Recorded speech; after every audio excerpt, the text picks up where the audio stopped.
What's going on? My name is Mike. Good morning. Welcome back to Microsoft Flight Simulator 10. Flight Simulator X Steam Edition. Yeah, we're going to continue on with the training. We're doing instrument pilot this time. As you can see, I'm reinstalling X-Plane. I figured, you know what? I'll just give it another thorough go. I'll just give X-Plane 12 one more thorough go.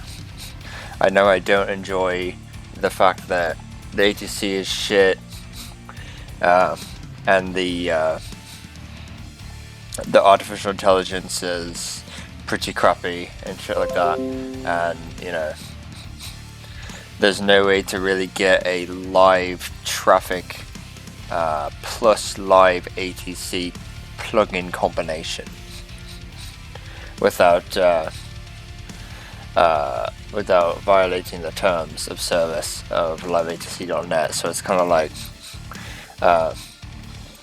it sucks, because that means that if you have live traffic in live ATC, the ATC might come on and talk to you, but at the same time, liveatc.net could be playing a transmission in the background at the same time, which is unrealistic. So it's kind of like, great, it's like, there's not much you can do. But I'm going to give it one more thorough go. So, that said, let's do it. So before we start, I'm going to do the settings. Sounds what we got. That's what we got there. Controls is as such. It's just default. Realism is as such.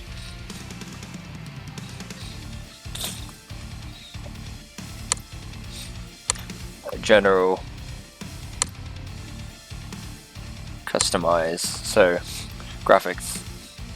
That's what we got. Let's go for aircraft. Scenery, weather, and finally traffic.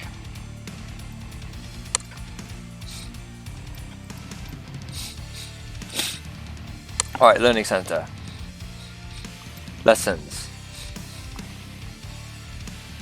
So we just did private pilot, now we're going to do the instrument pilot. Instrument pilot's a lot more difficult than private pilot. We are now getting into IFR, so we just did VFR stuff. Quite frankly, commercial pilot and airline pilot was also going to be VFR. From what I understand, it's going to be VFR flights. But the instrument pilot is the IFR rating, and IFR is a lot more difficult to understand and do than IFR flight is a lot more difficult than VFR, obviously, since you're in instrument meteorological conditions, or IMC. So you're gonna have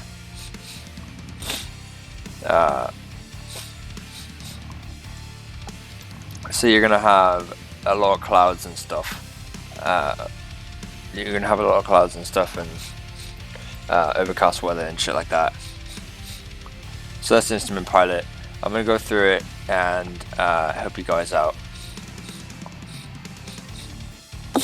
So instrument pilot. Instrument rating lessons overview. Instrument rating. Owning a flight simulator instrument rating will make you more versatile proficient pilot. You'll enjoy new experiences with flight simulator's navigation and weather features. You'll do your instrument training in the same aircraft you used for your private pilot certification, the Cessna 172. While the basic maneuvers are the same, this time you'll learn to perform them solely by reference to the instruments. You'll master the art of instrument scan and learn the intricacies of flying instrument approaches. Shit's tough. Start your instrument training by reading what instrument flying is all about. There are a few thrills in aviation, so I'm going to read this real quick. Oh. Is that what this is? No.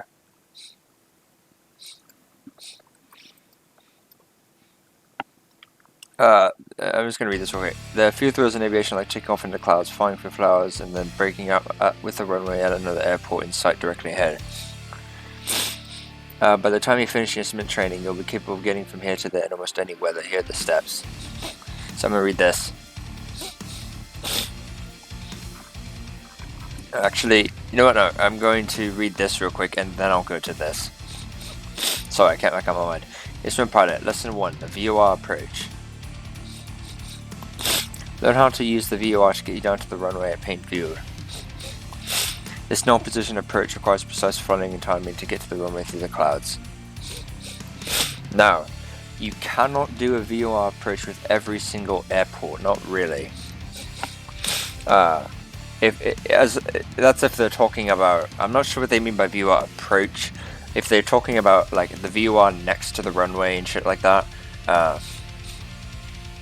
that only depends on the runway. It depends on the runway. But if you're talking about the VOR to get to the general area and then intercept localizer to get down to the runway, then that makes sense.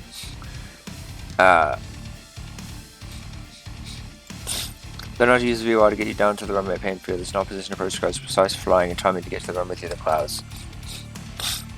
Lesson 2, the ILS approach. This lesson on a precision approach. The instrument landing system, ILS, helps you fly to lower altitudes without visual contact with the ground, which translates into a better chance of landing in bad weather. The skills you learn in this lesson transfer directly to instrument training in the airline transport pilot lessons.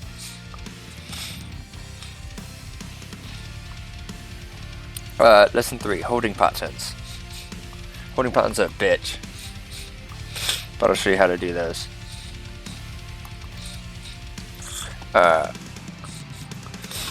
Learn how to park the airplane in the sky in a holding pattern over the pane VOR. It's not unusual for air traffic control to ask you to delay your flight by holding in a specific place and asking you to fly a racetrack around a radio navigation aid, in this case a VOR.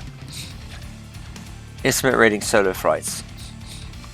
The first solo flight is perhaps the most important. First read about the techniques of instrument scanning and then practice them in a flight. Without the instrument scan, controlling the airplane in the clouds would be virtually impossible. Navigation is not difficult, but controlling the airplane solely on instruments does take practice.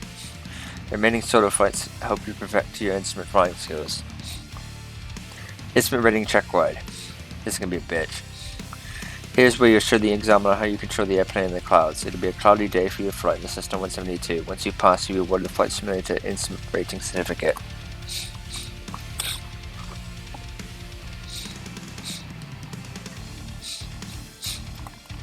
Alright, start instrument training by reading what instrument flying is all about, so I'm going to read this. Instrument Rating Overview by Rod Machado. Instrument Approaches. Okay, time to grab a soda and get prepared to sip and learn.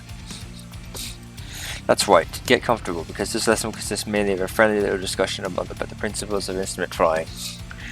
No, nothing super secret is going to happen. No special handshakes, no passwords.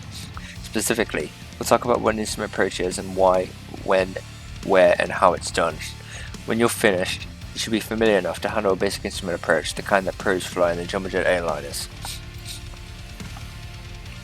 VFR versus IFR flying. In our earlier classes, we spent a great deal of time learning how to fly an airplane visually by looking at the horizon through the window. Pilots refer to this as flying VFR, or Visual Flight Rules, which stands for flying under visual flight rules. But what happens when you can't see the horizon, such as when clouds are present? Can you still fly? Yes, you can fly IFR, otherwise known as flying under instrument flight rules.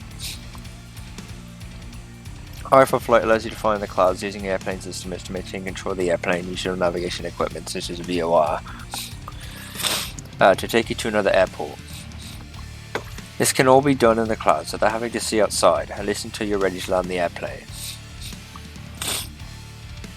That is, landing the airplane always requires that you see the runway well enough to land. Yes, even if you carry a lot of insurance and wear a helmet with a roll bar, you'll still need to see outside to land. To flight instruments, pilots need an instrument rating, which is obtained after acquiring the private pilot certificate. It requires additional training in such things as maneuvering the airplane by its gauges, advanced navigation, and so on. and you must also promise not to tell other pilots how much fun it is, or everyone will want to do it. The bulk of the instrument training deals with learning to scan the instruments, just like you practice in the 3 scan lessons already covered. You're now ready to move beyond the instrument scan. You're ready for the next level, which, with some software programs, requires that you slay an enormous fire-breathing, multi-eyed beast. Well, not today. We holster your laser phaser and sip that soda, Yoda, because we're going to learn how to fly a full-blown instrument approach.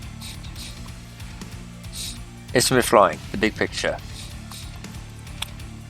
Instrument flying works this way. First, a pilot flies an IFR flight plan within air traffic control. No, it's FIOS, sorry. This is like making a dinner reservation at a fancy restaurant, and then it alerts the restaurant staff to reserve space for you.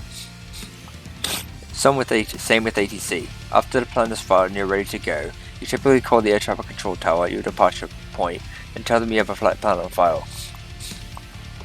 They say, okay, we've accepted your flight plan, you're cleared for takeoff. It's pretty simple, and unlike a restaurant, you're not expected to leave a tip. With flight plan and clearance in hand, you depart, climbing the clouds if clouds are present, and head on your way. Your objective is to follow the airways aloft to your destination. These airways are constructed from VOR courses that crisscross the country. How do you know which routes to follow? The same way you know which highway to take when you travel on vacation, the roadmap. Pilots, however, use an aerial version of this roadmap that shows all these VFR routes along with their minimum altitudes.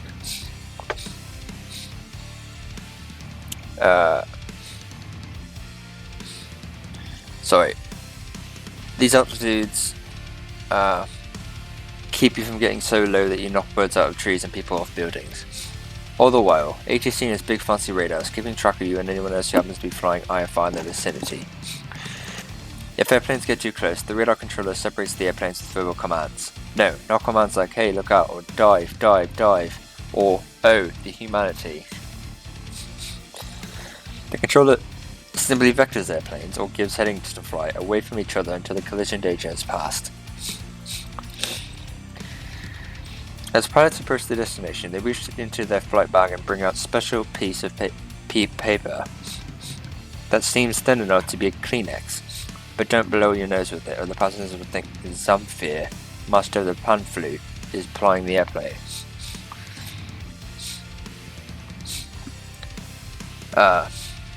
The paper I'm referring to is called an instrument approach chart. It contains detailed instructions on how to leave the en route portion of the flight, approach the airport, and land, all while using some means of electronic navigation, typically VOR.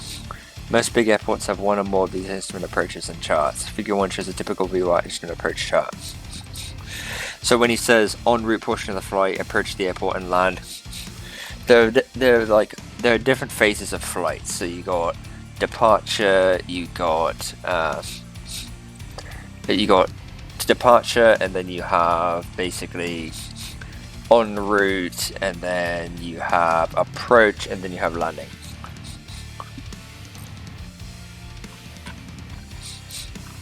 So figure 1, the approach chart. So this is what the approach chart looks like. This is Jefferson Sim charts, okay. Santa Monica, California. So it looks very complicated, I know, but I think he will get into this.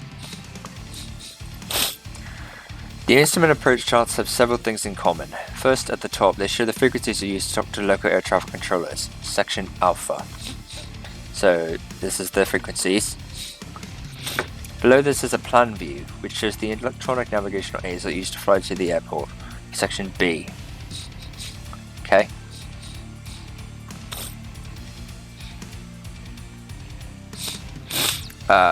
Below that is something known as the profile view, which gives you a few of the preliminary minimum altitudes you use to descend to the airport, section C.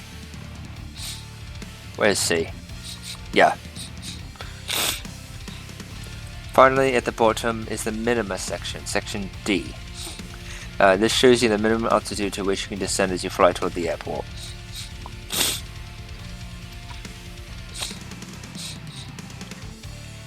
There's a point known as the misapproach point, or map, and it's shown on all approach charts. At the map, the pilot must see the runway clearly enough to land. This point is normally shown by the symbol M in the profile section, section C. M. There it is, right there. And you see this little arrow here? That means if you can't see it here, then execute a missed approach.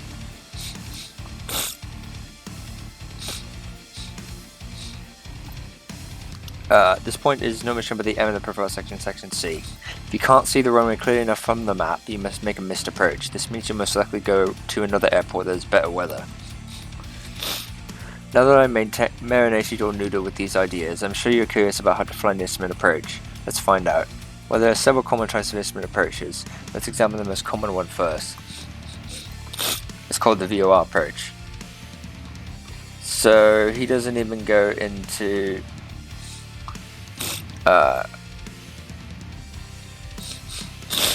this is not a VOR approach, this is an ILS approach. What the fuck?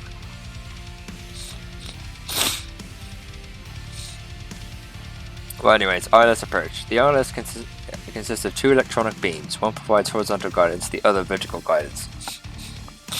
What makes this approach more useful than a VOR approach is that it takes you directly to the runway and sets you up for landing from a comfortably low altitude. The VOR and other approaches just take you over the airport, and sometimes that are hundreds of feet above the runway. This, of course, makes it more difficult to transition from the instrument approach to the actual landing. The localizer portion of the ILS, or instrument landing system, is much more sensitive than the VOR course. By sensitive, I don't mean it will cry if you yell at it. I mean that the needle response to course deviation is quicker than that of a VOR. This makes it a little more challenging to keep the needle centered in the display. Note that the glide slope needle is also quite sensitive. Figure 2 shows the ILS runway 28 right approach chart for the Portland International Airport, position A. So this here. The localizer frequency is 111.3 megahertz, position B. So that's the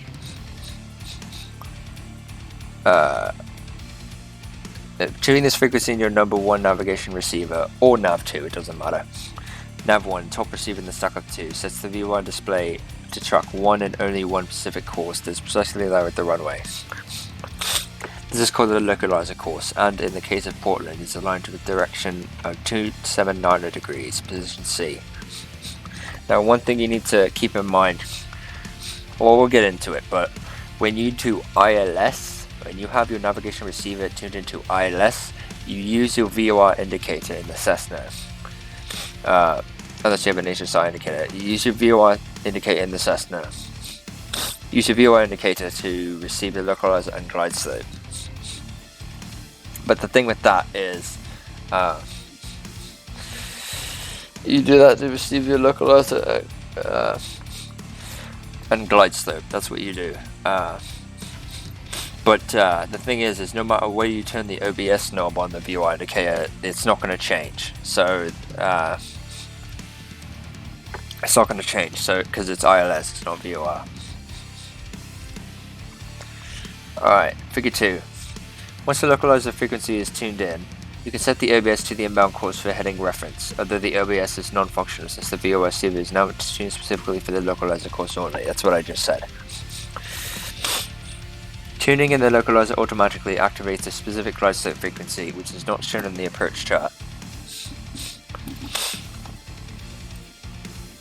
Let's assume that you're at 3,000 feet, the glide slope intercept altitude at position delta.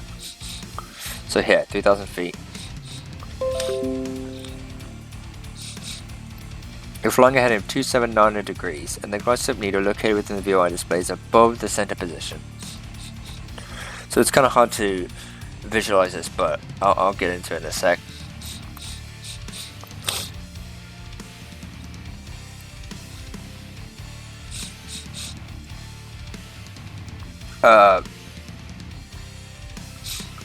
Let's see.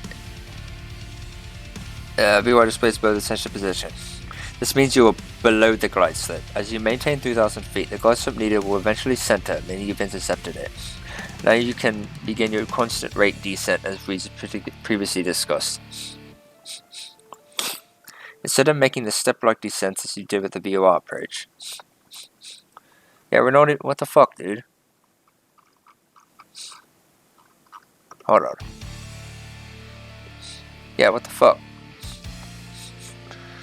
Instead of making step-like descents as you did with the VOR approach. He didn't even explain that. Fucking asshole. The ILS allows you to follow an electronic beam down to the missed approach point while avoiding all obstructions in your path. Assuming you don't go below the glide slope and start knocking birds out of the trees and people off buildings. As you begin your descent on the glide slope, you'll fly over the outer marker, shown by the feathered vertical area in the profile, position E. Position E is the outer marker.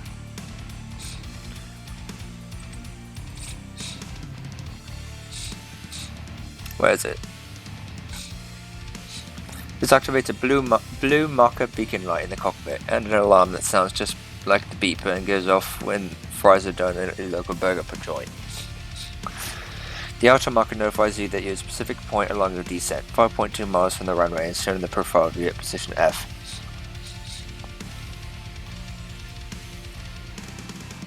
Uh, 5.2 nautical miles. I don't see that anywhere. Oh, 5.2. There you go.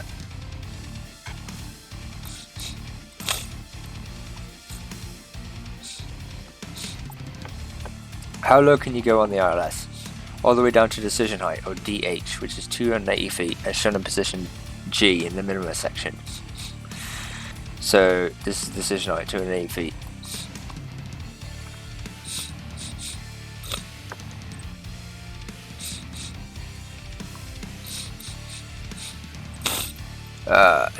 Yeah. DH is your missed approach point. And if you don't have the runway in sight by this point, you must execute a missed approach. Yes, I know there's an M shown at the beginning of the runway, position H. Let's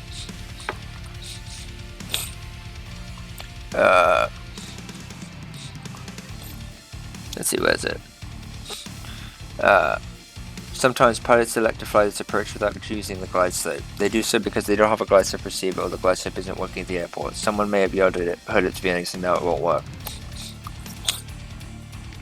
Therefore, the dashed line, position I, in the profile view shows the MDA, minimum decision altitude, I believe it is, for the localizer approach, just like the step down altitudes you saw on the VOR approach. Let's see, position I. Yeah, there you go.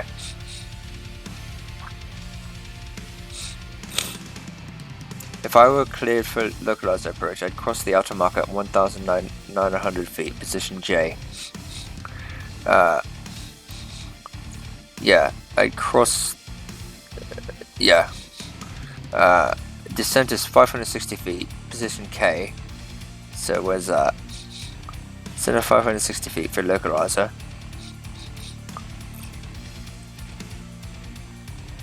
And fly to the map. The map is identified by time, based on a specific ground speed from the outer marker, or by DME on the localizer, shown by position L.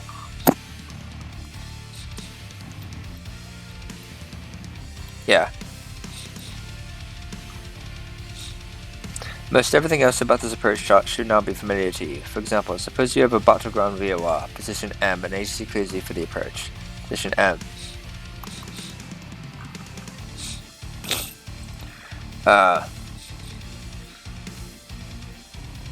The feeder route from battleground to the ILS is 135-degree radial, position N.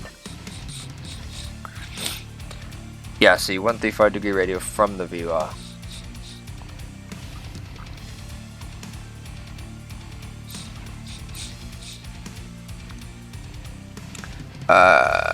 Set your VOR to track outbound on this radio until the localizer is intercepted.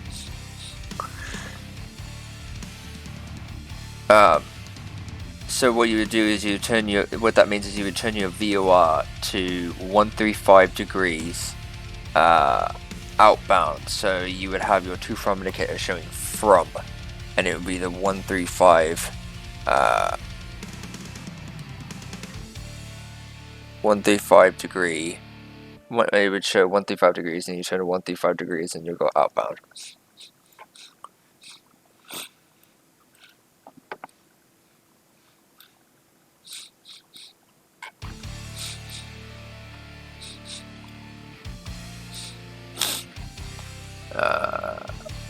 Outbound this radio to the localizer.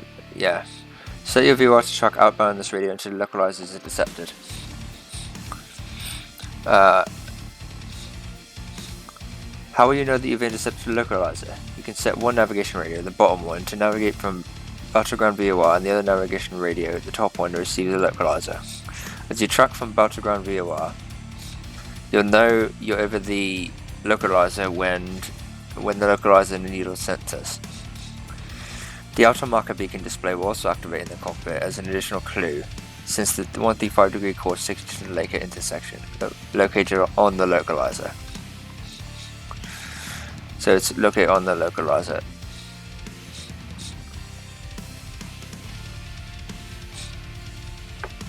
At Laker, fly 099 degrees, position Oscar.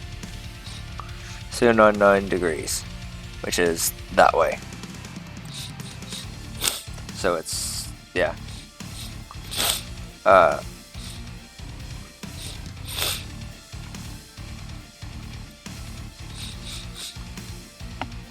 Descend at 3,500 feet, position P. So 099, 3,000 feet, and then 500 feet, sorry. And make a procedure turn within 10 nautical miles of Laker. There is one important item you must know about localizers. Because the localizer is a single electronic beam tracking opposite its inbound direction results in the needle appearing to read in reverse. In other words, when you're flying outbound from the localizer, the localizer needle moves in one direction, right or left. You must fly in the opposite direction, left or right, respectively, to center it. I'll show you in an ILS simulator.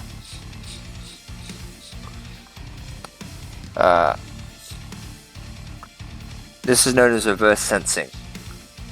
Therefore, as you prepare to fly the procedure turn by tracking outbound the localizer, this is known as reverse sensing.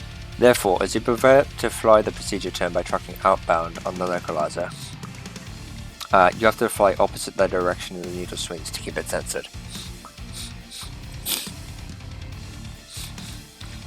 Once you complete the procedure turn and inbound heading by the way, procedure turn is this here. This is the procedure turn. I think. Fuck. I think this is 099 degrees.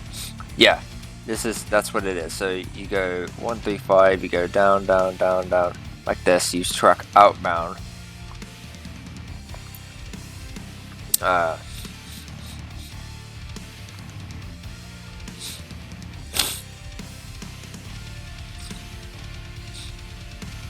Yeah, you track outbound.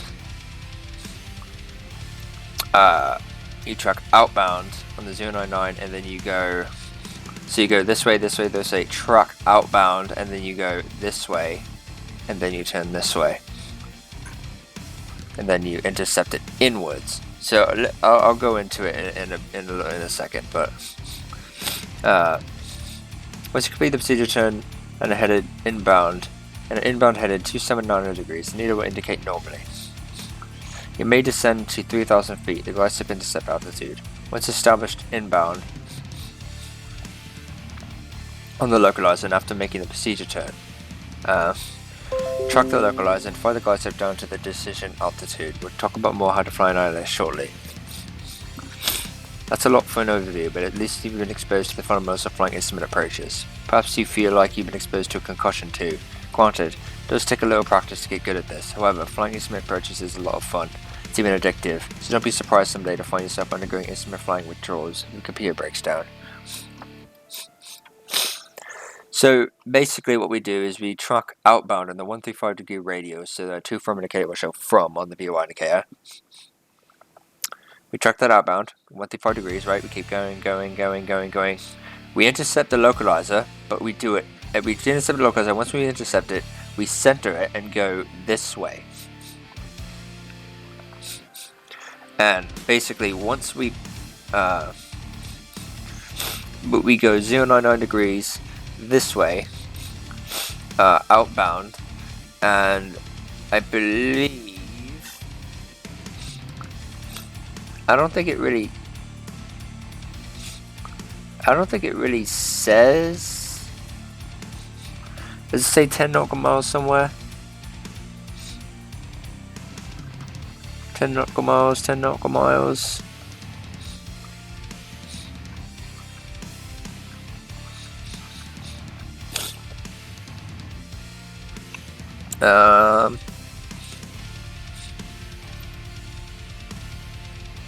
Yeah, no. So you would track outbound, and I believe, don't quote me on this, I haven't read charts in a very long time, but I believe once you pass the lake intersection or whatever this is, once you pass that, you go 099 and then you turn 144 degrees. 099 and then you turn 144 degrees, and then you go to 324 degrees to make the procedure turn, and then intercept inbound on the 279 degree radial to the runway.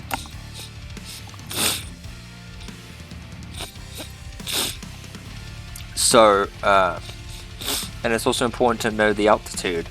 So here you have Laker 099, 099.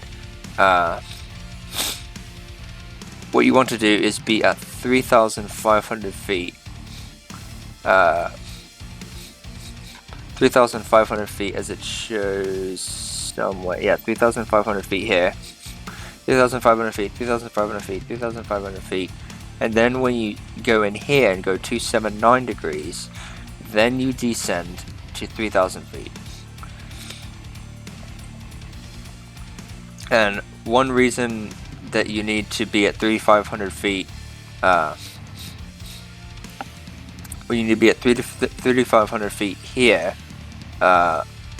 or here doing the procedure turn, is because if you're at 3,000 feet, you might run into traffic descending, because you might run into traffic on the localizer and the glide slope here.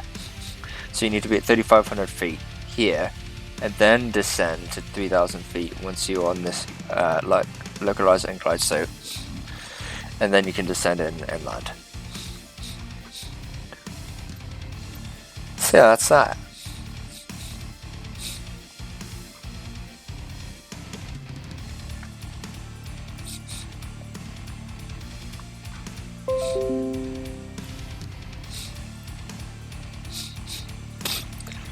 So, solo flight, scanning the instruments. Solo flight, scanning the instruments. From Chapter 2 in Rod Machado's Instrument Pilot Survival Manual. For more information about Rod and his publication, visit his Flight Simulator Partner article. There are 3 essential steps in the effective instrument scanning process. They're to be executed every time a major attitude change is made. All 3 steps should take approximately 10 to 15 seconds to complete. Here are the steps of the scan and the order they should be done. Step 1. Select attitude, power, trim, and confirm.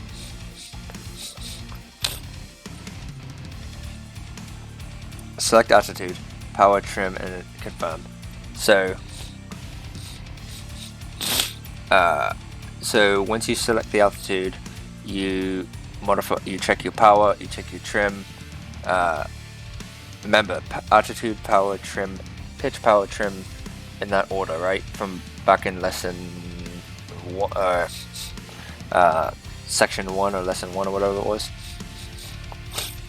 or the student pilot. Attitude, power, trim, in that order, right? Same thing here. Select attitude, check your power, check your trim, and then confirm them. Step 2. Radio scan the primary instruments. So what that means is you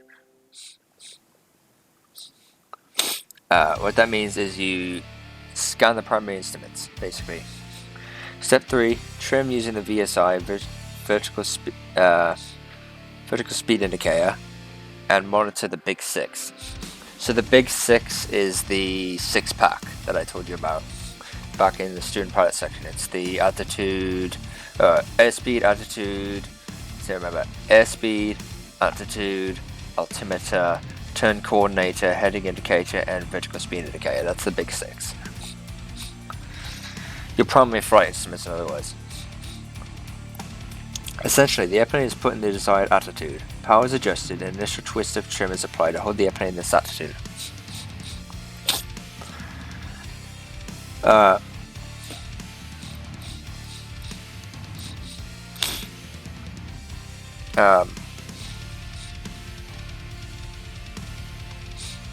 The correct operation of the most critical instruments is checked by a confirmation process.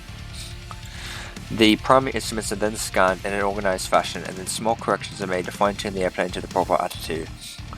The final trim adjustments are made, and the airplane's new attitude is monitored on the 6 main panel instruments, otherwise known as the Big 6.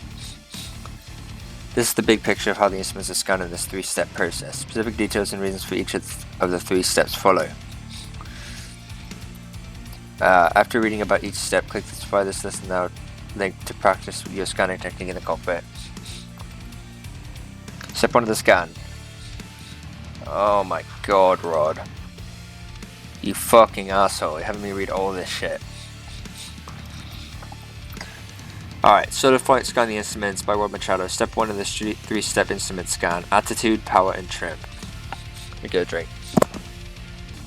During most of the past classes, you've seen what flying is like when looking at the Earth's horizon through the windscreen. Suppose I took that away from you. No, not the windscreen, I mean your outside visual references.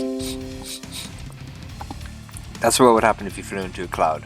In case you don't know this, you can't see very far when you're inside a cloud, which means it's unlikely to be able to see the Earth's horizon. Without visual references, you need to rely on the airplane's instruments to maneuver. That's what the next 3 classes are about. I plan to show you a 3-step process for scanning your flight instruments. It's the same process I use when preparing students for the instrument rating, a licensed line to fly inside clouds. If you take the time to master each step, you'll acquire skills similar to those possessed by airline pilots. The only difference is that you won't have 150 to 400 people sitting behind you watching every move you make. First, let's make sure you understand what instrument scan actually means. The scan plan. When pilots talk about scan, they don't mean CAT scan, which my cat doesn't like, or brain scan, which you'll need if you dent a lot of airplanes. They're talking about scanning the 6 flight instruments on the airplane's panel, as shown in figure 1.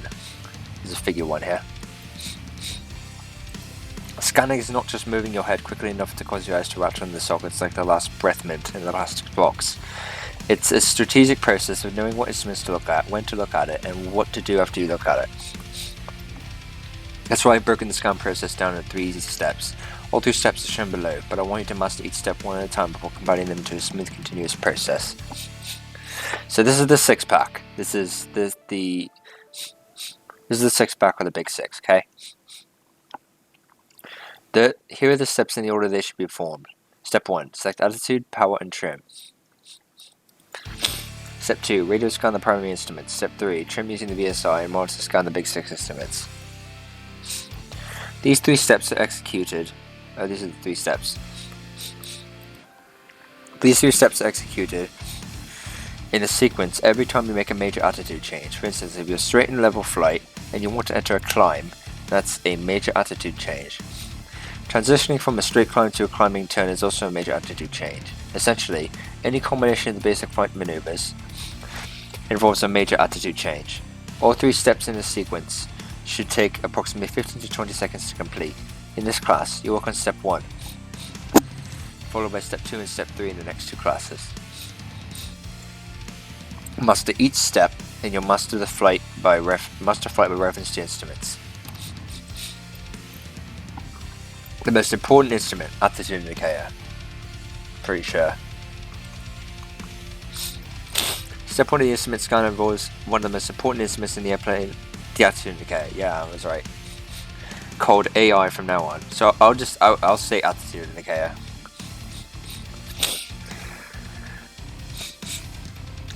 When you select the attitude in step 1, you're looking at the attitude indicator and nothing else. You can afford to do this because the attitude indicator provides both pitch and bank information. Other instruments in the group give you a form of either pitch or bank information, but not both. This is exactly why the attitude indicator is so valuable. Before we talk about step 1, however, you need to understand something known as the wing leveling and pitch reflex. The wing leveling and pitch reflex refers to the skills necessary to help maintain any desired altitude. Maintaining a specific altitude isn't an easy thing to do. Pilots are often distracted from the scan, and turbulence frequently perturbs the airplane, both of which may induce a bank, resulting in an unwanted turn. Skilled pilots immediately correct this unwanted pitch and bank by reflex. Without thinking about it, they reflexively move the joystick and return the airplane to the desired altitude. Unless you've practiced doing this, you'll have to think about it before reacting. While a slow reflex may work if you're flying a blimp, it won't work in an airplane. You'll get a chance to develop your wing leveling and pitch reflex in the introductory lessons. Don't rush through this exercise. I can't express enough how important this is. I spent several hours with students in airplanes making sure they know which way to move the joystick to level the wings or maintain the desired pitch. If you feel you've mastered these reflexes and still have something feeling left in your arms, then move on to step 1 of the 3-step scan. Step 1 of the scan. Step 1 requires you to select the attitude, power, and trim conditions for the desired altitude. For instance, if you're straight and level flight, figure 2, and want to climb, this is a major attitude change, then you need to select a climb attitude, apply climb power, and then trim for this condition. Do this by focusing entirely on the attitude indicator.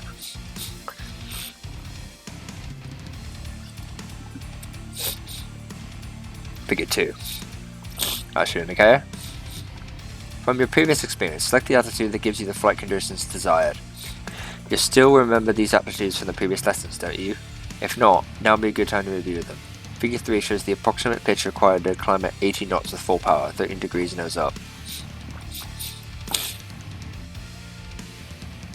That's 15, not 13. Figure 3. So that's 15 degrees, not 13 degrees. It's 5, 10, 15, 20. So that's 15 degrees right there. Here's how we'd complete the sequence according to step 1 when entering a climb from straight level flight. Step 1. Pitch the airplane up to about 13 degrees. You can't be sure that this will give you exactly 80 knots, but that's okay for now. You just want to put the airplane in the approximate altitude. We'll worry about the details later. Step 2. After pitching up, apply climb power, 2550 RPM. Don't apply climb power until the airplane begins pitching up. The pitch up attitude puts an aerodynamic load on the propeller and prevents RPM over speed as you apply power.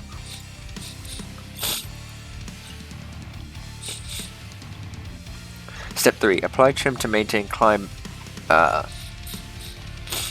Apply trim to maintain climb altitude. You're interested in a rough approximation of trim here. The final trim is applied in step 3 of the 3-step scan.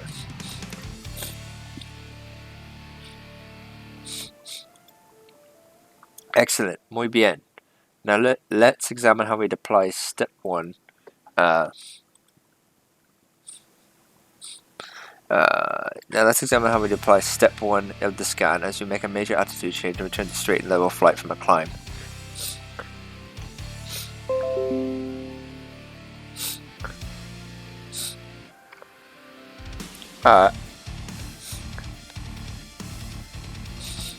Entering a straight and level flight from a climb. If you want to climb, here's how you return to straight and level flight using step 1 of the instrument scan. Number 1. Pitch the airplane forward to the altitude for straight and level flight, figure 2. You can't be sure you're on precise straight and level flight, but that's still okay for now. 2. Wait approximately 10 seconds, then reduce power to a cruise setting of 2300 RPM. Why wait 10 seconds? Because you want the airplane to accelerate quickly to cruise speed before making a power reduction. In the next class, step 2, You'll wait until reaching cruise speed of 101 knots before reducing power. Since you can't see the airspeed, use 10 seconds for now. The reason it says you can't see the airspeed is because you're supposed to be focusing the attitude indicator only for all this.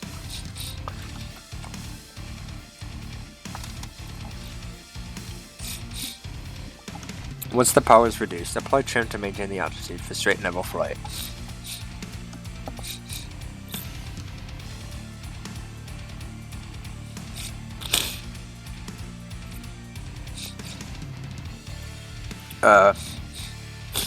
Three. Once the power is reduced, apply trim to maintain the altitude for straight and level flight.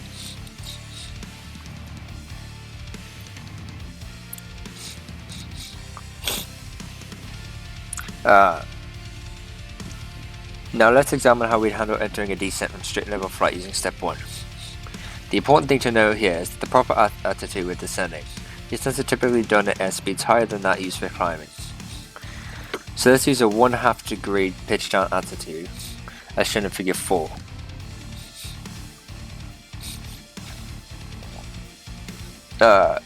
This will give you a descent at approximately 100 knots. Remember the sequence: altitude, power, and trim. Here's how it should go. Figure 4. That's what the descent looks like. Entering a descent from a straight and level flight. Step 1. Select the proper altitude for the descent. Figure 4. 2. Immediately reduce power to flight idle. It's considered good form to make the altitude and power change at the same time. Reducing power results in the nose automatically pitching forward on its own, which makes it easy to establish a nose down altitude. Lowering the nose with power on results in an increase in airspeed, perhaps beyond that with which you want. Number 3. Trim to maintain the desired nose down pitch attitude. Remember, it's altitude, power, trim. That's what we're doing here. Trim to maintain the desired nose down pitch attitude. Next, let's examine how we'd enter straight and level flight from a descent. Remember the sequence: altitude, power, and trim.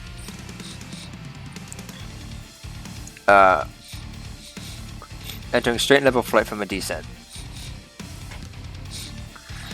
Step 1. Select the altitude for straight and level flight, figure 2. Number 2. Add power to cruise RPM, 2300. If you wait too long to add power, the airspeed will decrease. That's why it's usually good form to start increasing power as soon as the airplane approaches a level flight altitude.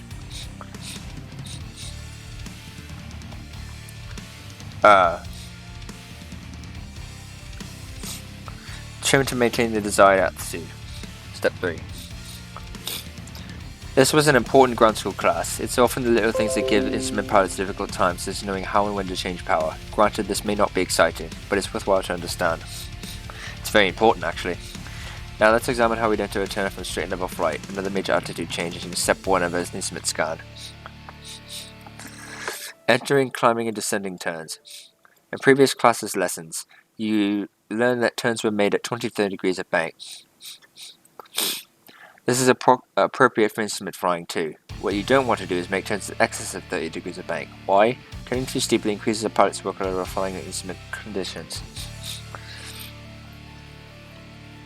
Instrument flying is hard work. The last thing a pilot needs to do is struggle with the aerodynamic forces associated with steep turns.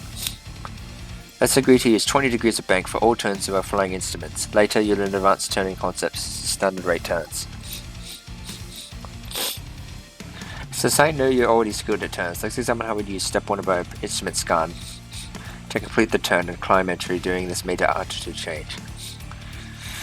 This is just like a fancy dance sheet step in which moves are combined, but no one's toes are jeopardized.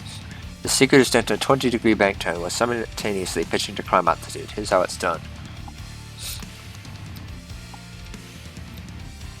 Entering a climbing turn.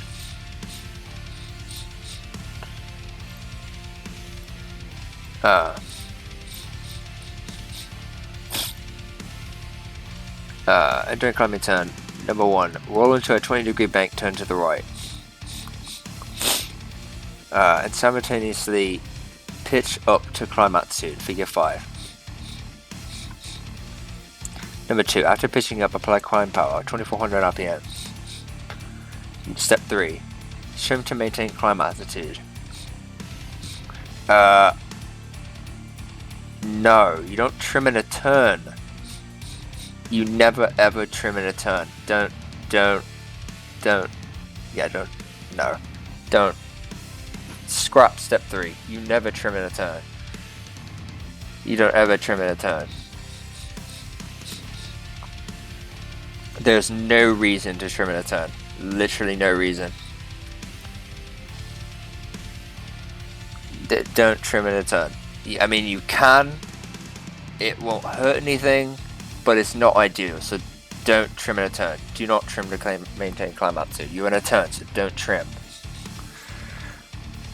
So step 4, or step 3 in my case. Now let's examine how we enter a left descending turn using step 1. Figure 5. Entering a left descending turn. Step 1. Select the altitude for a left descending turn. Figure 6. Number 2. Simultaneously reduce power to flight idle.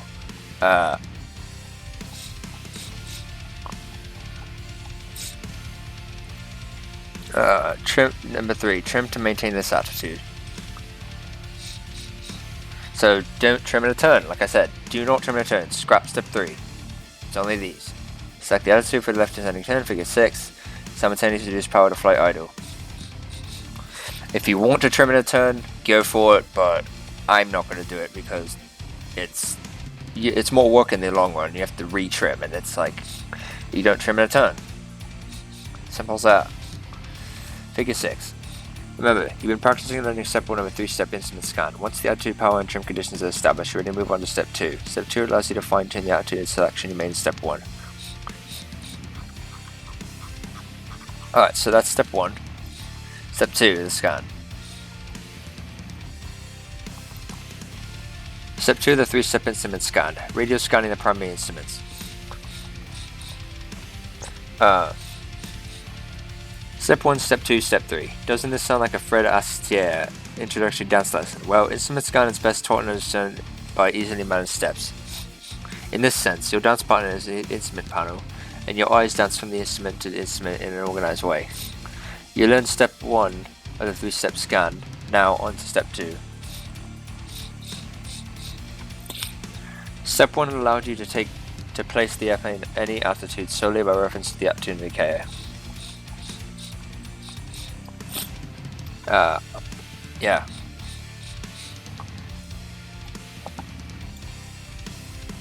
Using the altitude indicator is your only means of altitude control, however. It's like using a thermonuclear weapon to kill fleas in your apartment. It works, but lacks the precision your neighbors have to come expect in a bug bomb.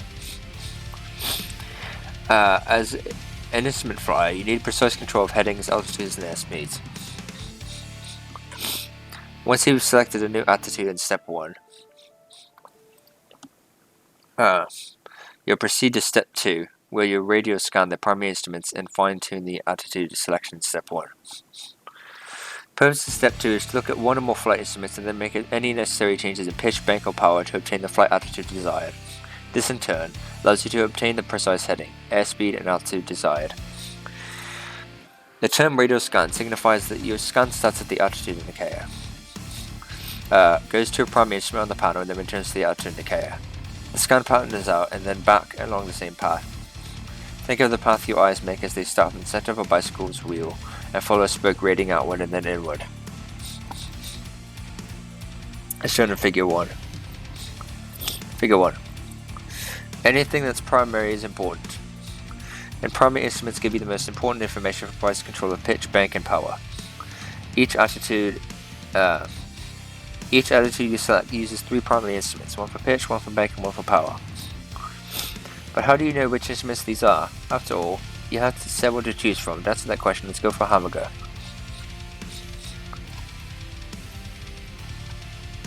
So what you do is you go, if you want to look at the airspeed, you go left, go to airspeed. You don't go left and down, no, you go airspeed. So you start altitude, airspeed, okay, check the airspeed, now back to altitude. If If you want to check the altimeter, you go, okay, altitude indicator is as such. Let me check the altimeter. Okay, altimeter is here. Okay, back to airspeed. Sorry, altitude indicator.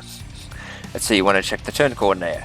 You go, okay, let me check the turn coordinator. Okay, that's good. Now back to the altitude indicator. And then you want to check the heading indicator. Okay, down to the heading indicator, and then up to the back to the altitude indicator. Then finally, you want to check the vertical speed indicator. You go vertical speed, and okay, vertical speed is in check. Now back to the altitude indicator.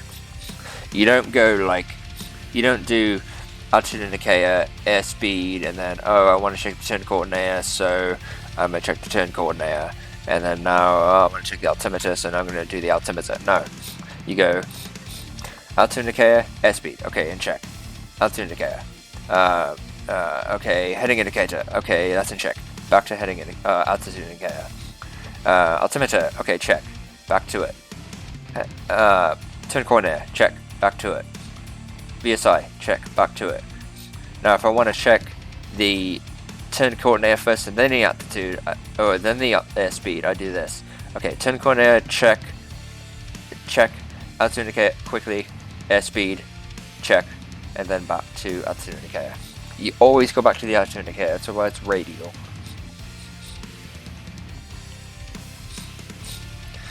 Instrument names, sorry. When you order food from the Hamburger Palace, the server pushes a button with a picture on it of the item you selected. Order a soda, and he pushes a button with the soda on it. This neat visual method frees up the server's mind to think about more important things, such as philosophy, ethics, and an alternate proof to Fermat's last theorem. Of course, if you say beautiful weather, the server might say, I'm sorry, I don't have that button. Let's use a similar labeling system to identify the primary instruments on your panel.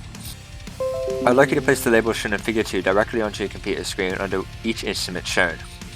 We won't label the VSI for now. Use the smallest quarter-inch strip off the sticky end of one of those yellow sticky notes. Don't use labels with permanent adhesives. There's always a job open for you at that burger joint if you do. Figure 2. Identifying primary instruments. Figure 2 identifies the primary instruments for any given flight condition. Assume that you just selected the altitude for straight and level flight. Which primary instruments should you radio scan? Look at the panel and find those instruments labeled straight, heading indicator. So this is straight. And level, altimeter. So straight, level. Also, a little bit of the turn coordinator is straight as well, the inclinometer specifically. So I would say it's heading indicator, turn coordinator, and altimeter. So to fly straight, it would be heading indicator and inclinometer. Sorry, heading indicator and inclinometer. And then level would be the altimeter. Okay.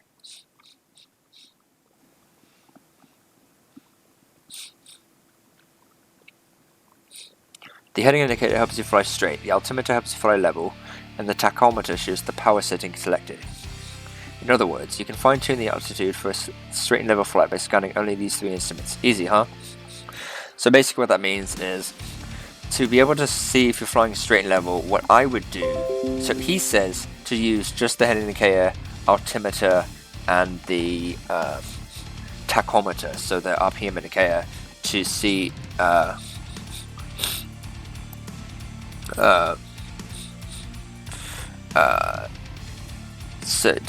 to see if you're flying straight and level and stuff.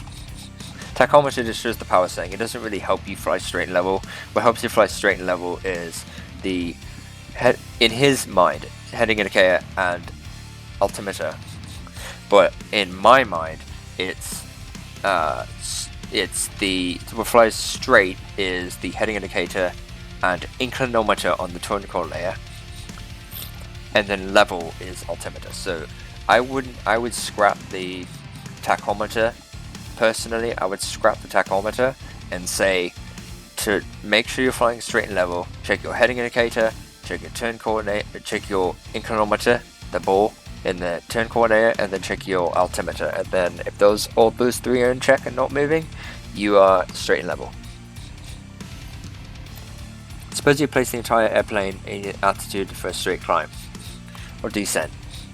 Which primary instruments should you radio scan? Find the instruments labeled straight, heading indicator, so this here, and climb, airspeed indicator. Wait. Yeah, climb, descent, airspeed indicator. The heading indicator helps you fly straight. The airspeed indicator helps you determine the proper pitch for a climb or a descent. And the tachometer shows the power setting selected.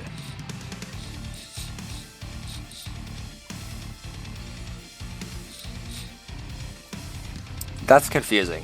Climb, airspeed indicator, climb, descent. I guess the way you can tell is if it, if the airspeed and if the tachometer and the airspeed. So the tachometer can tell you if you're flying straight and level. It can tell you that, basically because if your RPM is slowly decreasing, you're climbing. If the RPM is slowly increasing, RPM is slowly increasing, then you're in a descent. And the airspeed, if it starts going faster, you're in a descent. And if you're in a climb, it'll start decreasing.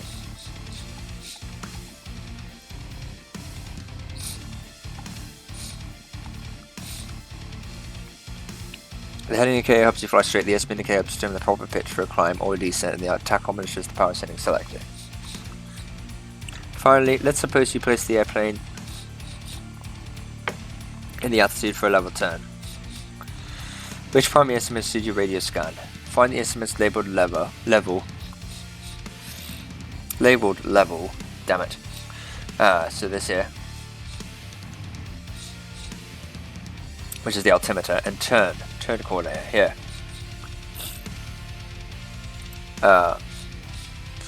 The altimeter helps you fly level. The turn coordinator helps determine the amount of bank required for the desired turn. You'll see how shortly. And the tachometer shows the power setting selected.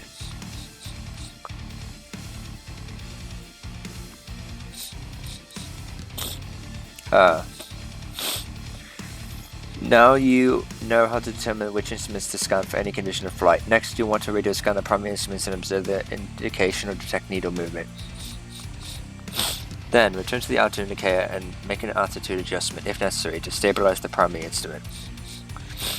Let's examine how we do this in straight and level flight first. We'll assume that we just entered straight and level flight from another altitude. So let me just recap before we get into this, basics of radio scanning. Let me just explain this a little bit. So when it says here, if you want to do straight and level flight, you check, according to him, you check you'll check your heading indicator, make sure it's not moving. You'll check your altimeter to make sure you're level, and then you check your tachometer to make sure that your power setting is the same. Now your turn so what I would do though is I would check your heading indicator, your turn coordinator, and your altimeter, and possibly your tachometer as well.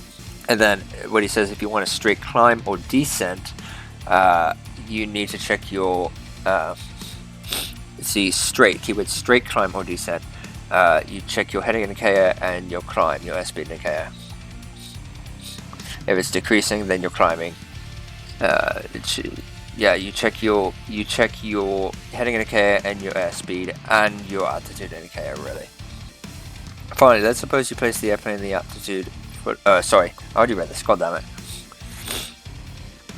If you want a level turn, you need to check the altimeter, make sure you're not gaining or losing altitude, and your turn coordinator. And then your altitude indicator as well. You check your altitude indicator. So for your straight climb, you check your altitude indicator and your heading indicator. And your altitude indicator up to you determine the proper pitch. Sorry, your airspeed indicator tells you that. So for me, in straight and level flight, straight level flight, I would check again your altitude indicator. I'll check your heading indicator. So I'll check your heading indicator, your altimeter, and your altimeter, your heading indicator, and your inclinometer. Then that would be my straight level flight. For what's the one down here? Straight climb. I would obviously look at the altitude indicator, and then I would check your heading indicator, and then I would check the altimeter, make sure it's going up, and the airspeed as well, and also the inclinometer, just to make sure you're flying straight. But yeah,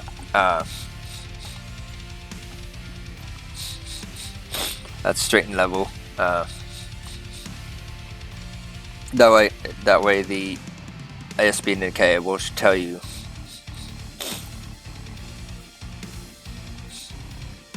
The airspeed will show you if it helps you determine the correct pitch. So if the airspeed indicator is dropping, you're not at the right pitch. If you're climbing and your airspeed indicator is the same and you give it power and everything, then everything is working good.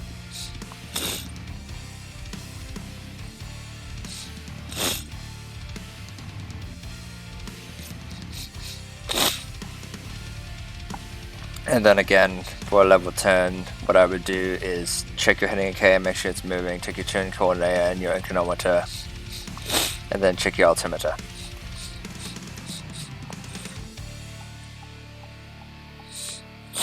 Basics of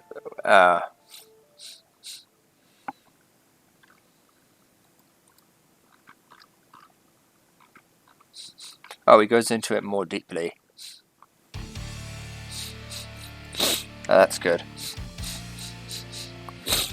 But I need to do something real quick. I have an appointment in 3 minutes, so I need to do that real quick. So I'll be back. Okay. The basics of radio scanning. All but the primary instruments for straight level flight are blackened out at Figure 3. The way they would be in real instrument training. We'll assume that you've just completed step 1 and placed the airplane in the altitude for straight level flight. Begin step 2 by radio scanning the primary instruments and adjusting the altitude on the AI. On the altitude indicator.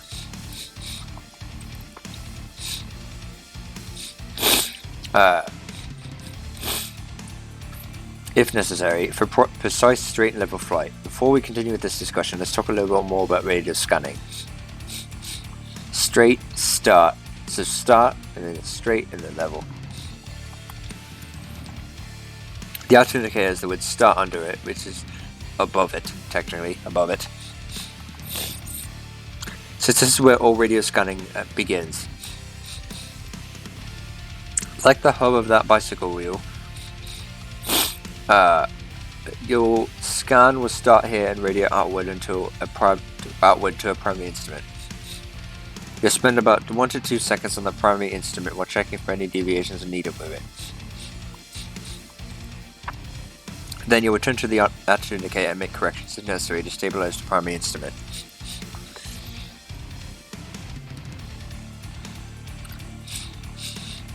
Of course, you can radio scan to more than one instrument. To do so, you start at the altitude indicator, go to a primary instrument, then return to the altitude indicator, like I explained before. From there, you go up to another primary instrument and return to the altitude indicator, repeating the process over again with any instrument desired, always return to the altitude indicator. For instance, a straight level flight, you'll radio scan the heading indicator, straight, the altimeter, level, and the tachometer, power, starting at the AI, with the altitude indicator. Oops, sorry, I hit spacebar.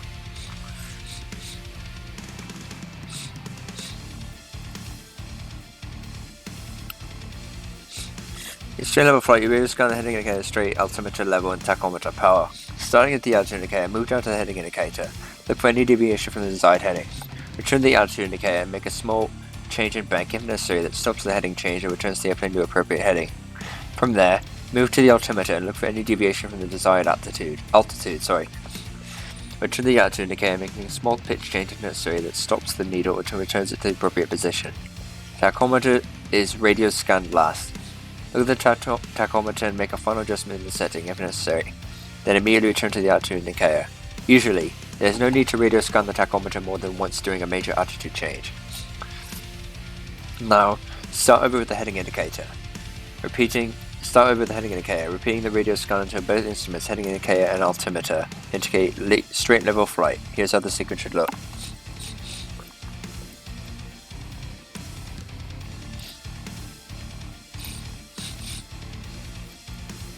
Straight level flight. Start at the altitude indicator and radio scan the heading indicator. Step 2. Return to the altitude indicator and adjust the bank if necessary to maintain 270 degrees. Step 3. Radio scan the altimeter. Step 4. Return to the altitude indicator and adjust the pitch if necessary to maintain 4,000 feet. Step 5. Radio scan the tachometer. And adjust the throttle position if necessary for a cruise RPM of 2300.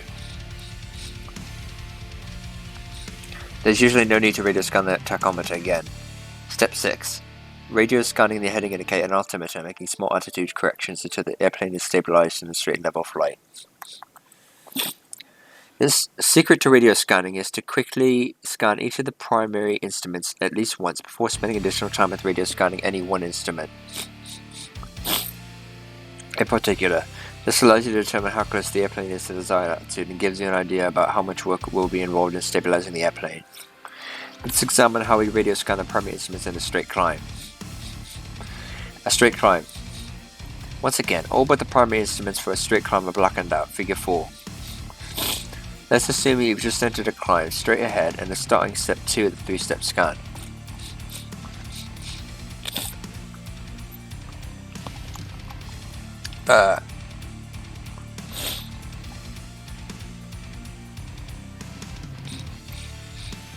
You'll adjust the altitude on the altitude indicator for a precise climb at 80 knots, a heading of 270 degrees. Straight, figure 4. Here's the sequence you'll use to radio scan the primary instruments. It's obviously figure 3 here.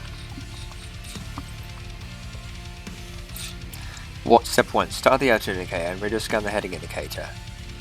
Step 2. Return to the altitude indicator and adjust the bank if necessary to maintain a heading of 270 degrees.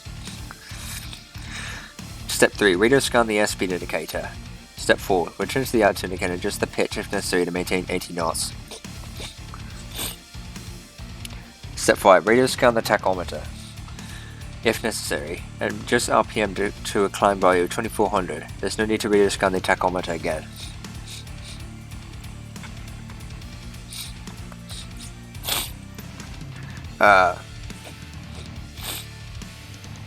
Six. Keep radio scanning the heading indicator and airspeed indicator, making small altitude corrections until the airplane is established on a straight climb at 80 knots and a heading of 270 degrees. There you have it. Knowing ahead of time what instruments to look at for precise control of your altitude takes the mystery out of flying instruments. Now let's try step 2 of our scan on a level flight turn. All with the primary instruments for a level turn are blackened out, figure 5. It's figure 5 here. Get rid of this. So you've got altitude indicator, altimeter, and turn coordinator.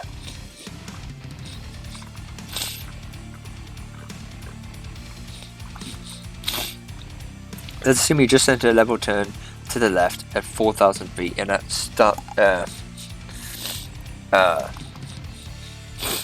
starting step 2.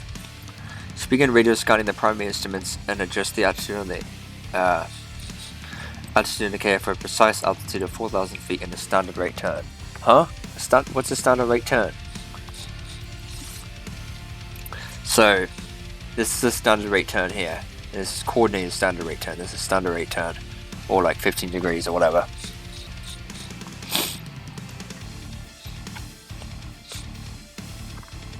Standard rate turns allow the airplane to change headings at a rate of 3 degrees per second.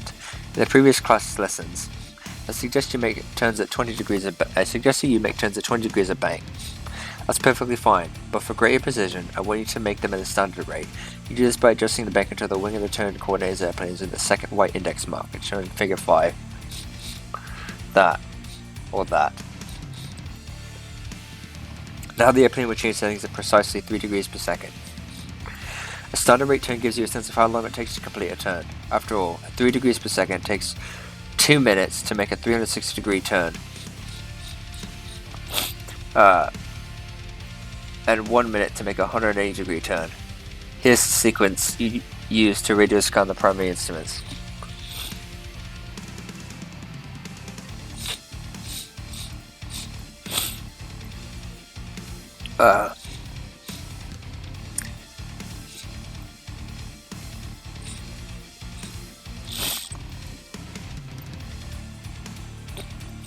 And the reason it's 3 degrees per second, 180 degree turn, the reason it's 60 seconds in a minute, right? 3 degrees per second. So 3 times 60 is 180. And here, it takes 2 minutes to make a 360 degree turn. It's, there's 60 seconds in a minute, right? There's 6 seconds in a minute. 60 times 3 is 180 times 2, which is 360. Times 2, because there's 180 degree turn, there's 180 times 2 is 360, so 180, so it's 60 times 3 times 2. So yeah, it takes 60 seconds, so 60 seconds, so 6 seconds in a minute, so 3 degrees times 60. So all the formula is, if you put it into an equation, it would be 3x equals 180. So then, or 3m equals 180. So 3 degrees per second, 3s equals 180, 3 degrees per second. How many seconds? 3 degrees, so you divide, and 180 divided by 3, and then you get 60. So that means in 60 seconds, 3 degrees per second, you make 180.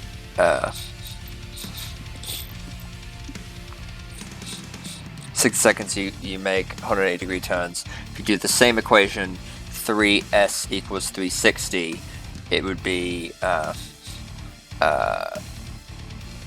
120. The answer would be 120. So that's the equation. A little bit of algebra there, but yeah.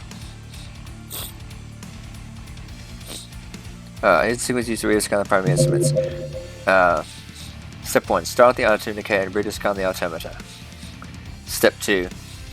Turn the altitude indicator, adjust the pitch if necessary to maintain 4,000 feet. Step 3. Radio scan the turn coordinator. Step 4. Return to the altitude indicator and adjust the bank if necessary to maintain a standard rate turn. Step 5. Radio scan the tachometer if necessary and adjust the RPM to cruise value 2300. There's no need to radio scan the tachometer again. Step 6. Keep radio scanning the altimeter and turn coordinator, making small altitude corrections until the airplane is established in level flight at 4,000 feet and a standard rate left turn.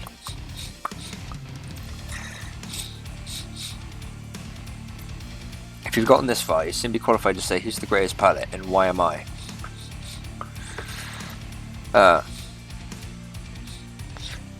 In our final example, we'll examine how to apply step 2. We'll examine how to apply step 2 to accomplish a right descending turn. A power off right descending turn. Power off right descending turn. All but the primary instruments for a descending turn are blackened out. Figure 6. Let's assume you've just entered a power off right descending turn and are starting step 2 of the 3-step scan. Begin radio scanning the primary instruments. Adjust the altitude on the altitude indicator for precise descent at 100 knots standard rate turn. Climb and descent. airspeed. Start, the altitude indicator says start. Finally, it's in color. Figure 6, heading indicator, turn coordinator. Here's a sequence you use to radio scan the primary instruments. Step 1. Start the altitude indicator, radio scan the airspeed indicator. It doesn't have to be in this order, airspeed, then turn coordinator or whatever, then heading or whatever. It doesn't have to be in that order, it can be in any order. But anyway, start the altitude indicator, radio scan the airspeed indicator. Step 2. Return to the altitude indicator and adjust the pitch adjust to maintain 100 knots. Step 3. Radio scan the turn coordinator. Step 4. Return the altitude indicator and adjust the make necessary to maintaining a standard rate turn. There's no reason to radio scan the tachometer since you reduce the throttle to flight idle.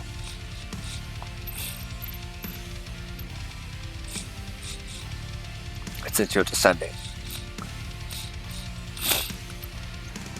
Step 5. Keep radio scanning the airspeed indicator. And the turn coordinator, making small altitude corrections so the airplane is establishing a standard rate descending turn to the right at 100 knots. So you start here, you check this, make sure it's 100, then go back, then you check your heading, make sure it's turning, then go back, then you check your turn coordinator, make sure it's standard rate, then go back. The next article will complete the final step of the 3-step scan. This is where we'll wrap up all the hard work of establishing the airplane at a new altitude. We'll turn, we'll trim, sit back and enjoy the new altitude we've selected at least, until we decide to make another major altitude change. So that's what we're doing there.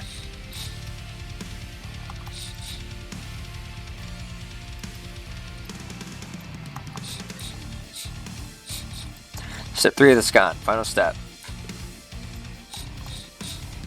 Thank God this is not low reading. Solo flight, scanning the instruments by Rod Machado, step 3 of the 3-step instrument scan. Trim using the VSI and monitor scan the 6 big instruments. By now you know that instrument pilots are not folks who sit in airplanes and play piccolos or guitars. The closest they come to making music occurs as they follow a step-by-step instrument scan procedure when they make a major altitude change. So far we covered 2 of the 3 steps. Let's complete our instrument scan procedure by showing the last step in the 3-step scan. In step 1 you made a major altitude change followed by step 2 in which you fine-tune the airplane's pitch, bank and power. In step 3 you offer a final choice of the trim so the airplane stays put.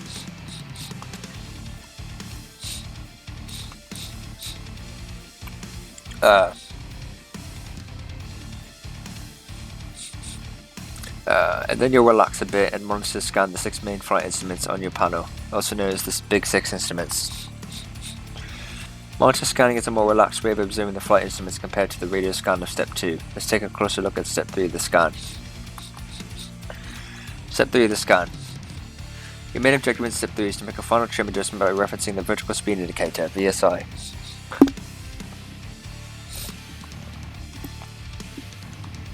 VSI is sensitive to small pitch changes and will quickly indicate any deviation away from the desired altitude. Additionally, the length of the VSI needle makes it easier to detect vertical movement. A secret of the final trim is to look for a constant VSI indication.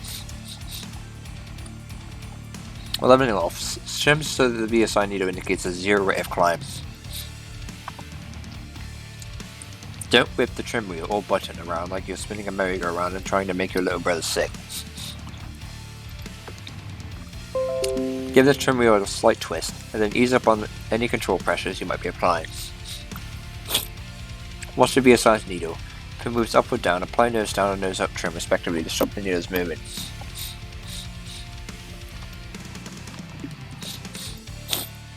There's never any reason to completely let go of the controls to see which way an out of trim airplane moves.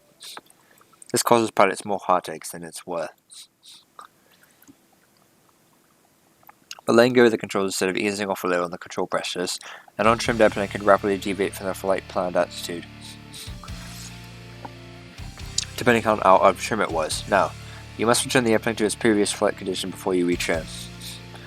It's much easier to relax the control pressure, observing the beginning of any VSI needle movement and make a corresponding change in the trim. Small adjustments in trim can now be made without having to recapture a runaway airplane. Trimming for a climb or descent is done in a similar manner according to trimming for level flight. Relax control pressure and watch for a constant VSI needle indication. Suppose the needle indicates a specific climb rate. If you relax control pressure and the needle moves, then the airplane needs trimming. Apply nose up or nose down trim as appropriate to stabilize the airplane at a previous climb rate or descent rate. It may take 2 or 3 adjustments of trim to find a setting that works, but that's okay, you've got the time. So that's if you're going anywhere, are you? Well, yeah, you're in an airplane, you're going somewhere. Also, keep in mind that it's difficult to trim an airplane perfectly. It's impossible, technically. Even if you're a high priest or priestess of trim, an airplane can still wander up or down a few hundred feet. There's not much you can do about this outside of making small manual pitch corrections. Airplanes are not all created equal. A little dent here, a little extra weight there, all these have several effect on the aerodynamic performance, which prevents an airplane from being perfectly trimmed. Monitor scanning. After the final trim adjustments are made, 6 main panel instruments, figure 1, are monitor scanned. This is often done in a clockwise fashion, going from the top row to the bottom row of instruments. Actually, you can select any particular pattern of eye movement that is comfortable to you.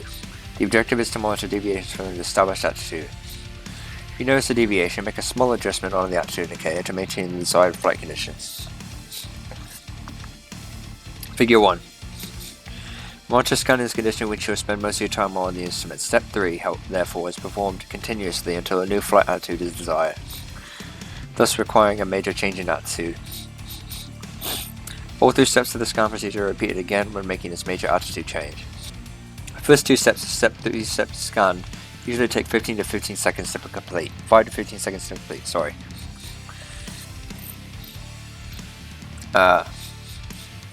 There will be instances in which you might have completed step 2 of the scan and might not be able to move on to step 3. For example, in turbulence or when you're on an instrument approach, you may find yourself obliged to rapidly radio scan the primary instruments to maintain precise control of the airplane.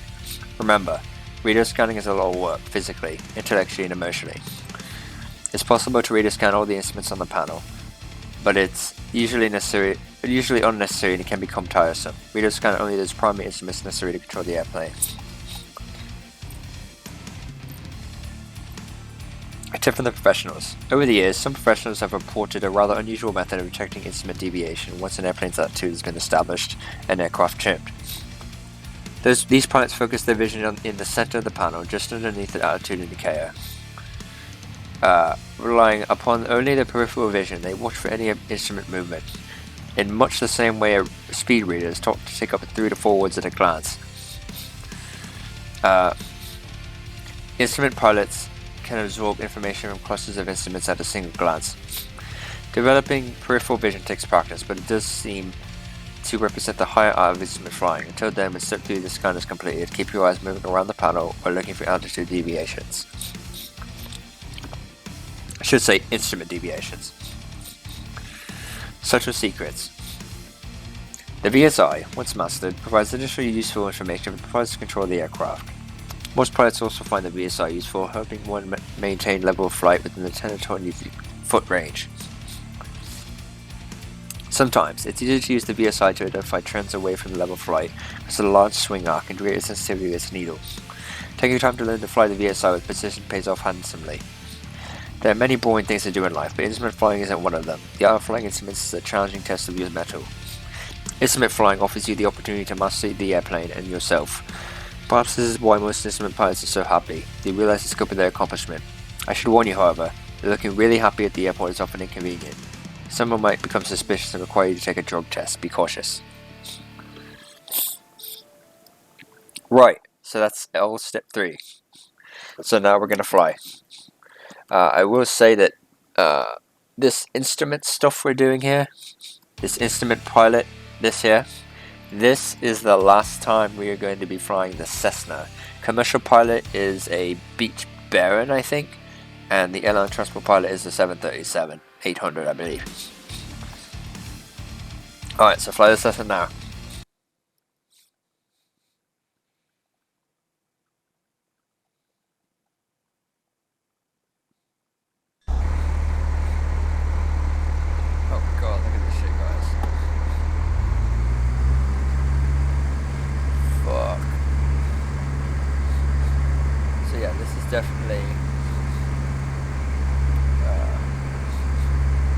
IFR weather here. Let's see.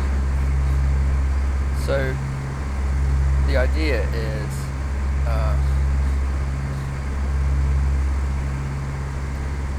to scan the instrument. So for example, I'm going to I'm obviously straight and level, see, well I'm not straight and level actually, because of my VSI. Here, let me turn the autopilot on because this is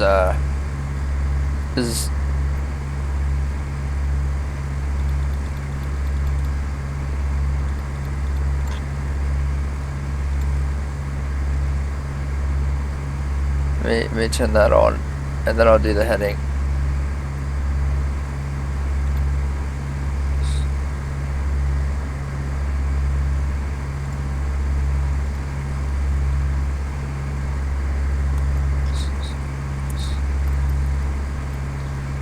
So I'm turning the autopilot on so as to make it easier for you guys to understand this. So basically, I know it's very laggy. I'm installing X-Plane, as you know. I know it's very laggy. The FPS is shit. But anyways, I'm scanning the instruments. As you can see, there's the instruments there.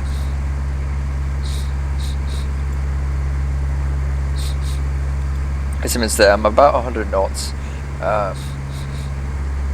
So if I want to make sure I'm flying straight and level, what I do is I start the altitude indicator. That's what the other guy was doing. We were starting at the altitude indicator, and what I do to see if I fly straight and level is I check the heading indicator, right? Indicator is the same, good, and then I go back to the altitude, and then I check this here. I check the altimeter, and the altimeter is not moving, so therefore we're good.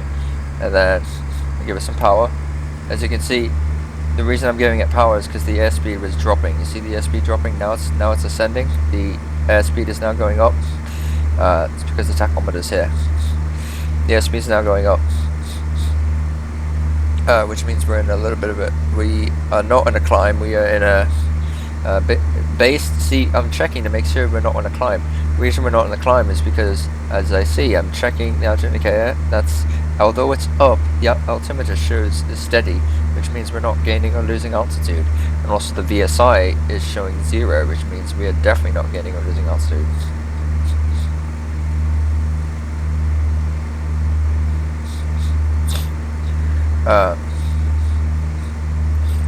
And then heading indicator is here, which means we're flying straight. Straight here, level here.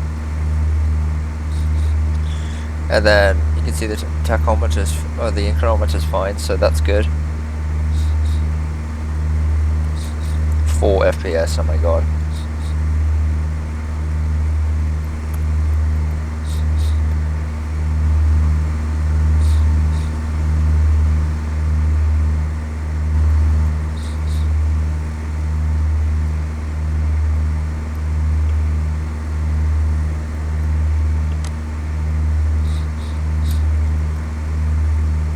So that's how you check. And if we're going to do a turn, you do a turn to, let's say, east. Let's say east. Let me go to this view.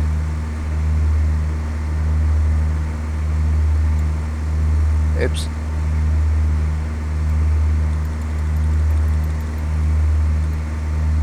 About 90 degrees east.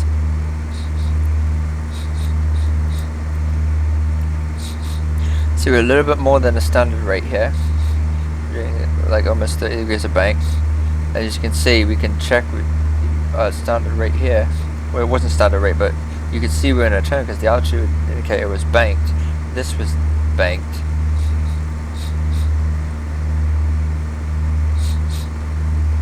Sorry, my ticks are fucking awful.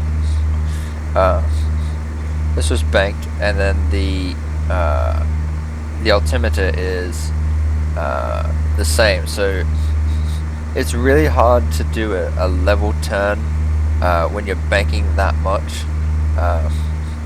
It's really hard to do a level turn when you're banking that much. You need more trim to do that. So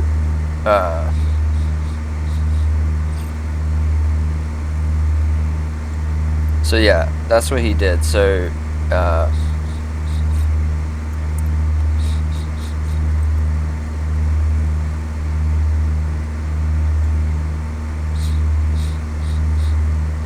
that's what he did. So yeah, he's basically saying, so step 1 is basically where you change your attitude first, power next, then check your power, and then you trim it last, and then you make sure that you're staying in that area. You monitor the instruments, and only the ones you need. So if it's straight and level, you need the heading indicator and the altimeter. For like a level turn, you need the altitude indicator, of course. You need your airspeed indicator. Actually, no, you need your. What I would use is the altitude indicator, altimeter, and then the turn coordinator.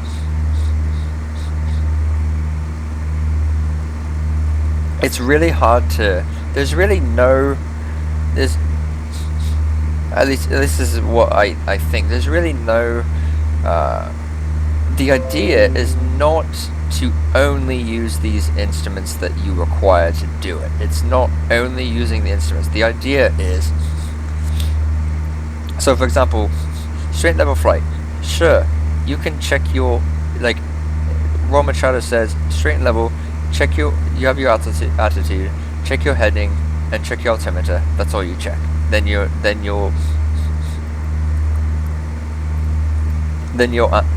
in straight and level flight. That's true, but the idea is not to only check those instruments. The idea is to be the main concept is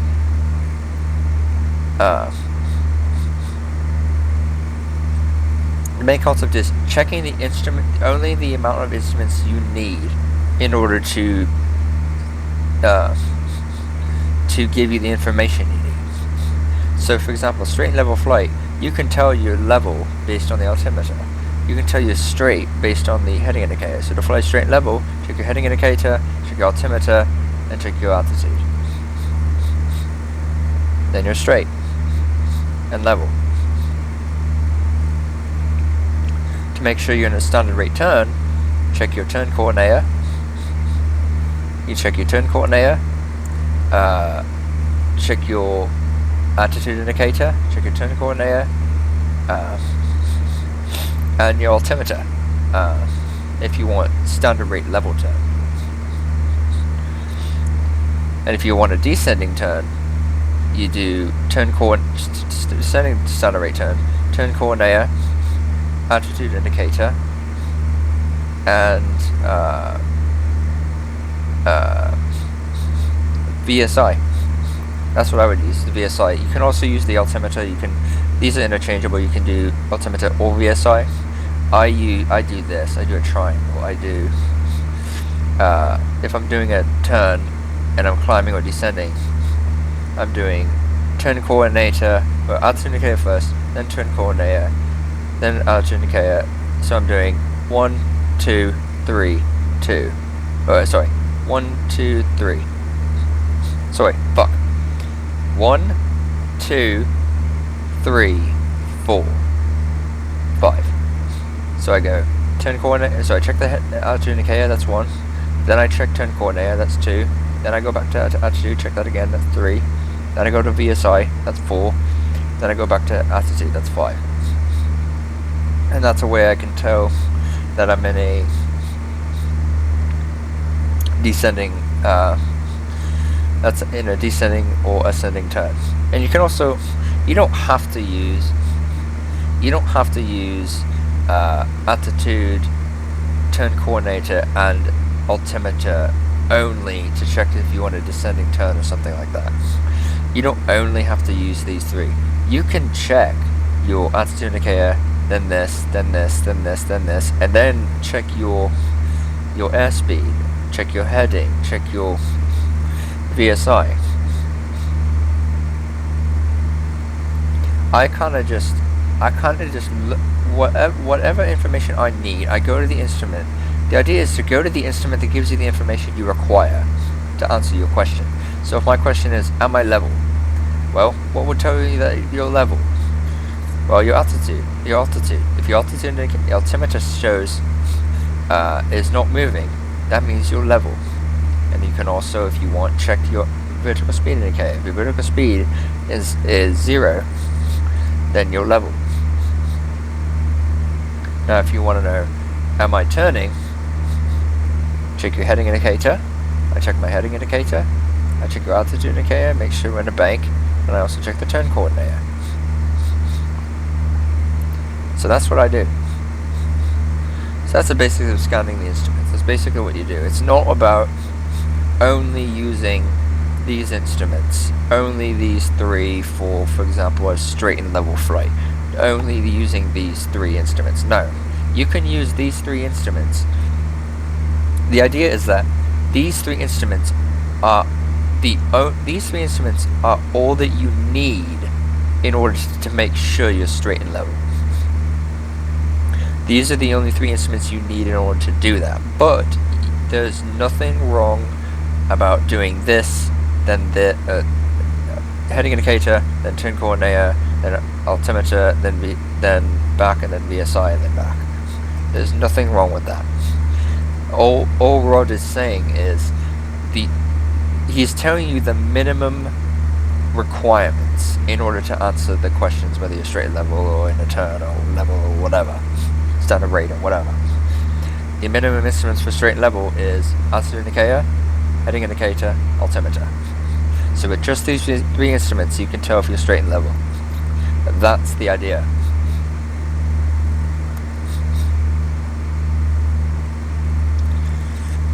So yeah, that's scanning the instruments. Now on to VOR approach, I think it is. Technically lesson 1, I believe. Alright. So that was how we scan the instruments and stuff. Now we're going to do technically lesson 1. I'm going to do lesson 1, the VOR approach. So lesson 1, the VOR approach. So lesson 1, the VOR approach by Rod Machado. The VOR approach. Figure 1-1 shows the VOR approach chart for Santa Monica, California. This is what it looks like. Figure 1-1. Look at the thick black line located in the plan view, position A. This here. Running from right to left down toward the airport. This is the instrument approach course. That takes you to the airport, position F.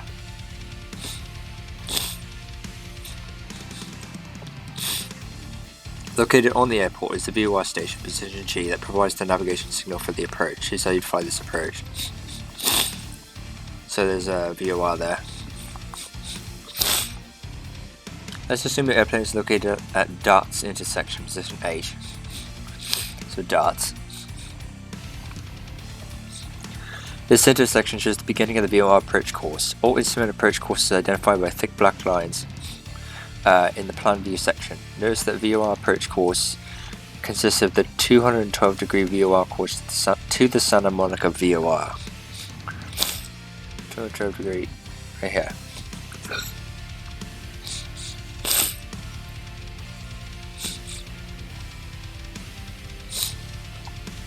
Your job is to get on that thick black line and fly the depicted course to the airport.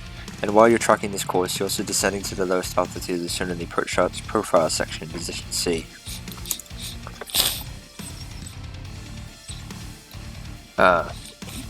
So how do you get onto this approach course in the first place? ATC will either give you radar vectors, headings to intercept the thick black line, or you can fly a VOR course that leads you to it. More on this later.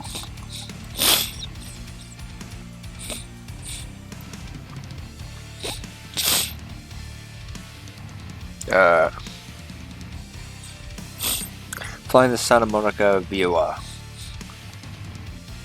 For the 212 degree course to the VOR, turn your navigation receiver to 110.8 MHz. Santa Monica's VOR frequency, position I. It's here. SMO. Sierra Mike Oscar is the Morse code identifier, and that's the Morse code identifier there. ... dash dash dash dash dash.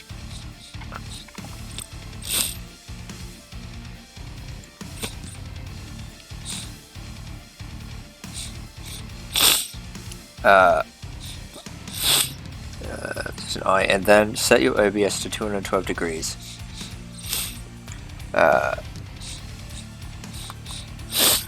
Heading 212 degrees will align you with the approach course. From here, you begin tracking the 212 degree course to the airport.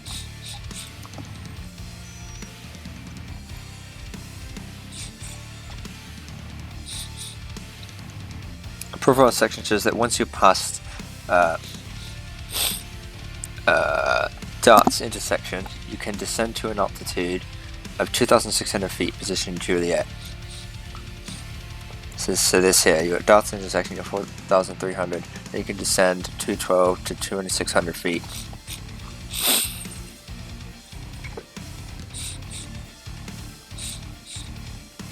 Many airplanes have distance measuring equipment, or DME. If yours does, you can obtain a DME reading from the Santa Monica VOR. As you approach the VOR, the DME counter shows you distance from the VOR decreasing. When the DME shows 6.7 miles, you're at BB intersection, position K. BB intersection. It's right there.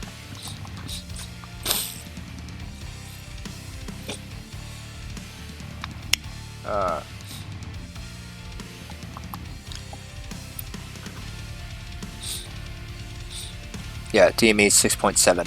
There you go.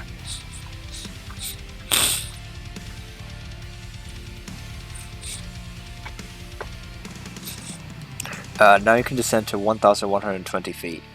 So 1,120 feet, you go down once you pass BB intersection, and then you go there 1,120 feet. What's the reason for making descents in steps? You're kept above higher obstacles are located upon the approach course.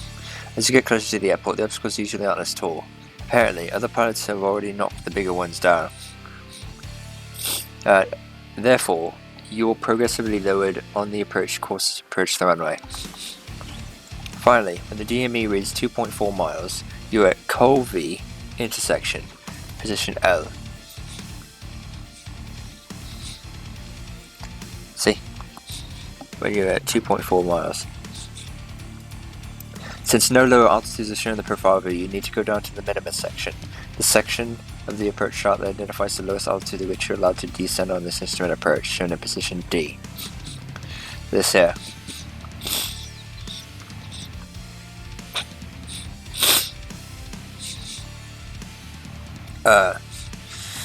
For the final and lowest altitude at which you can descend. The minimum section is 660 feet is the minimum descent altitude, MDA. So this has to do with classes, so the class of aircraft you are. So 660 feet for us.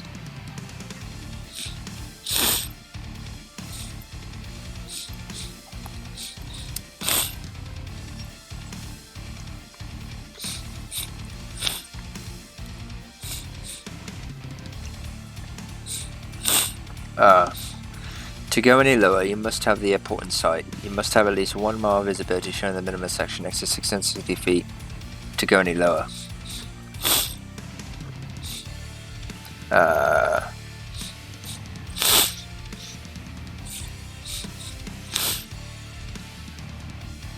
You need at least 1 mile visibility, that there.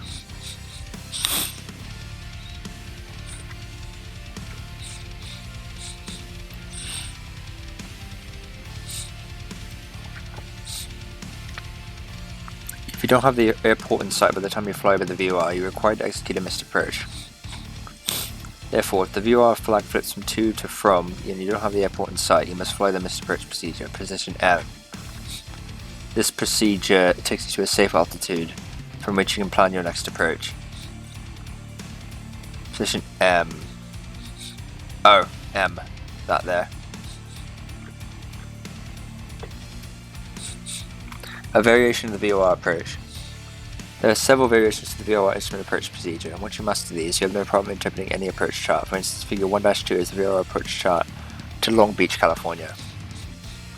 Figure 1-2. That's what it looks like.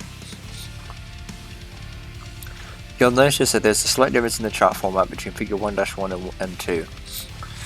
Within the next couple of years, all approach charts will eventually change to the format shown in figure 1-2. The approach consists of two main segments. The first segment is a 300-degree course.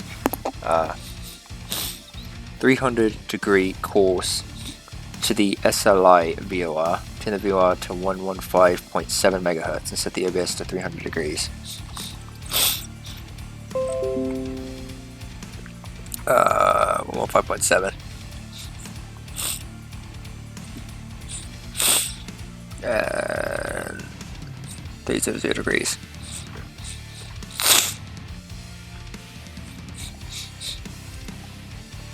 The minimum altitude along this route is 1500 feet as shown by position A. Once the two from flag flips and reads from, you need to turn and track outbound on the 275-degree course that leads you to the airport, position B. So when it flips to and from, you need to track to here. You need to track 275 outbound from the VOR. So you go in here, you go along at 1500 feet, and then you track outbound, 275-degree radial.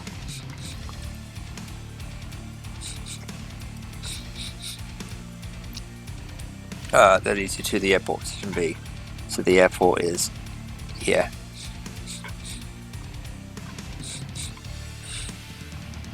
Since the profile doesn't show any minimum altitudes for this section of the procedure, look at the minimum section of the chart, position C. You are allowed to descend at 560 feet on this approach, as you can see here. Straight landing runway 30.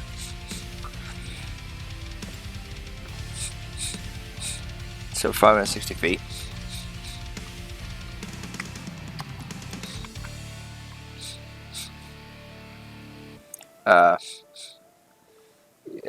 Where's the missed approach point?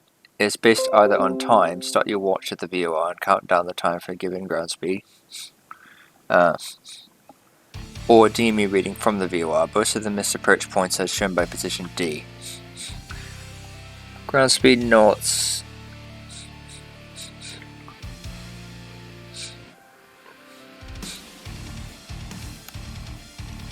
VOR to MAP 4 nautical miles.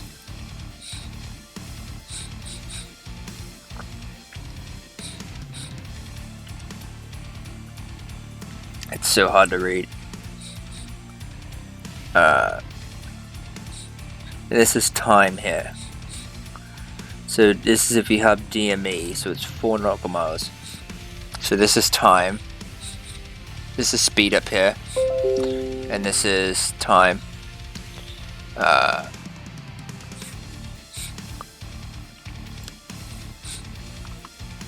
This is time here.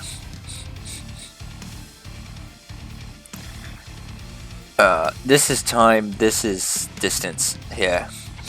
Fuck, that's hard to read. The racetrack course reversal. So this here, I think.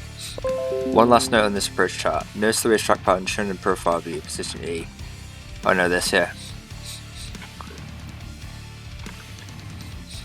This is one of two means of course reversal, also known as procedure turn. If you're heading to the VOR from the north, it's too sharp a turn across the VOR and fly the 275-degree course toward the airport. Therefore, you should cross the VOR and reverse course.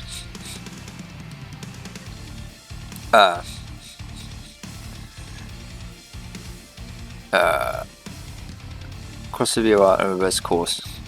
Flying a heading of 120 degrees, position F.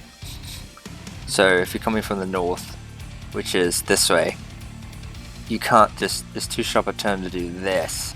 So what you do is you cross the VOR and go into here, 120 degrees, then turn left in that case, track outbound 120 degrees, or it's the radial.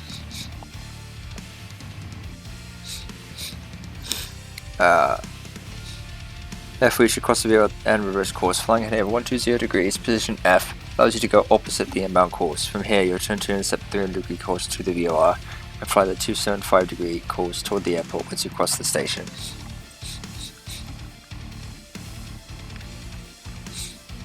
Simply stated, your objective is to try and stay within the boundaries of the racetrack as you reverse course.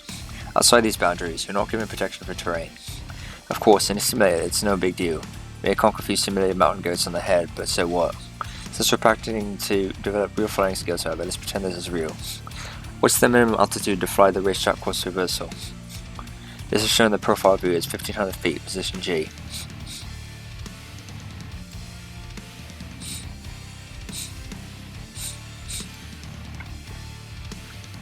Oh, 2300, yeah, 1500 feet.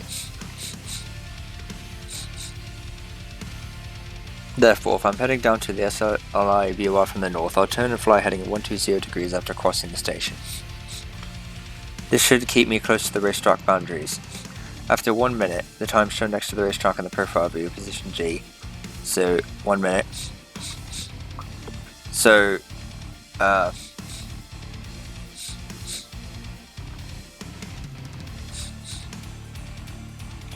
after 1 minute, the time shown, I'll turn left to intercept and track the 300 degree course back to the VOR and complete the instrument approach. Of course, this also assumes that I previously set my ABS to 300 degrees. With slight simplification, that's pretty much how it's done in the real world. Now note that you start your timer once you turn left, or once you turn on to the 120, then you start your timer. Fly 1 minute and then turn around.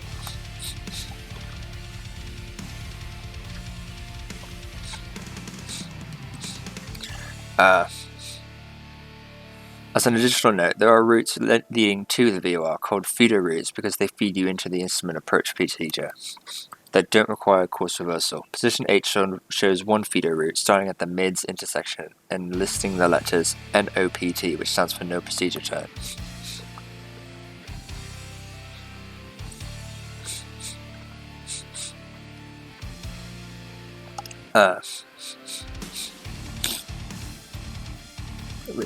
Along this route, you should fly the instrument approach without doing the course reversal. In other words, fly directly to the VOR and then to the airport. Oh, fuck. The barb type course reversal. This, here. So it's a barb, it's like a fish hook. The second time of course reversal is shown in figure 1-3. Figure 1-3. This is known as a barb type course reversal or procedure turn.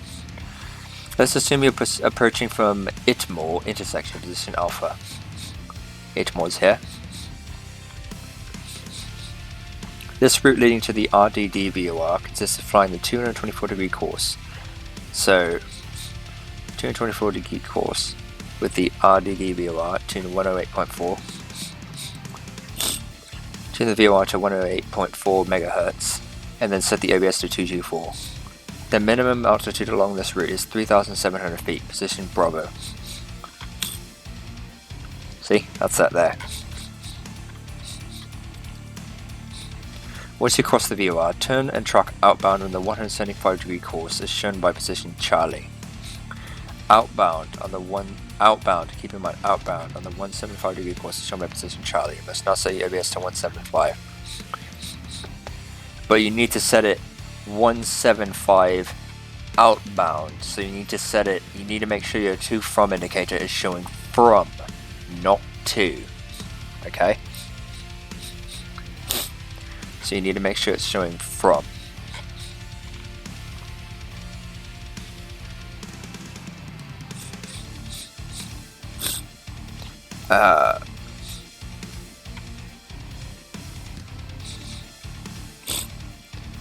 The objective here is to travel outbound, reverse your direction, and then track inbound and fly the instrument approach course.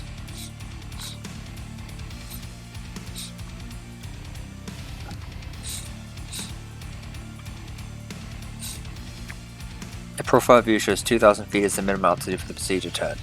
So profile view shows 2,000 feet minimum for the procedure turn. So this is the profile view, I believe.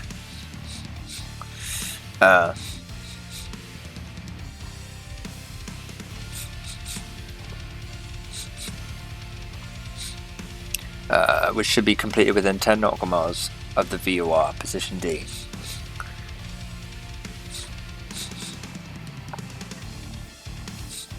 So it's saying the procedure turn must be completed within 10 nautical miles of the VOR.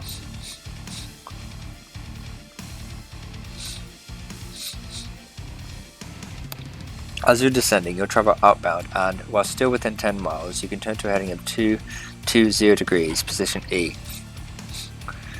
So that way.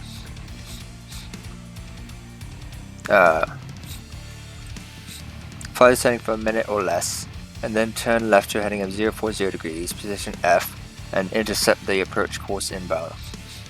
This means you must reset your OBS back to track to the VOR, which means you turn the OBS to 355 degrees, which is here.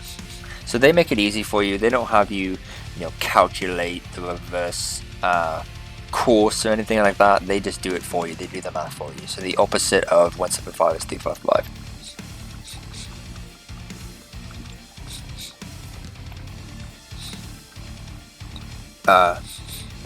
Once inbound, you may descend to 1,260 feet, position Gulf. So once inbound, 1,000. It's 355. That's your answer. 355, and then that's the VOR. You go in 2,000 feet.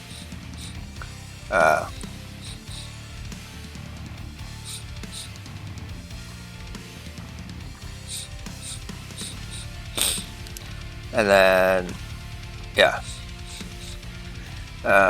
You may descend to 1,260 feet, position Gulf, which is right there, 1,260 feet. So you go 355 and then you descend to 1,260 feet. When your DME from RDD VOR reads 2.6 miles, as you can see here, it's the intersection.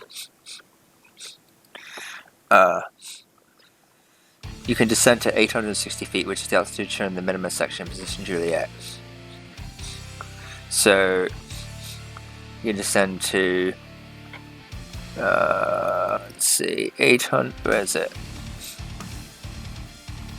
860 feet, which is altitude shown in the minimum section.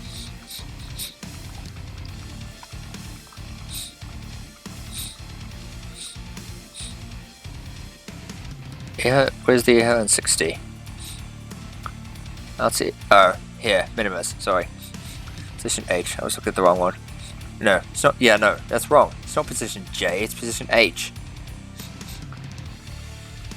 Fucking asshole. Made another mistake. He's making all these damn mistakes. It's stupid. Obviously he didn't proofread.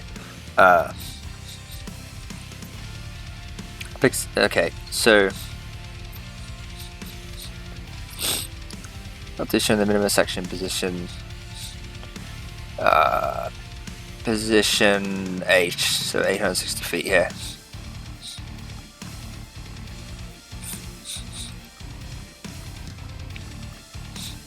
The M shown in the profile section, position H.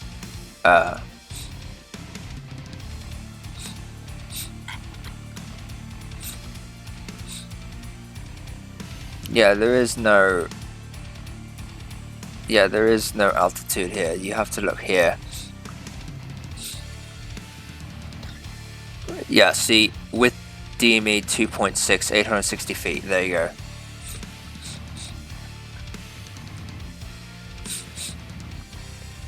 The M shown in the profile section, position H, depicts the VOR as the missed approach point.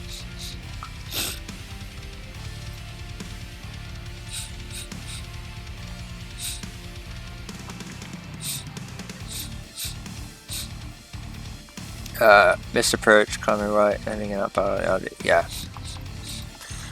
Missed approach point, yeah, here, VOR.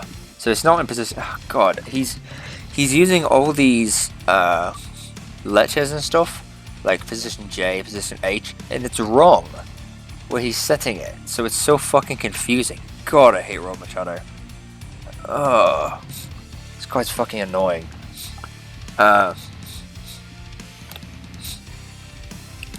So anyways, the M shown in the profile section, so there is no M here, least that I can read anyway. There's no M here. The M is here, so this is the missed approach point, which is the VOR. Notice the two feeder routes leading from Itmore and Red Bluff VOR to RDD VOR. Positions Alpha and India. So, this is God. So Itmore is this way.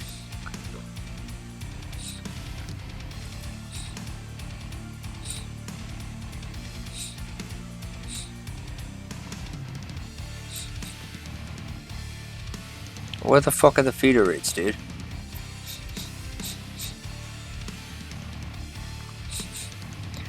Let's see.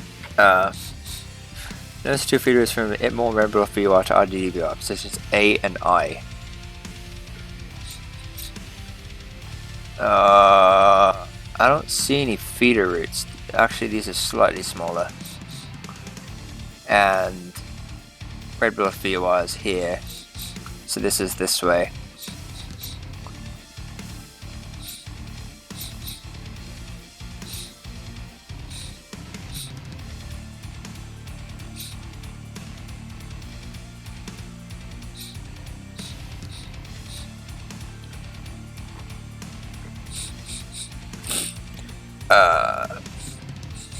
Feeder routes are shown as slightly thinner than the instrument approach course, and they are always accompanied by minimum flyable altitudes.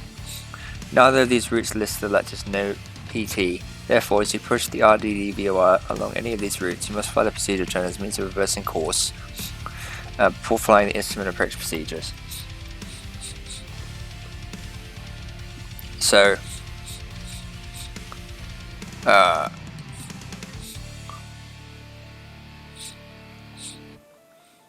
so you truck inbound to the VOR, and then you... What? Someone explain this to me. This is a little weird, because if you're going to be coming from here, you should just... Well... You have to make a procedure turn. God damn it. So that means I would need to... If I'm coming from here... Do I go to the VOR, then turn left, then go back around? That's fucking stupid. That can't be right. You can't... No, that can't be right. There's gotta be a mistake here somewhere, because if you're just gonna go straight in like this, this is a straight in approach. You don't need a fucking... Like, why would you need to... Why would you need to do a procedure turn if you're coming from here? Procedure turn is too harsh. The only thing I could possibly think of is go this way, do a procedure turn, and then go in. But not go to the VOR, pass it, then do a procedure turn. It doesn't make any sense.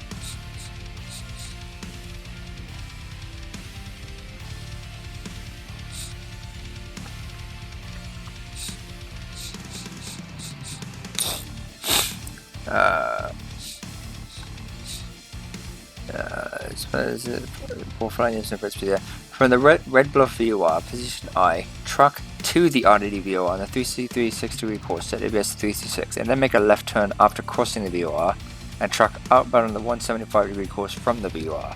Then you repeat the same course reversal process listed above. What? Why? That's so much overkill. I guess if you were at 3,000 feet, no, actually, yeah, that makes sense. If you were at 3,000 feet, that makes sense. Never mind. If you're at 3,000 feet, that makes sense. That makes perfect sense. So yeah, never mind. So yeah, if you're at 3,000 feet, and you're at 336, you cross the VOR, then turn left, intercept the inbound, and then go here, do the reversal, and then come in and land. Okay, so that makes sense. That's what I thought you would do, but it's kind of overkill. But if you're at 3,000 feet, it's safe. Did you get all that? Yes. I just took you through a quick course on VOR instrument approaches, something that usually takes instrument pilots months to understand. If you want to put an ice pack on your cranium, I'll understand. But believe it or not, there's only one more approach you need to look at in order to have a general idea of how most instrument approaches work. It's called the Instrument Landing System, ILS. To get started with your instrument flying, click the Fly This Lesson Now link to practice what you just learned about VOR approaches. So now we're going to fly this lesson and do a VOR approach. Oh, and is there a solo for this? Yes, good, so I can teach you. So fly this lesson now. In this lesson you learn to fly a VOR approach. Estimated time to complete, 25 minutes. Required knowledge and skills. Complete the student and private pilot lessons before beginning this lesson. Reading the ground school material before starting this lesson will help you better understand the skills being taught.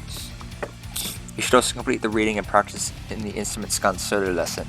Study the approach chart in this briefing to become familiar with the approach procedure. The weather. You'll encounter mostly cloudy conditions with some rain. Low ceilings are forecasted. So you'll need to rely on flying the aircraft referring only to the instruments. Recommended charts. Chart. Let's look at the chart. So what is this? Snohomish. So that's Paine VOR. Okay,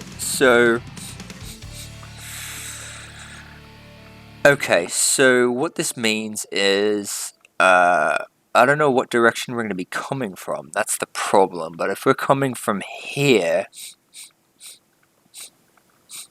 this is the airport here. Paine VOR is 110.6. So what we do is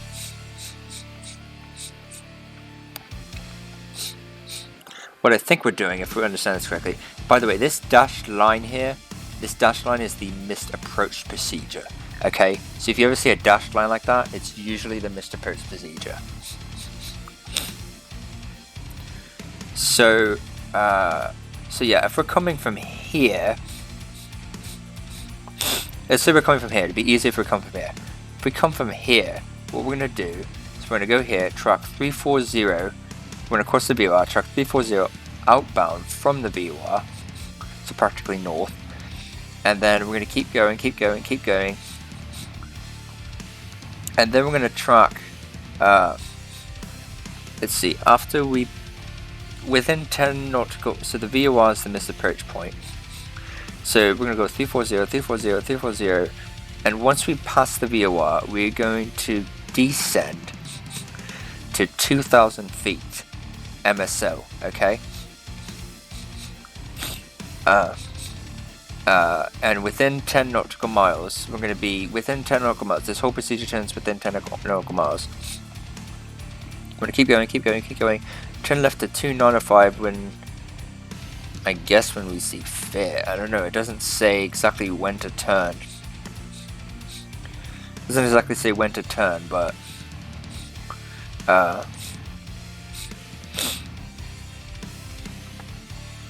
you turn left 295 and then fly out for a minute, turn right, standard rate turn 115 for one, and then track the inbound course of 160 degrees inbound for a straight in approach.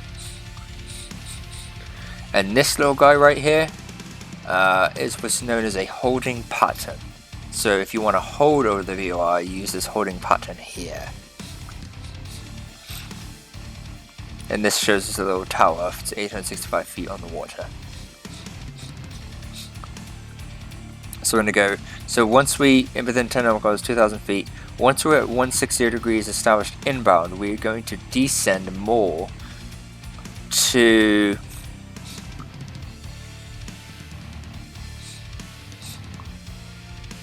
what? There's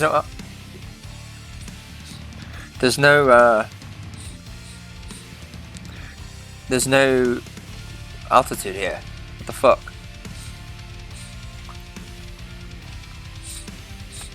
I guess you start your descent once you establish on the 160 degrees. You start your descent from 2,000 down. I don't know what the smallest, the minimum decision altitude is 1,060 feet. Okay, so we would descend at 1,060 feet, 1,000 feet basically. I mean, you have 1 mile of visibility.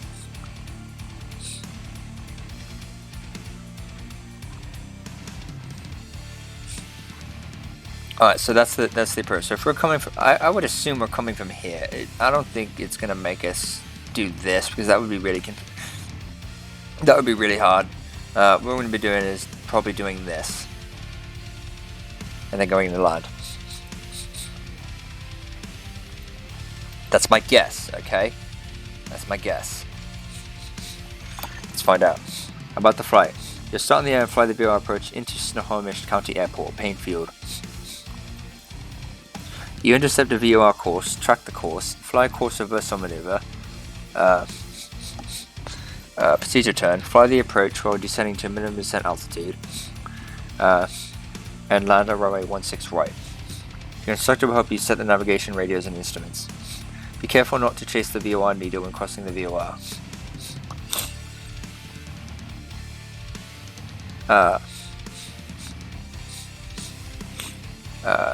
Yeah, as you push the VOR, the needle will become more sensitive and swing to one side or the other. As you cross the VOR, hold your heading until the VOR needle becomes more stable again. You will need to use either the aircraft clock or another timing device for the time portion of the approach. So the time portion is the procedure turn. Key commands to remember: F7 to lower flaps and 10-degree increments before landing. Flight criteria: you'll be asked to maintain airspeed within 10 knots as assigned. Altitude within 100 feet is assigned, and not below minimum descent altitude, 1,060 feet.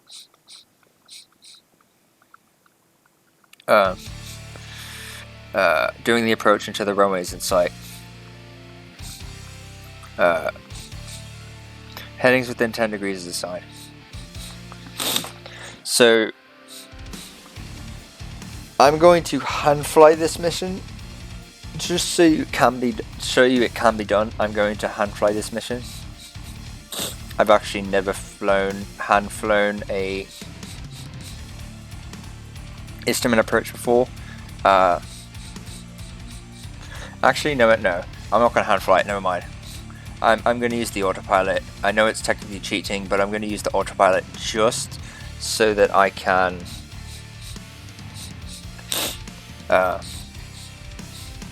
Actually, no. It'll be more of a challenge if I hand fly it.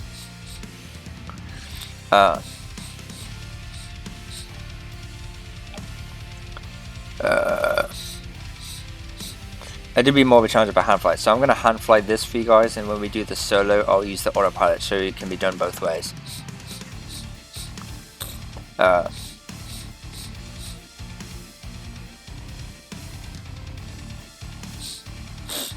Right, so that's that. So I'm going to hand fly this mission. Alright. Fly us lesson now. Alright guys, instrument approach. Let's do it. VOR approach. I'll teach in this other flight, I won't teach in this one. In this lesson, we'll fly a full VOR approach with a procedure turn. Before we begin, you'll need to refer to the Everett, Washington VOR approach plate to see how we'll fly this instrument approach. You must also make sure to read the ground school session on instrument approaches, otherwise your brain is sure to be rattled with terms and concepts you haven't yet heard. On the upper left-hand side of the instrument panel, next to the airspeed indicator, you'll find your next best friend, and that's called the clock. When you've found it, click the select button. This calls up the stopwatch function. Most holding patterns are based on time, so a good stopwatch is essential. Clicking the control button starts the stopwatch. It counts up in seconds, minutes, and hours. Clicking it again stops it, and the third time will reset it back to 0 so it's ready to be used again. You're going to be very busy during an instrument approach, so it's important to have as much done as possible as early as possible. Long before I get this close to the airport, I've checked the ATIS, fished out the correct approach chart, verified that it's the correct approach chart, stowed the coffee jug, tuned and verified the radios, and mentally reviewed the entire approach. First, let's take a look at the approach plate and brief ourselves on this approach. We'll be coming in from the west, heading towards Payne VOR. We're assuming ATC has cleared us for the approach from this position, and we'll have to fly the approach using our own navigation. In other words, no radar vectors for help. When we cross Payne VOR, we'll turn left to a heading of 340 degrees and rotate the OBS to 340 degrees to track outbound on the 340 degree course from the station. We'll also descend to 2,000 feet as shown in the chart's profile view. We'll fly outbound until the DME reads 6 miles, which keeps us within the procedure turn limit of 10 miles from the VOR. Then we'll turn left to 295 degrees as part of the procedure turn's barb-type course reversal. We'll also rotate the OBS and set the inbound course of 160 degrees. Don't turn the OBS to 160 degrees yet. I'll tell you when it's time. After 1 minute at 295 degrees, we'll turn right to a heading of 115 degrees and intercept the 160 degree course inbound, otherwise known as our final approach course.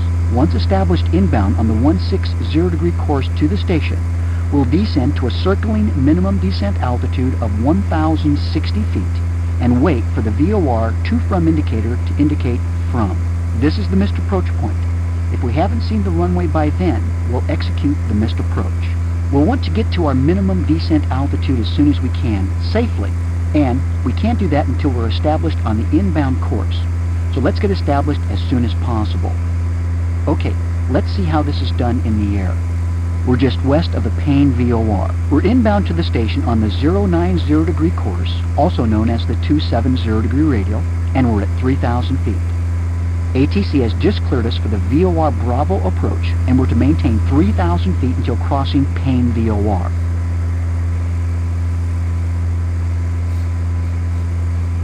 Right now, on the top of the VOR indicator, I want you to click the knob marked OBS to rotate the dial until 340 degrees is at the top of the dial.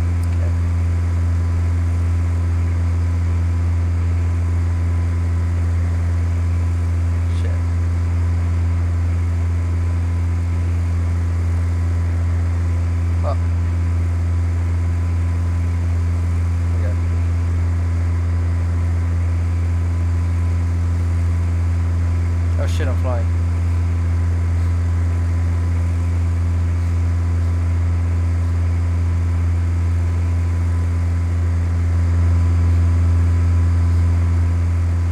So we're waiting to have a 2 from. So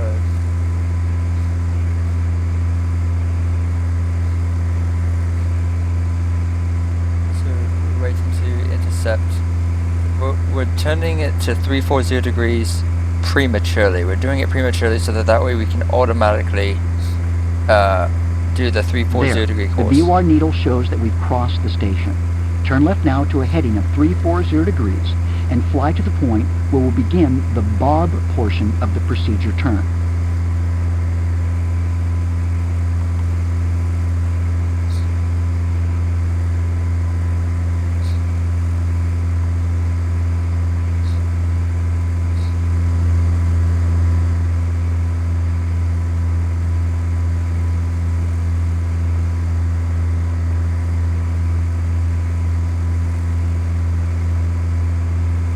Oh, it's so laggy.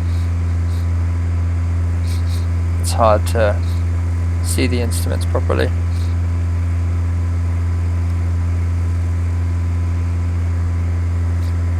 There we go, just like that.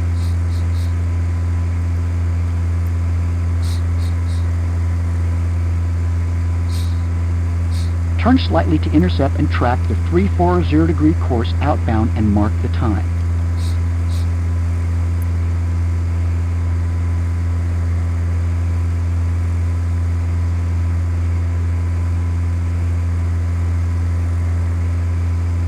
Now is also a good time to begin your descent to 2,000 feet and reduce your speed to 90 knots. Don't worry about descending at a specific rate. Just get the power back to about 1,600 RPM and adjust your pitch to maintain 90 knots. Oh, I'm off.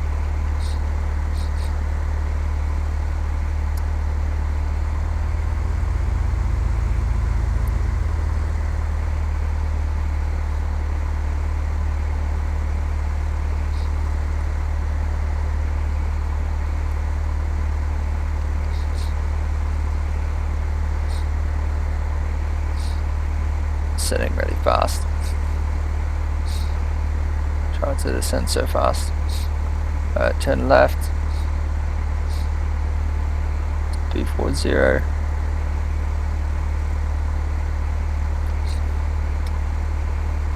We want to stay within 10 nautical miles of the VOR, so we leave plenty of time to make the procedure turn within 10 miles. Oh no. When the DME reads 6 miles, we'll fly the altitude. 45-180 barbed portion of the procedure turn. You're too low. Climb. Oh god, the checkpoint's gonna be a bitch if I have to do this shit properly.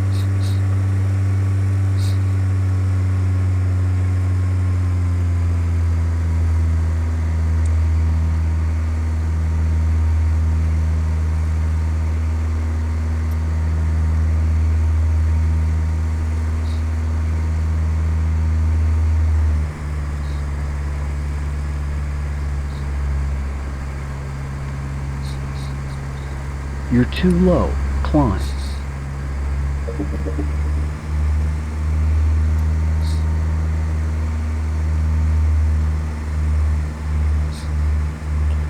DME is almost 6 miles.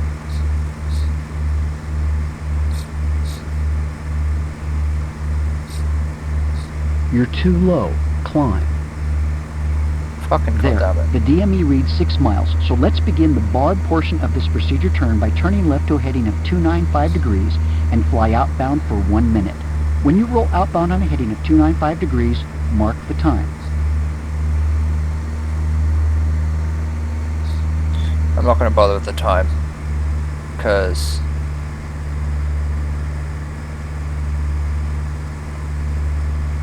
You're too low. fucking Climb. goddamn it. I need to trim for this, because this is a pain in the ass.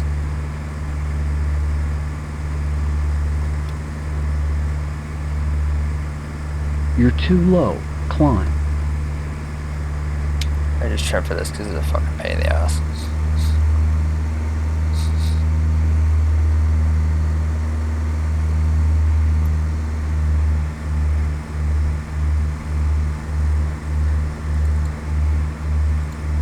Not gonna bother with that.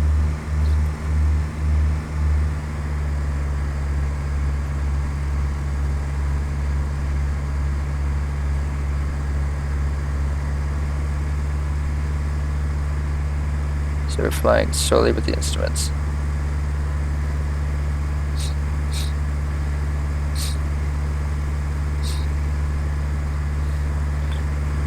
We've been outbound for 1 minute, so let's turn right to a heading of 115 degrees to intercept the 160 degree course inbound to the VOR. So 115.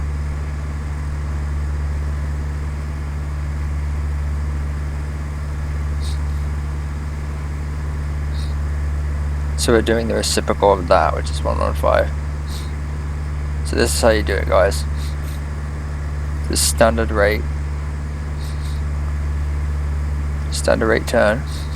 There's no use looking outside because you can't see anything. Not really, so.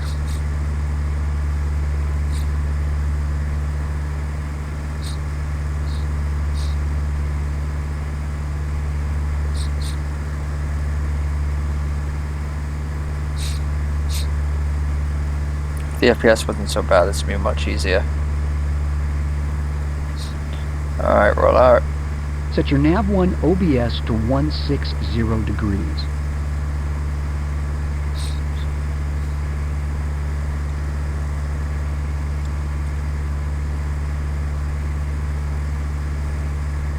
Set OBS 1.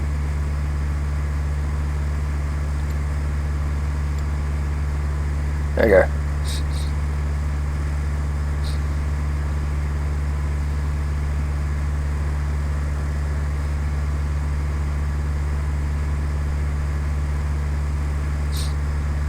Okay, we're intercepting the 160 degree course inbound, so turn to a heading of 160 degrees. Intercept and fly that course inbound. Begin a descent to 1,060 feet. This is our minimum descent altitude, or MDA. Maintain an approach speed of 90 knots. I know from the airport diagram that the VOR is east of runway 16 right, so we'll be looking mostly to our right for the approach lights. Make small corrections to maintain altitude and to keep the VOR-1 vertical needle centered. Don't go below 1,060 feet until the runway is in sight. If we can't see the runway by the time we get to the VOR, then we'll execute the missed approach. So we're descending to 1,060 feet. It's basically 1,000 feet. It's in right a bit. Now we're heading to it.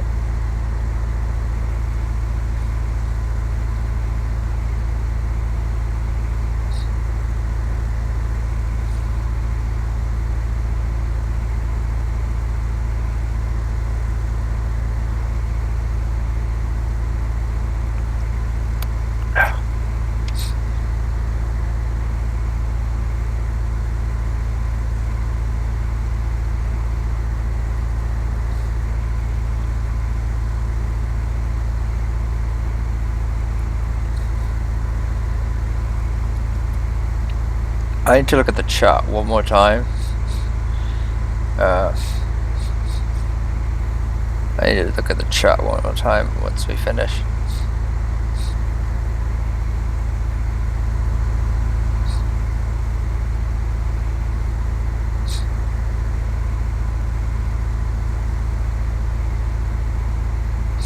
This is perfect. We're doing really good. Hey, we're in a circle.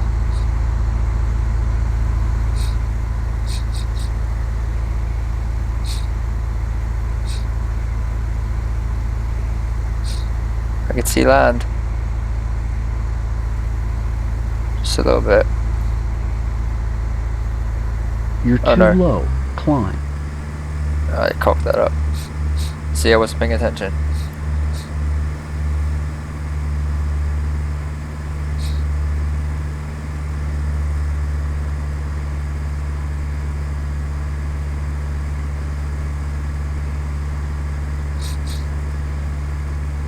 So 3 nautical miles, 4 miles away. So the runway should be off to our right or left. One of the two.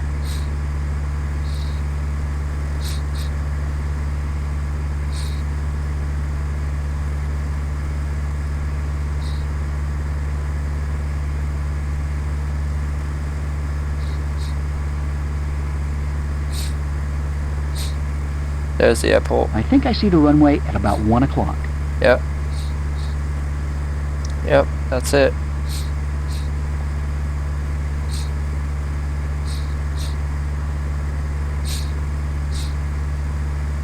We're on 16 left here.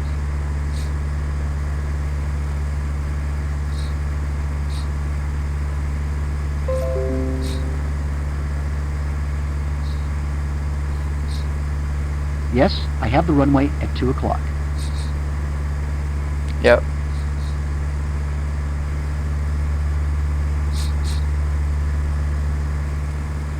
Do you want me to turn to it, mate? We have to turn now.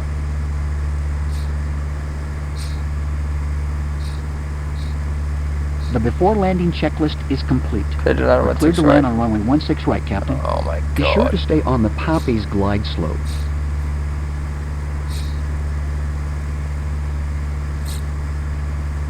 Oh my god, Rod, I can't believe you're fucking having me doing this now. I need flaps, but I'm not gonna bother with flaps in this instance here. Because we're so close, I'm not even gonna bother.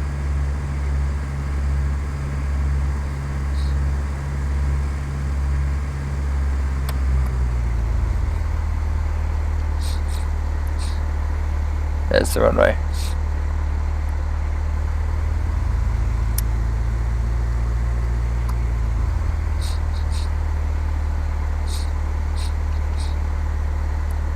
Come on.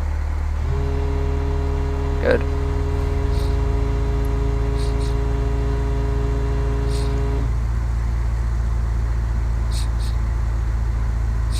It's dangerous, man.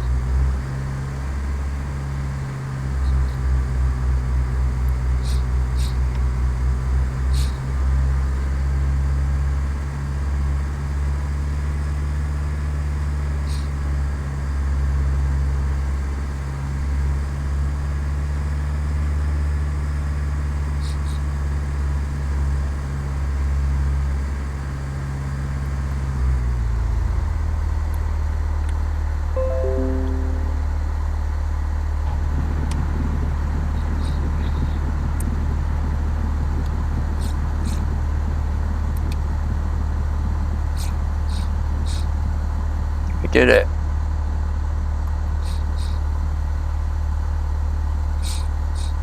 Slow down. Did it. As a good educational aid, why don't you check out the flight analysis while I go park the airplane? Okay, guys. This is the flight analysis.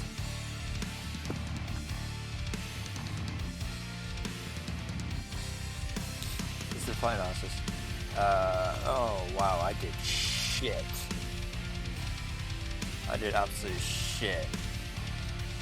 This is where we started. We went this way. Almost crossed the VOR, not quite, but we almost crossed the VOR.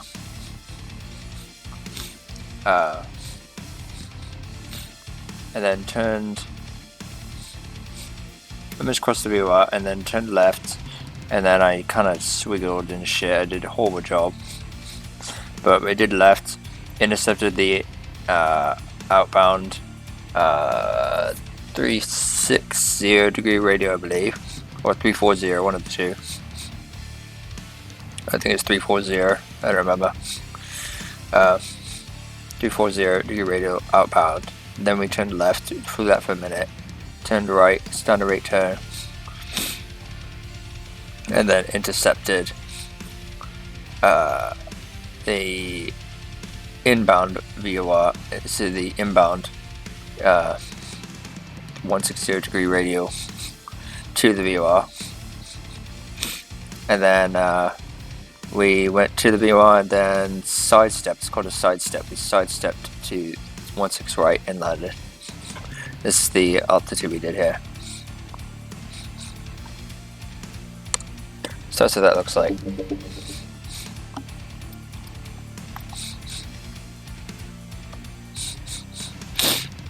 So now I get to teach you how to do it. Solo flight, VOR approach. Solo flight, VOR approach. Fly the VOR runway 34 right, approach to Seattle Tacoma International. Continue tracking the 025 degree course on nav 2 until you intercept the 338 degree course to the Seattle VOR in nav 1. You're clear for the approach and landing on runway 34 right. We were flying the Cessna 172. So continue tracking. So we're going to start tracking the 025 degree course on nav 2.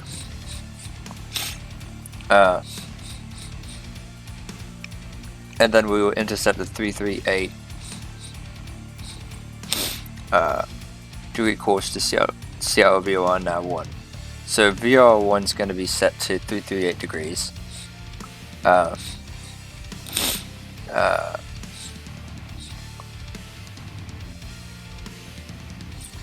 So this is a little bit of VOR triangulation here, it seems, because you're tracking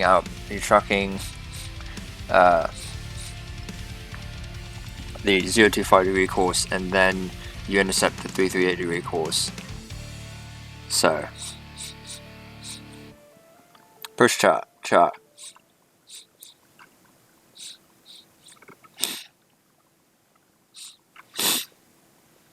Alright, so there's the VOR. We're going to be tracking the 025 degree radio outbound from the VOR. And then we're going to intercept. Oh yeah, it's 2 VORs. So we're using 2 VORs.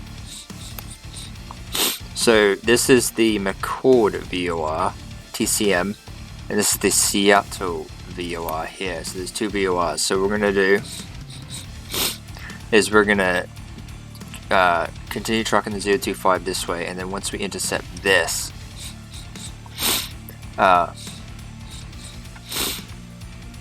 once we intercept the, what's it called, 338 degree radio to the airport, we're going to continue on. No, we're just going to go straight in, I think.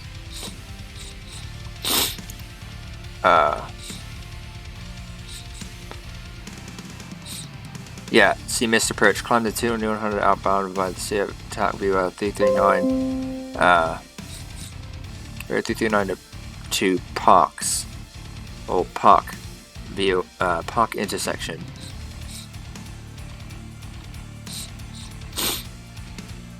So they're gonna do this and then go here, and then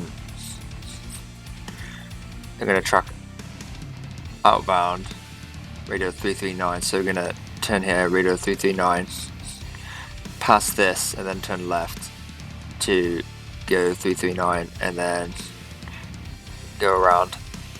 That's the missed approach procedure. So what are we doing here? So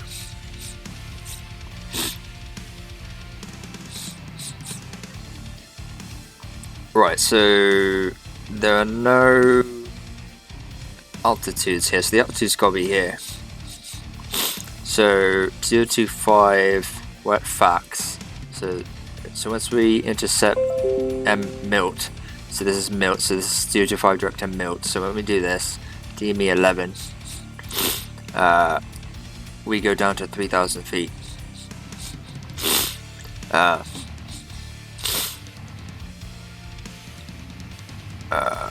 And then once we're at Milt, so we're going to be at, let's say, 5,000 feet or whatever it is. Yeah, it's McCord Air Force Base.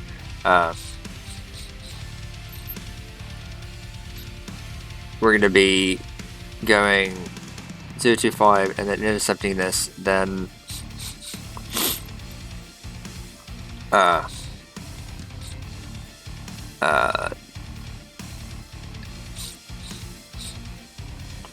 let's see, 5,000 feet, and then this is, doesn't have an altitude, but if this is 5,000 feet, this has got to be 5,000 feet, so this is, but this is 5,000 feet to here and then descending, so I guess we could descend to 3,000 feet here, so reach in here at 3,000 feet and then continue descending to 1,600 feet. So when we get to the to the NDB, which is this here, I believe, and then at 338, after that's DME 4.3, we can descend from 1,600 feet down to the minimum, when we default right, minimum 840 feet. So 800 feet.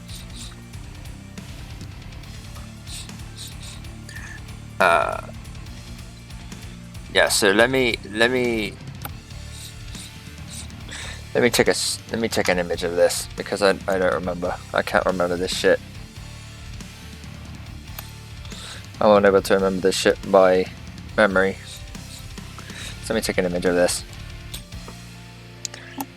Alright, so I've got an image of it and we're going to fly. So fly SS and now. And I'll use the autopilot when we do this. Fly SS and now. Alright guys, we are on this is the sort of flight with the VOR approach, and I have to say it's really nice that it's clear weather so you can actually see what the fuck you're doing. So that's actually helpful. What I'm going to do is I'm going to turn on the autopilot. I'm going to stay at 5,000 feet.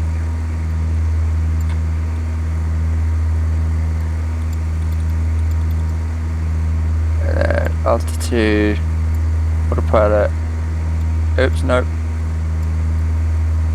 Heading. I'm going to keep it here, right? I'm going to keep it here. I'm going to use the autopilot for this so you guys can see how this works. So basically what we have here is we are on the according to the chart, we are on the 025 degree radial from the first VOR, whatever it's called. I don't remember what it was called. But we're going to be on this VOR traveling from. We're going to be on this VOR. We're going to be on this VOR for 3 more miles until it reaches 11 nautical miles, and 11 nautical miles is where we're at the MIT or whatever it's called, the MIT VOR or whatever. So the Milt VOR, and when we get to that VOR, or not VOR, sorry, the intersection, So we're going to stay on this course, and this needle right here is tuned to 338 degrees, and that's the inbound course to the runway, to 34 right. So this needle, if we stay on here, this needle is going to start moving to the left, and once it starts moving, we're going to have to turn to 338 degrees, okay? So that's how that works.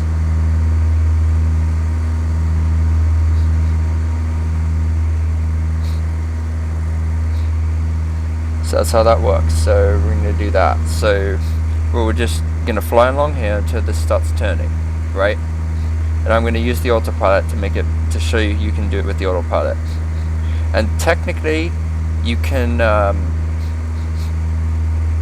use navigation. You can use the nav radio to automatically get the glide slit or the localizer from the VUR. I'm pretty sure. I believe you can do that.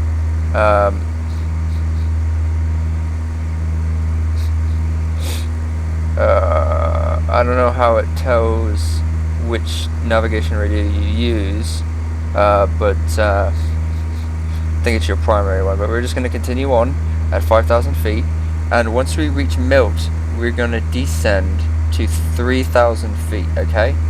Well, actually no, we're going to descend to 1,600 feet, because at Milt you're supposed to be at 3,000 feet. So actually that's what I'm going to do. That's what I'm going to do now. I'm going to descend to 3,000 feet. I don't know if I actually have to do this or not, but if I'm supposed to be doing this,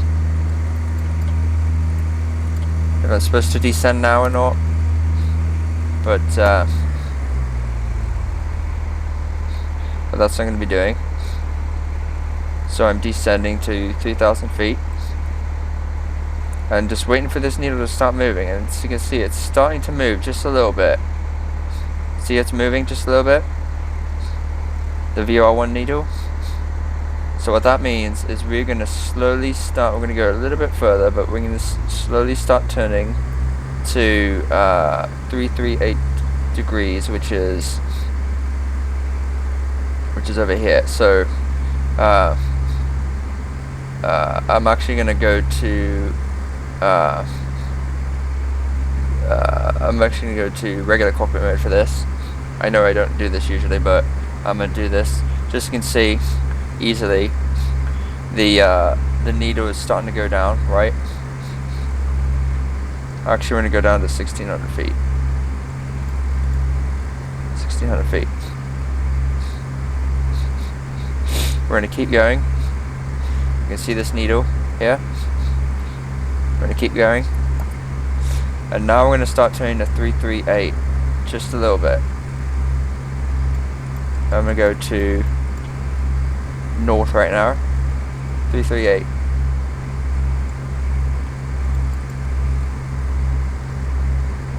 There you go. And as you can see, we're on the VOR approach. You see that there?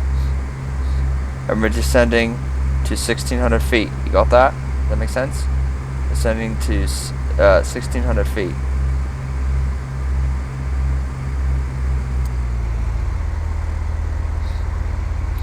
And we're just going to go this inbound course to the runway, to 34 right, as you can see.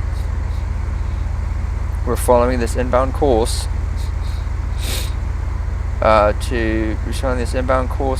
of to the VOR of 338 degrees. We're a little bit off, so I'm going to turn to the right just a little bit.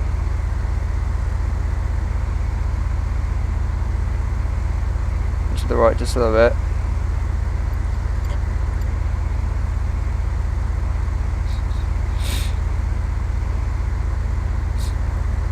And we're descending to 1,600 feet. And once you reach 1,600 feet, we are going to be at the DME 4.3.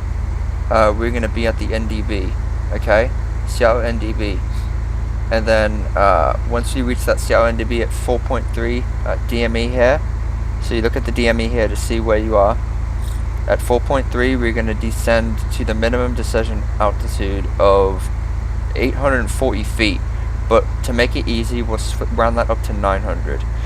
when you have minimum descent altitude, if you want to round, always round up, never round down, because it's dangerous. The minimum descent altitude is there to keep you safe, so you don't want to go lower than a minimum descent altitude, no matter what it is.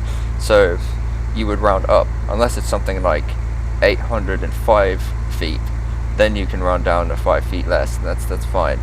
But in general, you round up. So we're going to round it up to 900 feet for the minimum decision altitude until you see the runway, which we already see the runway, I know, but we're doing this proper. So we're doing this with the autopilot just to show you it can be done. And I know I'm not going to use the approach mode to go into the runway since I don't have ILS enabled. This is not ILS.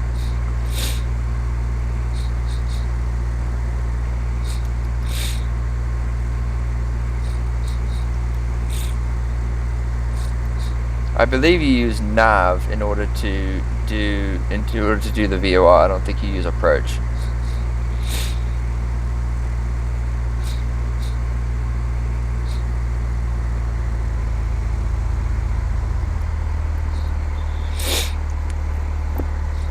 So see how that's working. So 4.3 we're pretty much on the NDB. So we're going to descend to minimum descension altitude of 800 feet or 900 feet. Sorry.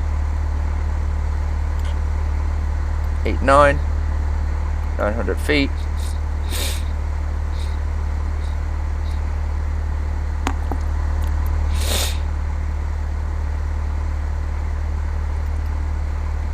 Descend a little bit quicker.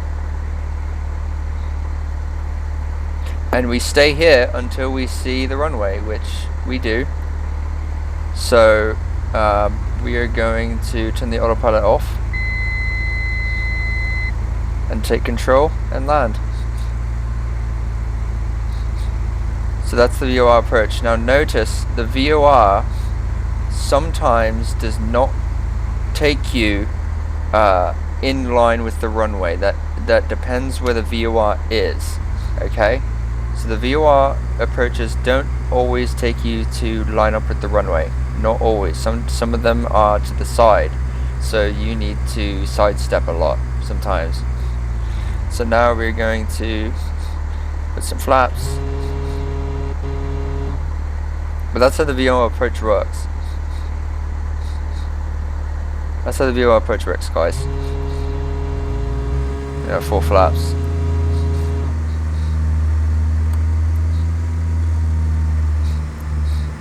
This is very laggy, I know.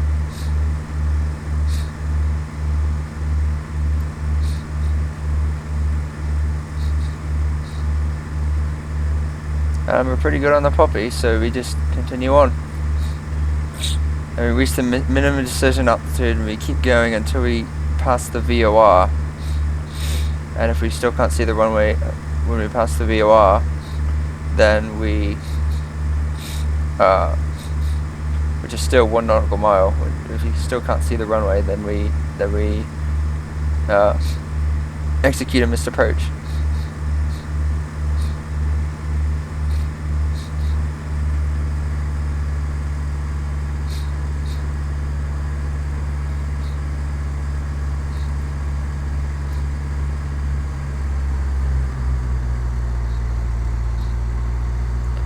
So we just land, do 4 right, and that's how you do a VOR approach, guys. I know I had to speak quite quickly because a lot of things happened at once. Plus it doesn't help the FPS is really shit. It doesn't help that the FPS is shit. If the FPS wasn't so shit, then it'd be easier to teach.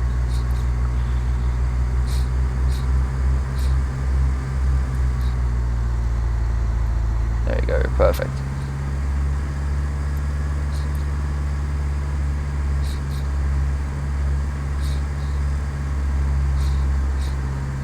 That's a VOR approach, guys.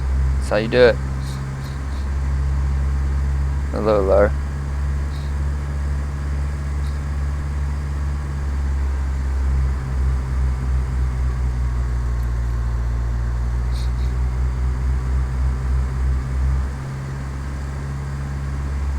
Don't lag, please.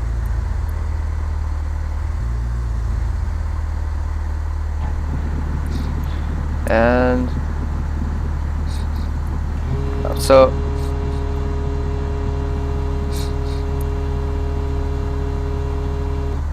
can I make this? Oh god.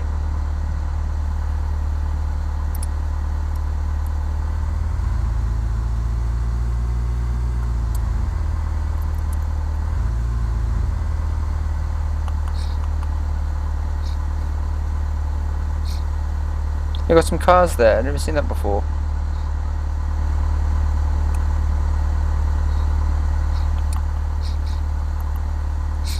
Alright, that's how you do that, guys. That's how you do a VR approach.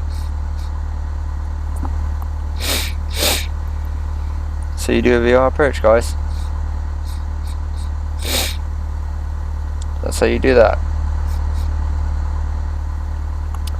Hopefully you guys can understand that. I know it's hard. You just kind of have to play with it a little bit. The most important thing to remember is, you need to intercept the course. You need to understand VORs and how they work. If you don't understand how VORs work, and you don't understand how to be on a radio to a VOR, you're not gonna understand this. But otherwise, if you do understand that, then this is going to be pretty straightforward. The hardest thing is the charts, understanding the charts, how to read them and stuff like that. And to be quite honest, I'm not really good with reading charts. I'm not that good at it. I'm still learning myself. These charts are fucking hard. It's hard to remember what all the little symbols mean and shit like that. So you really need a legend and stuff to be able to remember what all these things mean and stuff. But yeah, let's continue with the training. That was VOR approach, guys. That's how you do it. Alright, that's how you do VOR approach, guys. That's how you do a VR approach. So hopefully that made sense. It's hard, it is, but you kind of have to play around with it, kind of test it out, and just kind of get a feel for it a little bit. It's hard to understand, but yeah, with practice, I think you guys will get it. Lessons. Let's continue. So let's continue on. Lessons. Alright, let's approach.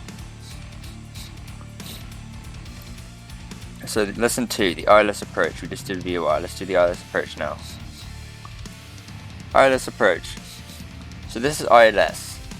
So lesson 2, the ILS approach.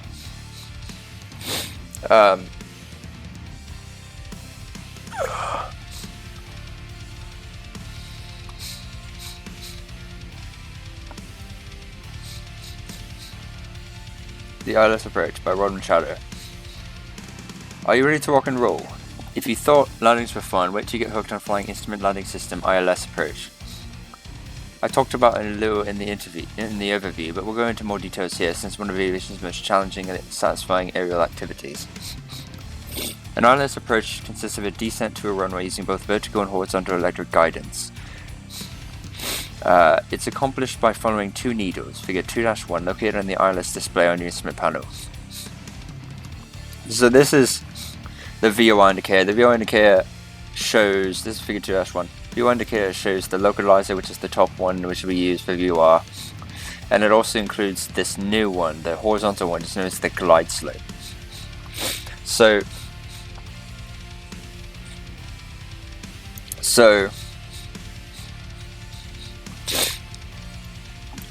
there's an ILS simulator, I believe, that I'm going to see if I can try to figure out for you guys. I got an ILS simulator that I'm going to use for you guys to try to explain how this works. Okay? So I'm going to try to explain how this works. But anyway, visually how it works. But anyways, the VOR indicator, this VOR indicator has a glide slope and a localizer. Unlike other instrument approaches, this one takes you down to a height known as the decision height, or DH. Decision height is approximately 200 feet above the runway elevation, as shown in figure 2-2. Now, this one takes you down to the decision height. However, in something like a 737, like an airliner, the plane can actually literally land itself. If you set it up properly, you can land it. You can have it totally land itself, flare and everything. You can have it literally do everything all by itself.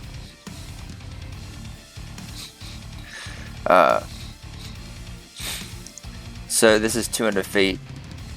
So from this not too lofty perch, you take a peek outside and decide if you can see the runway well enough to land, thus the name decision height. If unacceptable runway visibility presents a safe landing, you apply power, climb, and head off to someplace else with better weather. Let's take a closer look at how the ILS approach is constructed. The ILS consists of two electronic beams. One beam is angled outward and one is angled upward from the runway complex, as shown in figure 2-3. Figure 2-3. The outward or horizontal beam is called the localizer. So this is the localizer here. This is the localizer beam here. So it's left and right. It helps align your airplane with the runway. You track the localizer by following the needle shown in figure 2-3, position alpha. So you use this here. It's the same thing. You track the localizer the same way you track the VOR. Just note that the localizer beam will only goes from the runway. It's only in one direction. It's only at a cone from one direction, as you see here.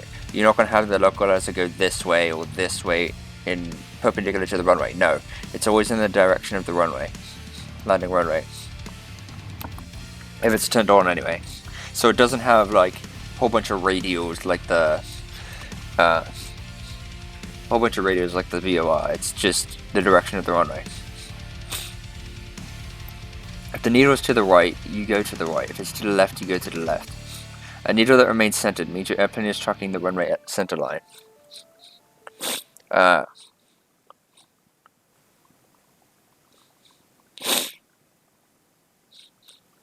Let's see.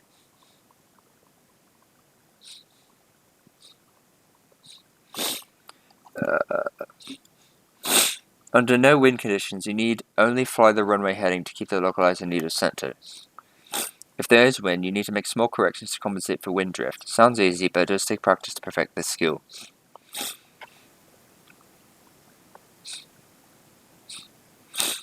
The glide slope is an electronic beam that's tilted upward. This is the glide slope here. The blue cyan, that's the glide slope.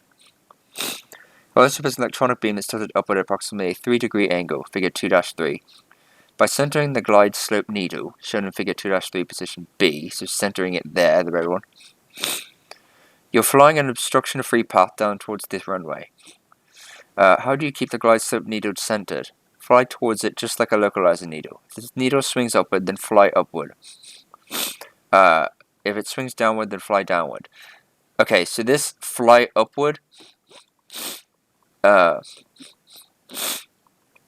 you don't always fly upward. So just kind of take this with a grain of salt, because usually if you're underneath the glide slope, if you just keep flying straight at the same altitude, you will eventually meet the glide slope. The glide slope will come down, and your needle will come down, and you'll meet the needle. So do not chase the needle upwards. Do not pull hard back on the stick to chase the needle upwards and try to center that needle. No. If it swings downward, though, then you fly downward. If it swings downward, then you're above the glide slope, and it's not going to meet you because you're above it. So you need to descend enough to meet that glide slope. But if it swings upward, then fly upward a little bit. If you're way too low, then if you're extremely low, then fly upward a little bit, but not too much. If it's just a little bit above, just fly straight, same altitude, and the needle will eventually meet you. If you start going down a little bit, just keep flying straight at the same altitude. If you start to go below it a little bit, and it will eventually meet you. You need experience to be able to tell whether you're going to pull back on the stick to fly upward and meet the needle or not. Usually what I do is I just let the needle come down to me. Okay?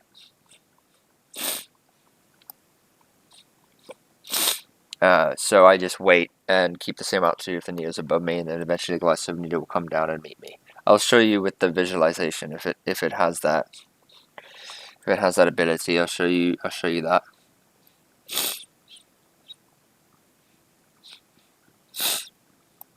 The objective is to maintain a specific rate of descent that allows the airplane to track the glide slope down to the decision height. So once the difference between the localizer and the glide slope is the glide slope. The localizer, you can just stay put. If there's no wind, at least you can stay put and you'll keep the localizer centered. However, the glide slope, you need to be at a constant descent to keep the glide slope centered. So if you meet the glide slope and the glide slope centers and you just stay at the same altitude, you'll eventually go above the glide slope and the needle will start going down. It will start passing. It will start here, meet, and if you stay at the same altitude, it will start going down. It's because you're starting to go above the glide slope. So the glide slope, it's really hard to see here, but the glide slope is an angled slope. You can see here, it's an angled slope. See that? It's kind of angled slope a little bit. It's going down towards the receiver or the transmitter. It's an angled slope. So you need to stay within this blue line or this blue cone. You need to stay with this blue cone. In order to do that, you need to have a constant descent. Usually it's 3 degrees per second, but it's 3 degrees for whatever, 3 degrees per second or whatever.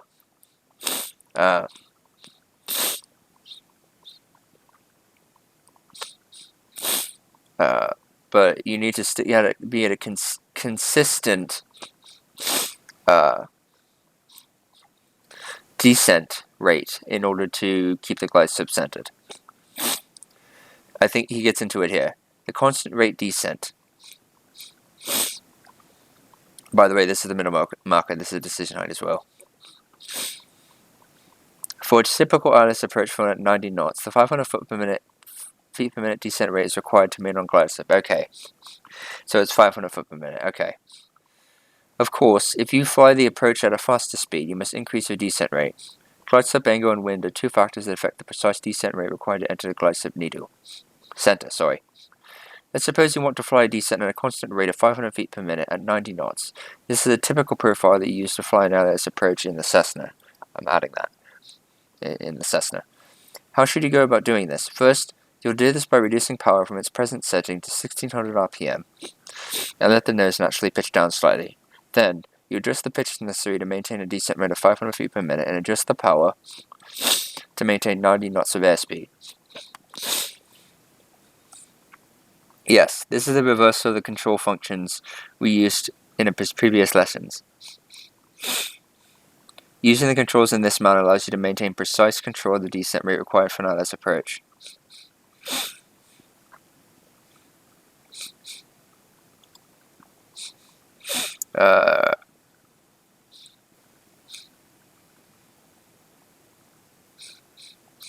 Yeah, reversal of the control function. So what he means by that is he's saying you adjust the pitch to change your descent rate or your altitude, and your throttle, your power, to maintain the airspeed.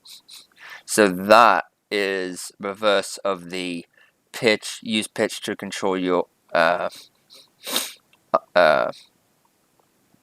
use pitch to control your airspeed and your throttle to control your altitude. This is a little bit different. It's reversed. You control your altitude with the you control your altitude with the pitch, and the power to control the airspeed. So it's opposite. So keep that in mind. I don't generally follow that rule. I don't generally do that. I do whatever comes natural to me, and that's usually using power to change, which is this. This is usually natural to me, using power to change the airspeed and the pitch to maintain the 500, the altitude. But it's whatever comes naturally to you, really. Technically, what you're supposed to do is do this for an ILS. So adjust the power to maintain the speed, and pitch to maintain your descent rate. So using controls in this manner allows you to maintain precise control of the descent rate required for an ILS approach. So ILS stands for Instrument Landing System, by the way. I don't know if you went into that, but that's what it stands for. Here's how the sequence should look. Step 1. Adjust power to maintain 90 knots in level flight. A speed of 90 knots requires a pitch altitude of approximately 6 degrees nose up pitch in level flight. That also depends on how high you are, how dense the air is, and the temperature dew point and all that shit. That all temperature, weather, that all. So it's not always 6 degrees, but usually it's 6 degrees, and the pressure and everything. Step 2: reduce power to 1600 RPM. Let the nose pitch forward naturally, and adjust the pitch to maintain a 500 foot per minute descent rate. This requires approximately 3 degrees nose up pitch on the altitude indicator (AI). Step 3: trim to maintain the altitude for this descent rate. Step 4: to make small adjustments in power to maintain 90 knots. Airplanes have inertia, so it may take a few seconds to change speed when moving the throttle. Be patient. Believe it or not, this is precisely what you're doing in intercepting the glide slope. Since glide slopes are normally intercepted from below, you'll fly level at 90 knots until the needle lowers to a center position in the ILS display, figure 2-4. So that's what I was talking about earlier, where you just keep flying level and then you eventually meet the needle, and the needle will come down to you if you're below it, okay? That's what I was talking about. So this here. Once centered, you reduce power to approximately 1600 RPM. Adjust the pitch and trim the airplane for a 500 foot per minute descent rate, maintaining 90 knots.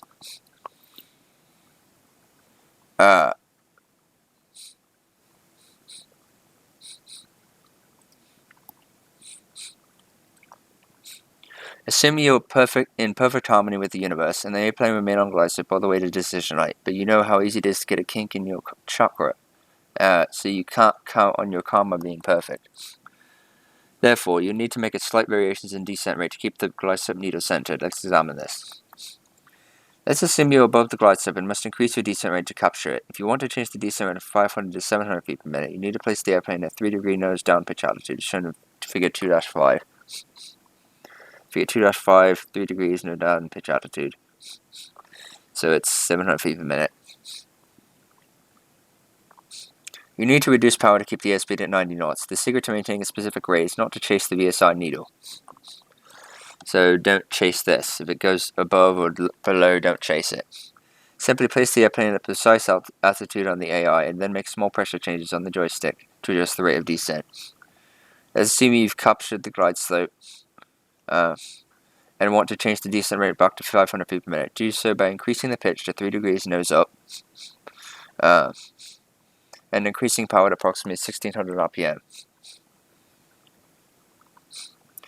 So now assume you're below the glide slope and must decrease your descent rate to capture it.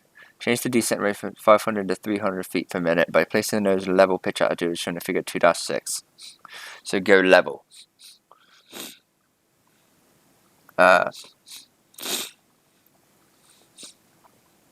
Figure 2-6. See how he's level now? Increase the power to approximately 1700 RPM to maintain 90 knots. Remember, don't chase the VSI needle. Make pitch changes on the altitude indicator, followed by small pressure adjustments on the joystick to fine-tune the VSI's indication. So yeah, that's that. And he's too low, by the way. Radio scanning primary instruments. ILS approaches are not the place to catch the little shut-eye. Following the ILS needles to a decision height is a demanding task. That's why you never leave step 2 of this 3-step instrument scan. In other words, you spend almost all of your time radio scanning the primary instruments for constant rate descent. Figure 2-7 shows the primary instruments for an ILS approach. Figure 2-7, primary instruments for an ILS approach. Airspeed, primary for power. So, airspeed, primary for power. Directional gyro, primary for bank. So, airspeed is for how much power you need. Directional gyro is how much bank. So the directional gyro is this here. So this here. I believe. Vertical speed, primary for pitch. The VSI is primary for pitch. The heading indicator, vertical speed indicator is primary for pitch. The heading indicator is primary for bank. And the altitude indicator is primary for power. These instruments are radio scanned along with the ILS display. You don't, however, need to radio scan the airspeed indicator that often.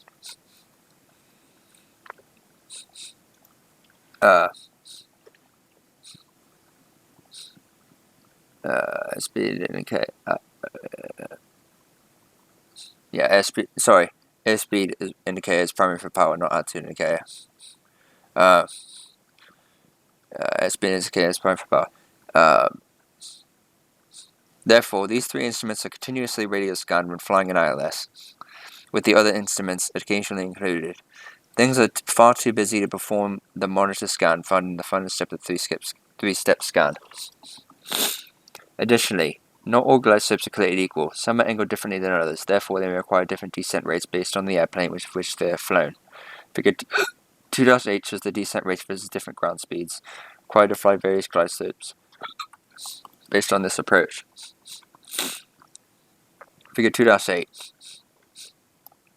At 90 knots, so here, for this 3-degree glide slope, so here, 485 foot per minute descent rate should keep you right on target. Now it's your turn. If you're having trouble tracking the localizer, look at the runway ahead of you and visually align yourself with it. Observe how easy it is to fly a constant heading when looking at an actual runway.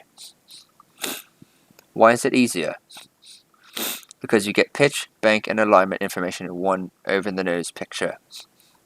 When you can't look outside, it takes a trained instrument scan to acquire the same information from three different instruments: the altitude indicator, the heading indicator, and the ILS display, respectively.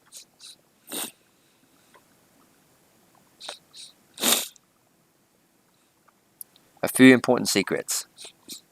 Now you have the basic idea of how ILS approaches are flown. So here's what the pros know. First, the most important instruments to radio scan are the heading indicator and the vertical speed indicator. It's not necessary to radio scan the airspeed indicator or the ILS display every time. In fact, you might limit your radio scan of the airspeed indicator to perhaps once for every 10 radio scans of the heading indicator and vertical speed indicator. You can also reduce your radio scan of the instrument landing system display or the VOR display to once every 3 scans of the heading indicator and vertical speed indicator. Of course, you want to take in the altimeter, tachometer, and other assorted instruments on occasion as time permits. Once you've found a heading and a descent rate that allows you to track the ILS, you must fly those values precisely until you have a reason to change them. And I do mean precisely. Good instrument pilots can hold a heading to a single degree and a descent rate to within plus or minus 25 feet per minute. Honest, but it takes a lot of practice. In turbulence, it's easier to have your heading and vertical speed indication bouncing all around. In these situations, it's best to fly averages. Do this by relying more on the altitude indicator for pitch and bank control. Find the pitch that allows for the approximate desired descent rate. Fly this pitch and keep the wings level on the altitude indicator. Additionally, it's sometimes necessary to make small but jerky motions on the joystick when flying a simulator. Unlike the actual airplane, you can't sense a change in pressure on the flight controls. This prevents you from anticipating a change in altitude. Furthermore, airplanes have rudders, which help fine-tune the airplane's directional control. You may not have rudders available with your simulator hardware. In that case, small jerky motions on the joystick are sometimes necessary to keep the airplane at precise altitudes. If you do have rudder pedals or a rudder joystick, keep your motions nice and smooth. Wind correction on the localizer. I recall the first time I told my dad that I needed some space as a teenager. He locked me out of the house and said, "Now you've got all the space you need." At that precise moment, I understood the power of feedback. Feedback changed my behavior, as I know it would change yours, especially in the reference to flying the localizer.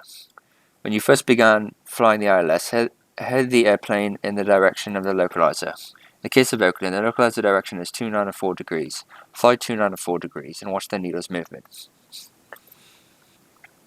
You want feedback in the form of localizer needle movement. In particular, you want to know which way and how much the needle moves as you hold 294 degrees. The movement of the localizer needle tells you two things: wind direction and wind speed.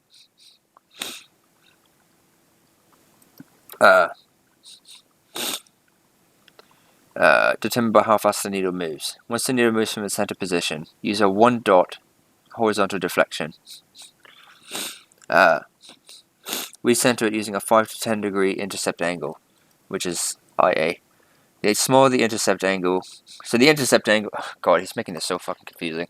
The intercept angle is the angle at which you crab, or the angle at which you intercept the air, the wind, and go into the wind. Less likely is that you'll overcorrect. Of course, if you use a 10-degree intercept angle and the needle doesn't move back to its center and moves farther from center, then a large intercept angle is necessary. You also know that you'll need at least a 10-degree wind correction angle once you re-establish on the localizer.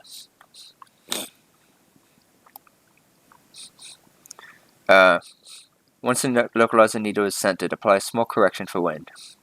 Try a 1,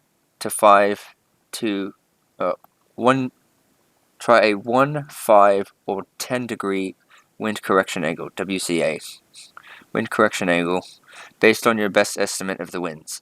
With the wind correction angle established, watch the localizer needle. If it returns to center, you know that the wind correction angle is an angle between the wind correction angle and localizer direction.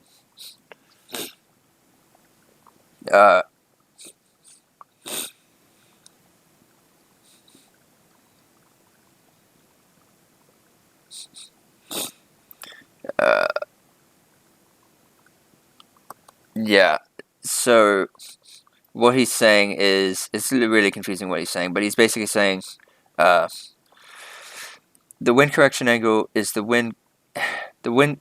okay, so the angle that you fly, the heading you fly to maintain localizer with wind is an angle between the wind correction angle and the localizer direction. So the localizer direction is a certain way, certain direction.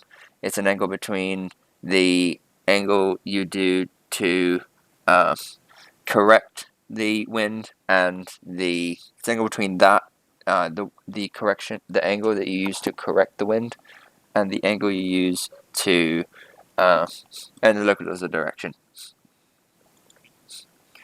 For instance, upon intercepting the localizer at Oakland, you fly 294 degrees. In a few seconds, the localizer needle begins moving to the left. You fly heading 10 degrees to the left of 294 degrees, or an intercept altitude of 284 degrees, to re-intercept the needle. When the needle recenters, you apply a 5-degree wind correction angle to the left of 294 degrees, which is 289 degrees. If this wind correction angle works, the needle will stay centered. If not, repeat the process using smaller heading changes to recenter the needle. This technique is called bracketing, and it's a technique all professional pilots use with slight modification to center the VOR and localize the needles. I personally don't do all this math. I don't do all this math. I get a feel for it. I feel for it, and I feel for it. Feel the airplane, feel the wind until, well, I can't really, but because it's a simulator, but I take note, I analyze my airplane, and based on what my airplane does, I compensate, I correct appropriately. Practicing this technique is sure to save you embarrassment during later flights. The last thing you'll want is the localizer needle banging against your instrument case. That's when passengers start asking those annoying little questions like, "Hey, what's that clicking noise? You got your blinker on, bud? Is that a time bomb or what?"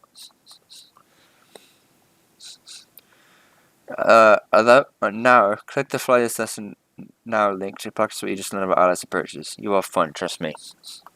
Yep, I will. Before we fly the lesson, I'm going to show you how ILS works. Okay, I'm going to show you how ILS works. So I have a convenient little simulator here online that will show you how ILS works. So basically,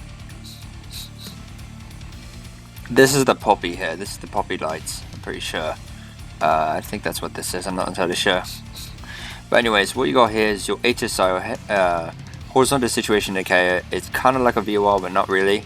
The most important thing here, the most important thing is, okay, the most important thing is this line here. This is your localizer, okay? This is your localizer line right here, what you see here, right? That's your localizer line. The little green line here. And so just imagine this is your VOR localizer line, okay? What we see in the Cessna. It's the same thing. This here is your glide slope indicator. So this is your glide slope. So imagine this like your glide slope line in the VOR indicator in the Cessna, okay? It's the same exact thing.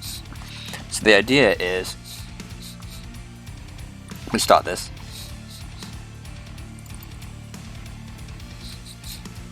me start this. So, as you can see, let me get this.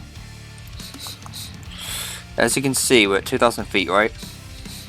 And you can see the localizer line went past, and that's because if you draw a straight line from the localizer, we passed that. We're right here, we passed that. So what we need to do is we need to turn right,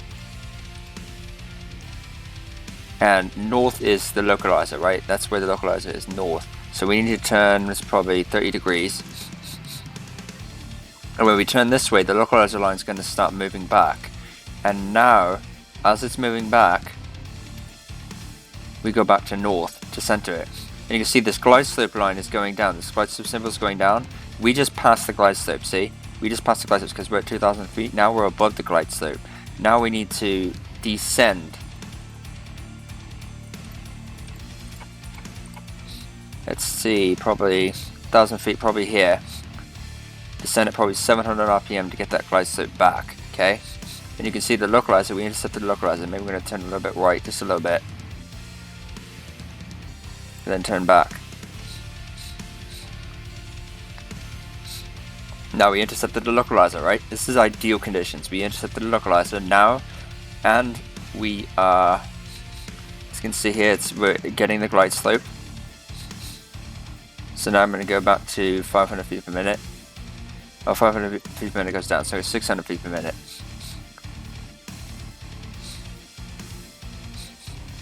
So there we go. We just intercepted the glide slope and the localizer, okay? Now we're just going to iterate between 500 and 600 feet per minute. Okay? So now we are on glide slope to the runway and on localizer. So what this means is if we stay in this same condition right here, and we stay the same condition, and we keep both the glide slope needle centered and the localizer centered, we will go right to the threshold of the runway and land. And we can do this in any weather. Virtually any weather. See how that works? So that's how ILS works. Okay? That's how it works. So we just need to do that, okay? And, oh, also, before I continue, course, can we change the course? No, we can't change the course. The course is, no matter what you change the course to, it does not matter what you change the course to. So you can change this to 90. So the course is basically, the course is the same thing as changing your VOR indicator needle to, or VOR indicator to look at, to the index to look at 90 degrees east. So if we turn this to east 090 degrees, the glide slope would still center. Or the localizer needle will still center. We can change this to whatever we want, but ideally pilots change the course to be the direction of the runway to make it easy, but it's not required. Alright, so that's how that works. So if I set it now, lesson 2, the ILS approach. In this lesson you learn how to fly an ILS approach. Estimated time to complete 30 minutes. Acquire knowledge and skills. Complete the student and private pilot lessons before beginning this lesson. Reading the ground school material before starting this lesson will help you better understand the skills being taught. You should also complete the reading and practicing the instrument scan solo lesson. Completing the VOR approach lesson is not required. Study the approach chart in this briefing and become familiar with the approach procedure. The weather. You encounter mostly cloudy conditions with some rain. Ceilings are forecasted to be around 300 feet. Oh god. So you need to fly the aircraft finger into the instruments. Recommended charts. Chart. So this is the chart here. I need to take an image of this.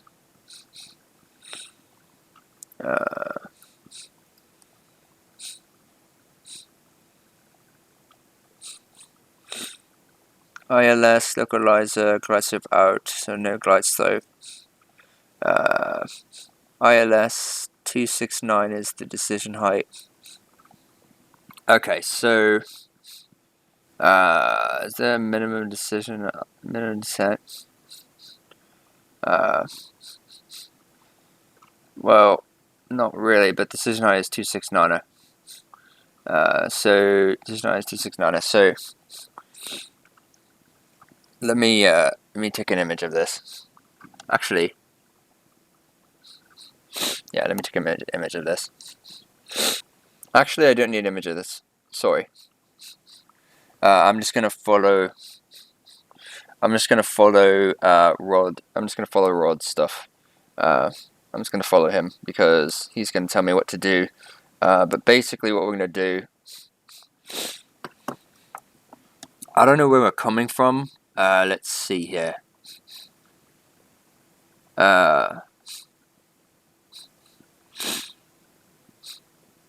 Land on 1-3 right. So 1-3 right is this way. So what we're gonna do. So that's the middle marker. That's the middle marker. Sorry, it's the middle marker.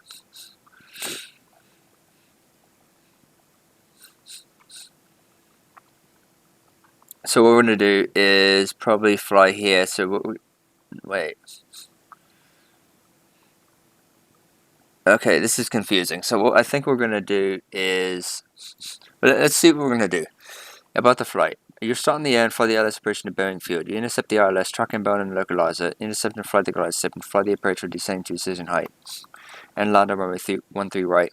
Your instructor will help you set the navigation radios and instruments. Be careful not to chase the needles and flying the approach. The dots on either side of the needles indicate how far you're off course or glide slope. Needles will become increasingly sensitive as we get closer to the runway.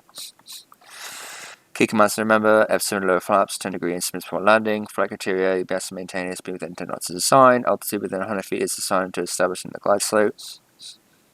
Headings within 10 degrees is assigned. No full needle reflections while flying the approach. So let's look at the chart again. So basically what we're going to do is, it doesn't say where we're starting, but oh sorry, this is 130 degrees. What the fuck is this?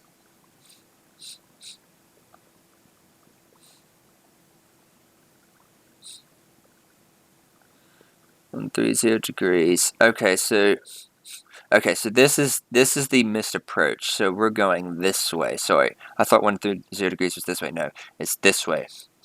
So what we're going to do is we're going to intercept the glide slope and the localizer here. I'm going to go into the runway, which is here. And then if you have a missed approach, we do this. But yeah, we're gonna be at, missing the chart, within 10 nautical miles of NOLA, which is here. Within 10 nautical miles, we are going to do at 2,200 feet. 2,200 feet. We're going to do a. So there's NOLA. At 2,200 feet, we're going to be within 10 nautical miles. We're going to do. If we do a procedure turn, that's what we're going to do. We're going to do a procedure turn. Go to 265 degrees. 265 degrees from the localizer once centered. So we could technically center on the what's called the back course, which is the reverse of the localizer. I'm not entirely sure if the localizer. I don't know if you need the back course enabled or the reverse course in order for the localizer to work. I think you might. I'm not entirely sure. We'll find out if we do this. But once we establish on the localizer, if we do the procedure turn, this is what we're going to do, and we're going to have 310 is this here, so this direction. If we do that, but otherwise we are going to let's see.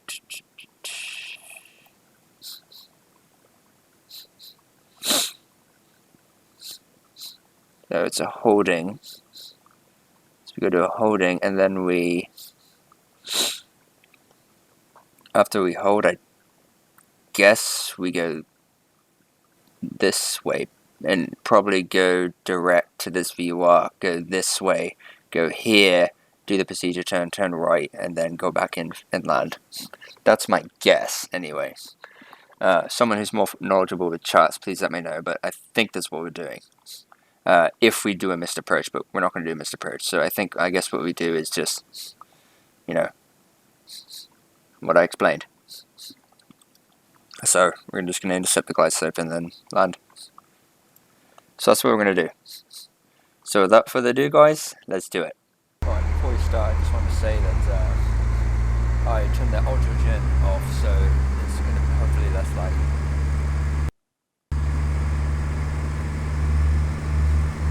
In this lesson, we'll fly an ILS approach to runway 13 right at Boeing Field in Seattle, Washington. I have tuned and identified the IBFI, ILS, and the NOLA locator outer marker. We're about 8 nautical miles northwest of Boeing Field. We're flying east on a heading of 085 degrees at 2,200 feet. We'll need to intercept the ILS and then make our approach. Watch the VOR1 indicator. This is our ILS display. As an ILS instrument, it uses both the vertical needle and the horizontal needle. The vertical needle represents the localizer, and the horizontal needle represents the glide slope. Let's start our approach to intercept the ILS. We'll make our approach to runway 13 right by following the ILS. The inbound course for the ILS is 130 degrees. Okay, you've got the airplane. I'll work the radios, you do the flying. So we need to wait for the localizer to... Now we're close to intercepting the localizer.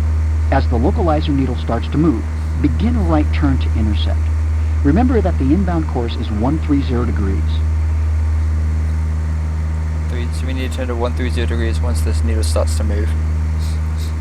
And we also need to maintain... I show the localizer needle is active. Turn right to intercept. Remember that a localizer is much more sensitive than a VOR course, so we'll have to be much more diligent in tracking it.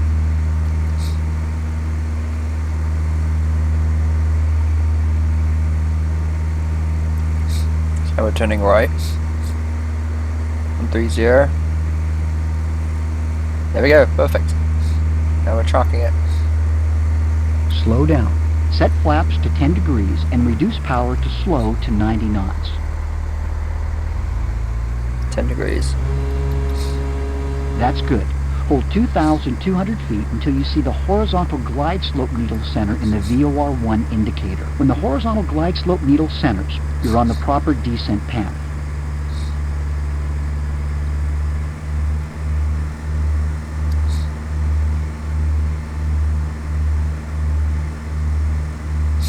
So we're just watching the VOR indicator and just making sure the localizer is centered like I explained earlier. We're making sure that localizers, well, I'll teach when we do the solo flight, but just watch what I'm doing here. So we're just staying here until we intercept the localizer, and I'll use the autopilot again. I'll use the autopilot for the other one. Well, actually no, I won't. I'll use the autopilot for the solo flight, so I can show you how to do that, and you can actually make the plane turn right more. Follow the glide slope as well. Do the autopilot, and I'll show you how to do that.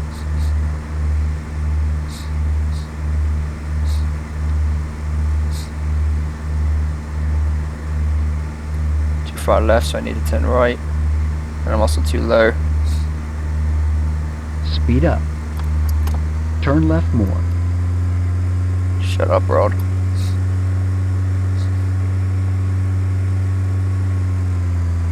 There's NOLA, the locator outer marker. Listen for the sound and notice the blinking blue light. This tells you you're at NOLA. We're now at 6.4 miles from the runway threshold. You're now on the glide slope. Start your descent for landing. The approach chart says we should be at 2,117 feet at the marker with the glide slope needle centered. This is an extra check to make sure our altimeter is indicating correctly. Remember to make small corrections on the localizer and glide slope. They're very sensitive. If the glide slope needle moves toward the top of the VOR1 indicator, you're too low. Reduce your descent rate. Don't try to climb back to the glide slope. Just level off and wait for it to come back to you. If the glide slope needle moves toward the bottom of the VOR1 indicator, you're too high. Increase your descent rate. The approach chart says that we should have a descent rate of approximately 500 feet per minute to remain on the glide slope. Focus on maintaining a constant descent rate and be careful not to chase the glide slope. We are perfect. Decision altitude for this approach is 263 feet, but for convenience, we'll use 300 feet. If we get to 300 feet without seeing the runway, we'll immediately execute a missed approach. So as you can see, we are perfect. We are literally perfect on the, well, not on the localizer anymore, but we were getting close.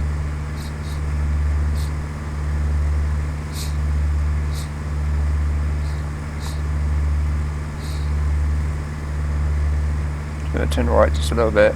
Turn left more. Shut up, Rod. Turn left more. Shut the fuck up, piece of shit. Hate that guy. He's so damn annoying.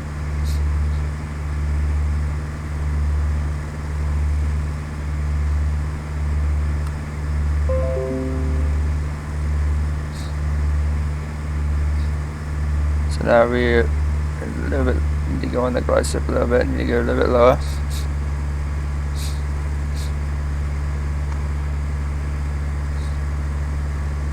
Now we're on the glide slope again.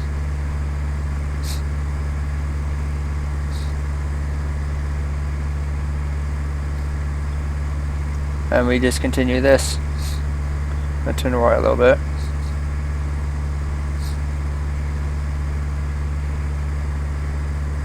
Turn left more. Oh my god, Rod, shut the fuck up.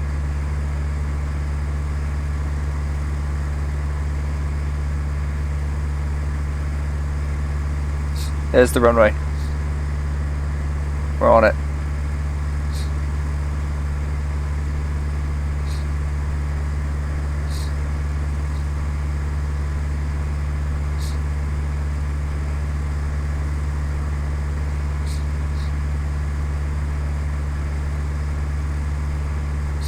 We are literally perfect. So this is what a perfect wireless approach looks like. As you can see, these needles are centered. It's pretty much perfect.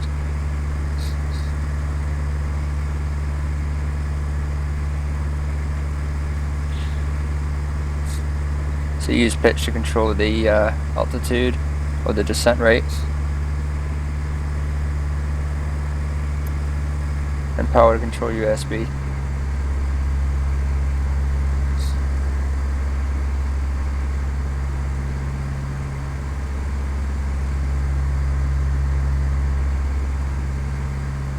Now we'll go to the glide slope.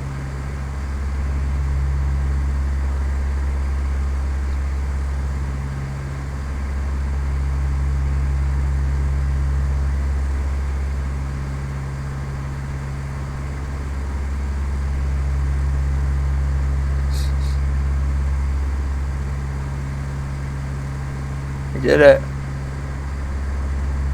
We're doing it, guys. We did it.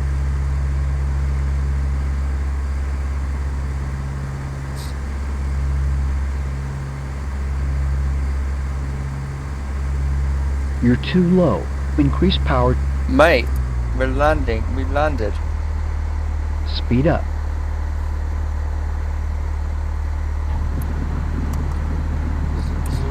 Lower your flaps. Oh my god, mate.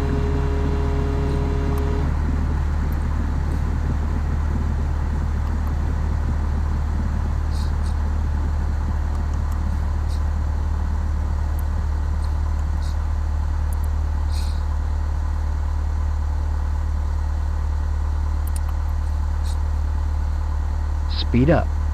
That's how you do it, everyone. Rod is apparently being an asshole and saying speed up and shit like that when I fucking landed, and that's exactly how you do it as a approach. That was pretty much perfect. So I'm going to continue on and do the solo flight now. So let's see if he fails me. I just want to see if he fails me. Does he fail me at all?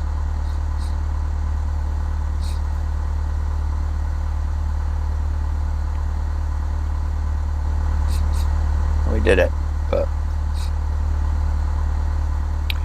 yeah. So that's how you do an ILS approach, guys. So I'm going to go to solo flight now. and I'll keep the auto-gen off to hopefully keep the FPS a little bit better. So I'll see you guys there.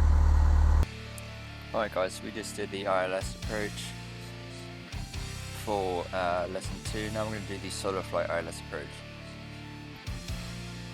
So solo flight ILS approach. Fly the ILS runway 16 right ILS approach into Paine Field. Continue flying the 130 degree heading until you intercept the localizer. Clear for the approach and landing at runway 16 right. You'll be flying the Cessna 172. Approach chart. Look at the chart. So we're going to continue on at 3,000 feet as it said, I think, right? No, 130 degree heading. 130 degree, that's 159, what the fuck? Oh.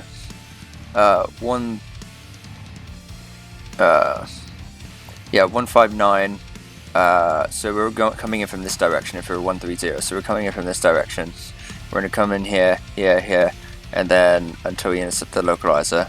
And then when we intercept the localizer, we're just going to fly that in. We don't really need to worry about altitudes as much because it takes us in. So what we do need to worry about is the decision altitude, which is 765 feet, so we'll round that up to 800 feet. So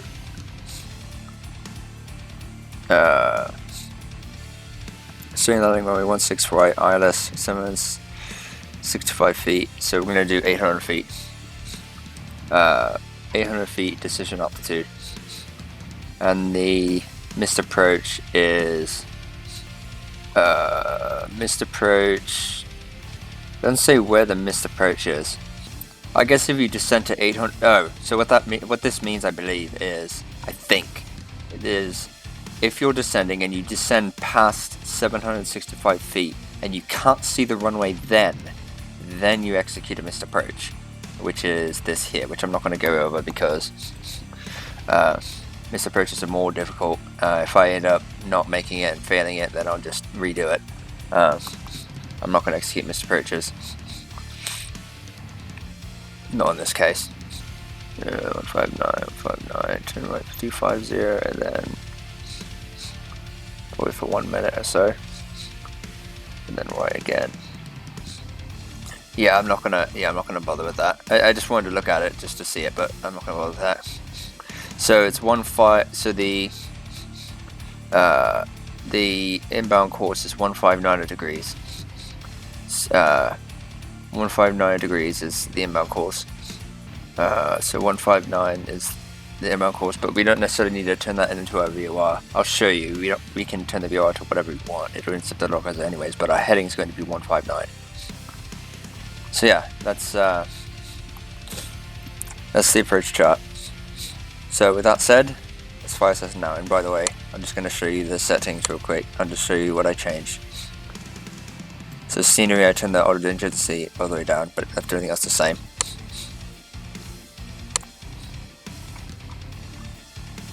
So let's approach. Let's do it.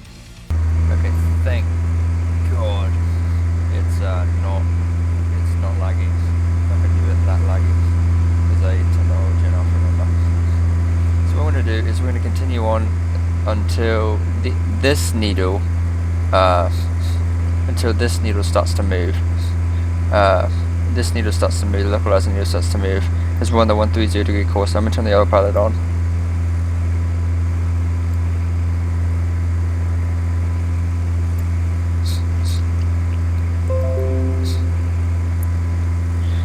Go back to here and just make this 130.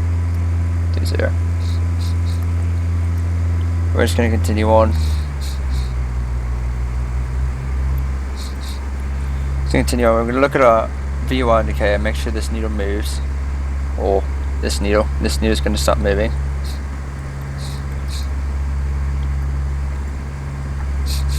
We can probably look for the airport. There it is there, I think.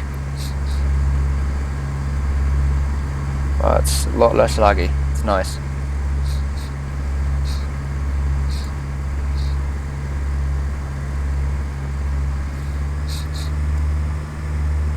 So to keep on this heading until we until this starts to move. And once it starts to move, we're going to turn to 159 degrees. But I'm going to turn to 159 degrees.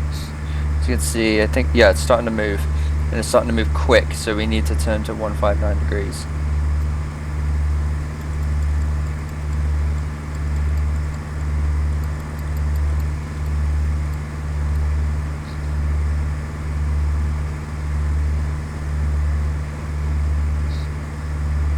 As you can see there.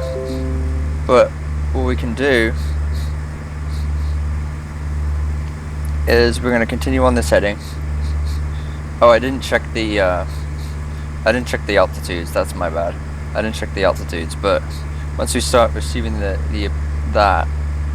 here, we can actually go approach mode on the autopilot and watch what happens. If we go approach mode, the plane will automatically line up with the localizer and the glide slope once we catch it. See how the plane's moving to the left? It's trying to intercept the localizer. Once this localizer starts, see the plane's going to start moving to the right a little bit. Yeah, make it easier here. It's intercepting the localizer here slowly, and once it intercepts it, it's going to turn right. It's going to turn right any second now.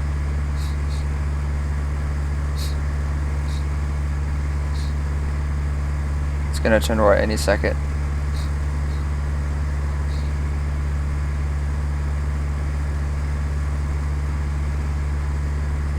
There you go. See how it's turning to the right just a little bit? It's veering to the right.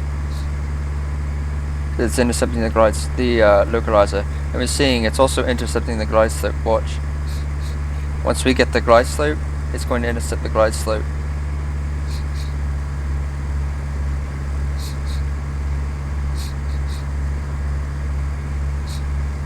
See how the altitude's going down? It's starting to go down. Oh! Okay, that's off. Good. See how it's starting to go down? It's intercepting the glide slope too. See that? Yes, the altimeter's going down. It's intercepting the glide slope and the localizer. So it's veering to the right just a little bit to intercept that localizer. So this is what an ideal ILS approach looks like, and this is how you do it with the autopilot. I believe nav will do the localizer only. For a VOR. I'm not sure, I have to check that.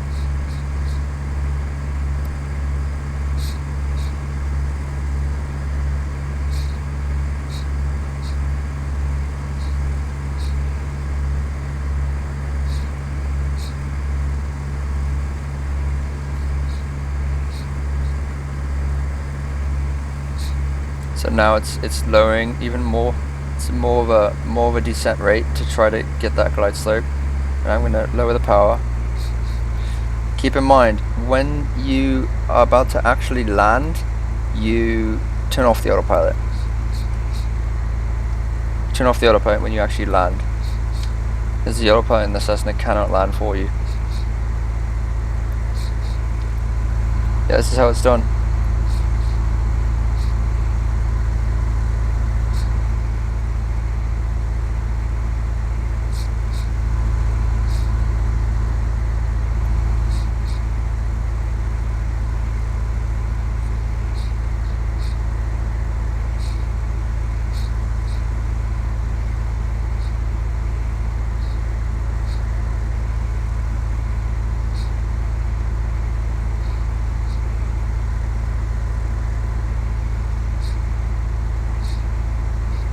See, it's intercepting it's on the glide slope and the localizer.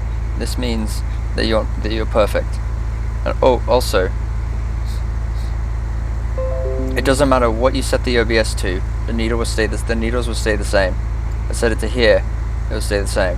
I could do this. Just keep going around. It's gonna stay the same. Let's set it to north.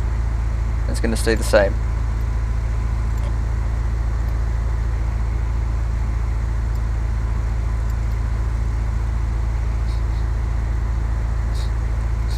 So we're on a perfect approach. I can even put flaps down and it will... I can even put flaps down and it will compensate for the flaps. I have to add power, but it will compensate.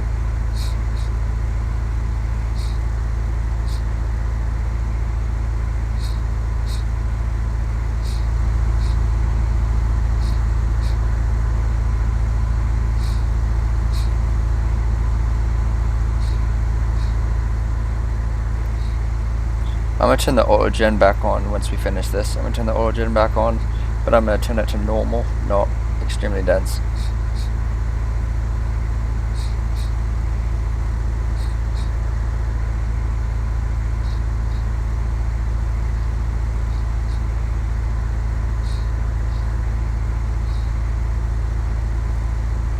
A bit of power.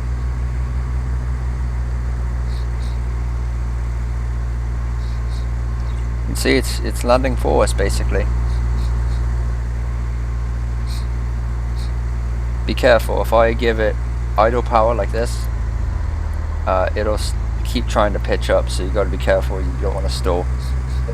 The autopilot will actually stall you, so you got to be careful.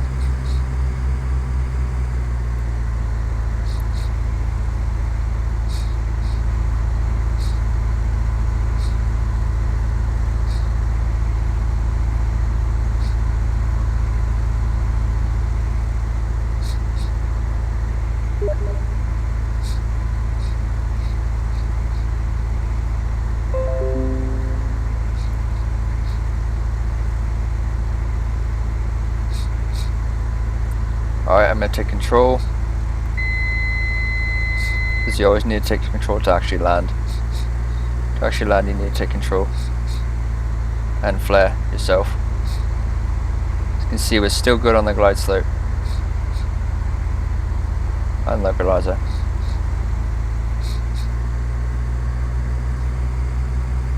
And we're good all the way in.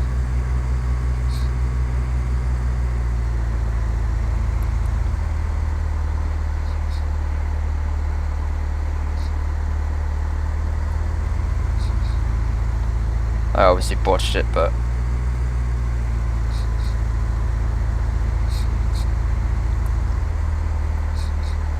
that's how an ILS landing works, folks.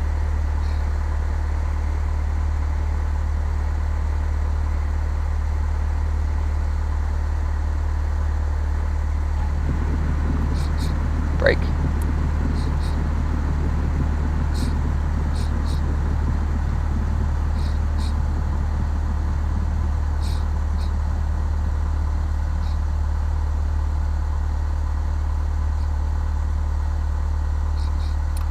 Alright, that's how it works, guys. That's how you do an ILS landing. With the autopilot. Alright guys, we just finished ILS approach on... so now we're going to go into lessons. Oh, sorry, we're going to go on to holding patterns.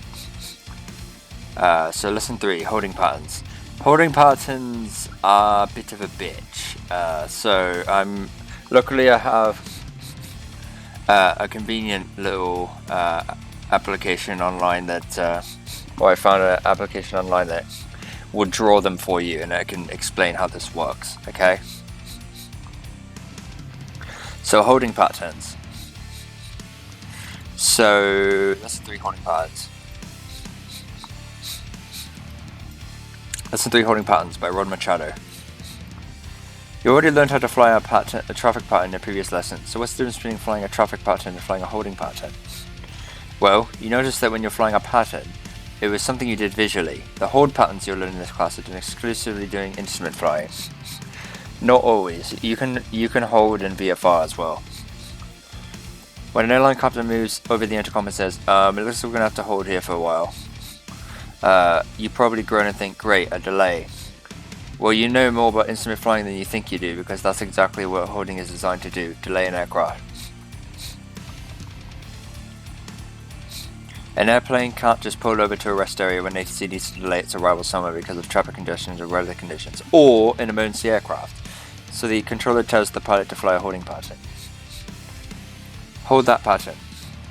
A standard holding pattern looks like an oval racetrack anchored at a holding fix, a VOR, a non-directional radio beacon, NDB, or intersection, as shown in Figure 3-1.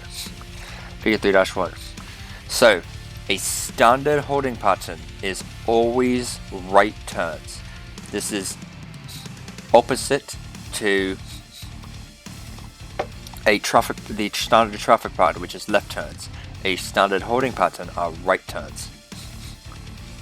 Two straight legs are called the inbound and outbound legs. So this is inbound, so because it's inbound to the intersection or VOR, whatever this is. Outbound is away from, going away from this, from the intersection or VOR or whatever. Two straight legs are called the inbound and outbound legs. In standard holding pattern, you make all turns to the right. Non-standard patterns, therefore, have left turns. All turns should be made at a standard rate. So what that means is, remember the turn coordinator in the Cessna? You do standard rate turn for all turns. You do standard rate. How long are the legs of the pattern? Long enough so that flying the inbound leg would take about 1 minute. So the inbound leg would take about 1 minute.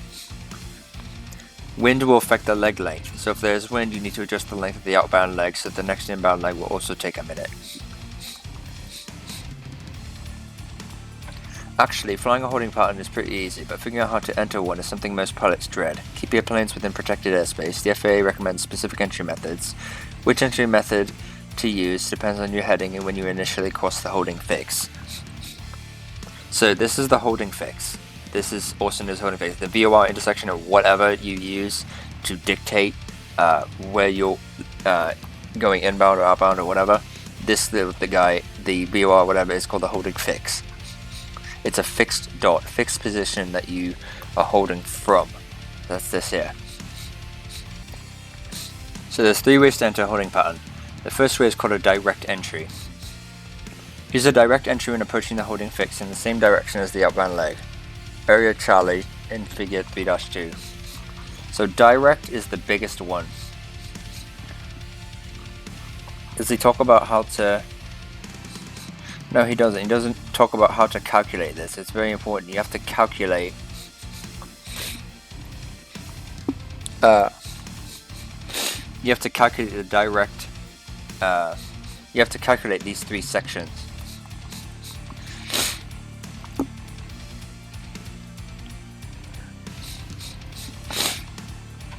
So Figure 3-2, again he says, using a direct entry and approaching the holding fix in the same direction as the outbound leg. So you're going in the same direction as the outbound leg, as the inbound leg, sorry. Same direction as the inbound leg. Even if you're here, even if you're right here going this way, you do a direct entry. You just keep going. You don't turn left and do that. You just continue on and then turn right. Fly to the fix and turn right for standard holding pattern, or left for non-starting holding pattern, and proceed with the holding pattern.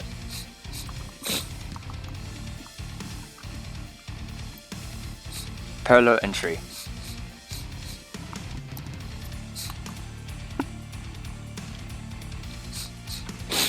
Use a parallel entry when approaching the holding fix in the opposite direction as the inbound leg. And ending up outside the racetrack after crossing the fix, area A in Figure 3-3. Figure 3-3. So if you're in this area between this here, this line here, and this line here, you do a parallel entry. So you cross, you go parallel in the opposite direction, and then you turn left. And if it's a if it's left-hand turns, you make all turns to the you do it to the right, I believe. Turn parallel to the inbound course, fly outbound for 1 minute, and then turn toward the racetrack. So turn parallel to the inbound course, fly outbound this way for 1 minute, and then turn toward the racetrack, so this way, to intercept the inbound course. Return to the fix and proceed with the holding pattern. So you go here, here, here, and then you do this, and you hold this way, okay? Teardrop entry. This is the most of a bitch. This is the hardest one. Use a teardrop entry when approaching the holding fix in the opposite direction as the inbound leg, but ending up inside the racetrack after crossing the fix. Area B in figure 3-4. So if you're on the teardrop entry, you go here, and then you turn right, and then you turn here, and then you turn right, and you intercept. It's called a teardrop because it looks like a tear. It's like a teardrop. If you extend this line, it looks like a teardrop. Figure 3-4. At the fix, turn towards the racetrack. At the fix, turn toward the racetrack. So to a heading that's 30 degrees off the outbound leg heading. So 30 degrees to the left of the outbound leg heading. So 30 degrees to the outside. So to the left, to the outside of the racetrack band. So this way. Hold that heading for 1 minute. So go here, past this, fly this heading for 1 minute.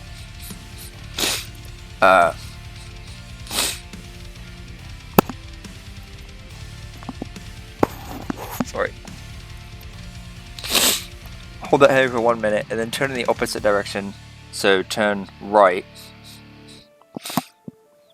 to intercept the inbound course. So turn to the fix and proceed with the holding pattern. Sound complicated? Most pilots think so. Luckily, a simple direct entry is the most common entry type, since the controller will usually tell you to hold as you approach an intersection along your route of flight. Practicing holds is a great way to exercise your instrument flying skills, and should the day come when a controller tells you to hold, you know what to do. Right now, click the fire system now link to practice what you just learned, and start your stuff for the examiner in the instrument rating check ride. Good luck. So,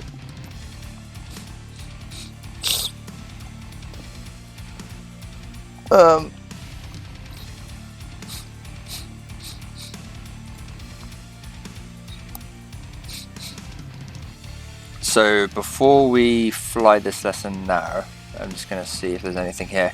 Yeah, there's a chart. But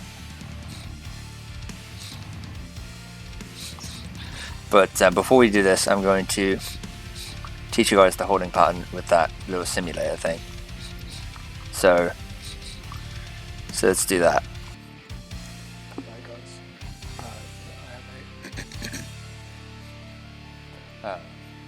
Holding pattern computer here for you.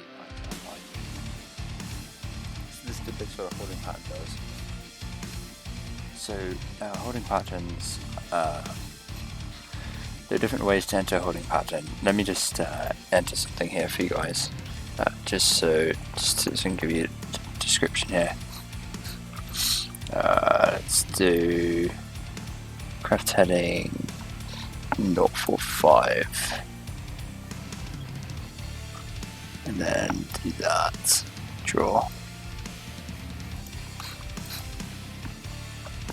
So basically, the way this works is Rod Machado does a terrible job in explaining how this is calculated and everything. Let's see, what's this here? 0, 1, 2%. Oh yeah, that's really confusing. Yeah, no, let's do this here. So you have 0 at the top.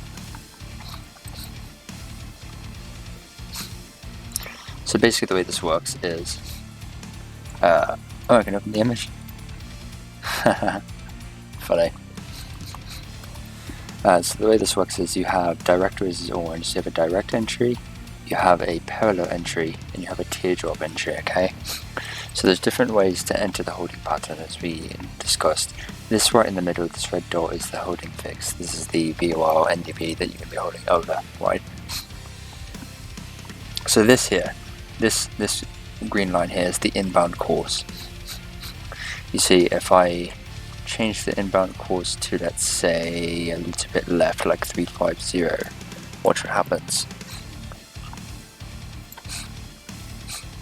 It kind of lopsides a little bit. Kind of, see if I do it more. Let's do 300. See how it kind of turns? It's still a direct entry, as you can see. this is us. This is where we are, and this is the inbound course.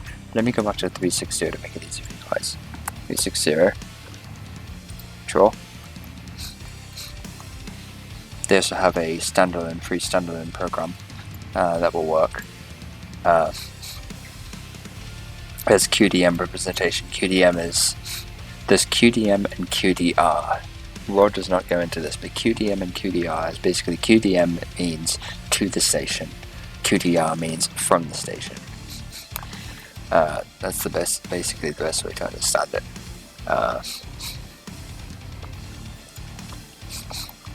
But before we continue on with this, I'm going to show you. You might be wondering, how do you tell where direct is and where teardrop is and where parallel is? Like, how do you calculate that in the air? Well, it's actually very easy. There's a certain trick you do with a VOR indicator. So let's do VOR indicator. You can also do it with an HSI or a situation indicator or heading indicator. So let's get something here.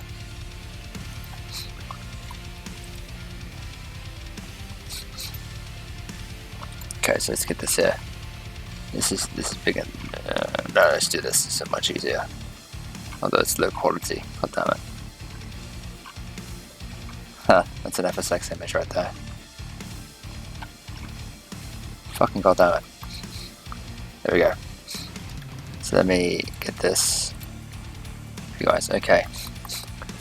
So what you do is you take your thumb. Basically what you do is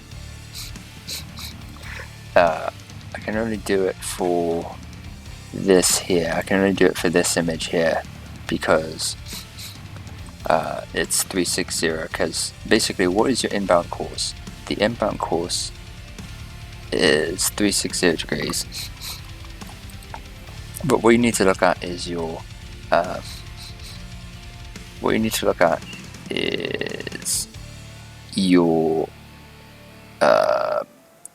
the course you're flying to get to the VOR or the holding fix. You might not necessarily be on this line. You might be here, like we are here. We're on the 45. We're on the 45 degrees going 045 degrees. Right? So what we do is we turn the VOR indicator first to, or the HSI or heading bug, to where you're heading, right? You turn it, the needle, to indicate where you're heading. So to make it the same, I'm going to make this the same to make it easy for you guys. 360. So we are here. The holding pattern, holding the inbound course is here. We are here. Okay. So with this here, we are in the direct entry. But what I'm going to tell you right now is how to calculate this. Okay. How to calculate this and get these lines. Okay. So what you do, just take your VOR indicator and you start in the middle. You draw a line straight up. Okay. And you set your VOR indicator, your ABS knob, to the direction you're flying, okay, to get to the fix. So in this case 360 degrees, as you can see here, 360 degrees. This is, we're heading 360. And then what you do is you draw a line straight up. Keep a line there, right? Draw a line straight up. Let's see, maybe... Actually, let me save this image. Actually, let me copy it. Oh, the image address. Copy the image. Go to Microsoft Paint and do this for you guys. So what you do is take a line, draw it from the middle, straight up. Okay. So that's one of the lines. Next, you go. If you're making right turns, you use your right thumb. If you're making left turns, you use your left thumb. What you do is you go perpendicular straight to, so since we're making right turns, this is a standard holding pattern. So where's the image? standard holding pattern, all turns to the right. What we're going to do is go to the right, so east, perpendicular 90 degrees, so east, and put our thumb here. And what you do is you go 20 degrees up, okay? You take your thumb or you go 90 degrees to the right, and the rule is 20 degrees upwards from the perpendicular part. So 20 degrees upwards.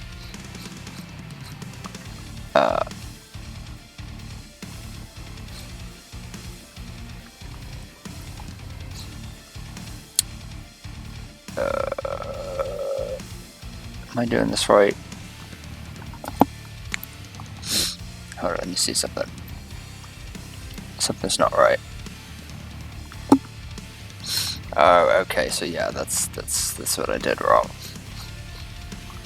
So I have to use all turns to the right, so I have to use my right thumb, I think. Hold on, let me check this real quick. Something's not right. Okay, I don't know what's going on. I'm correct. So you go 20 degrees. So 20 degrees up here, right? So you do 90 degrees, go up. You go up 20 degrees above, right? 5, 10, 15, 20. And you start here and you draw a line through this. Reciprocal is this, I believe. Let's see. 5, 10, 15, 20, yeah. So you do that. And here is your direct. Make that bigger.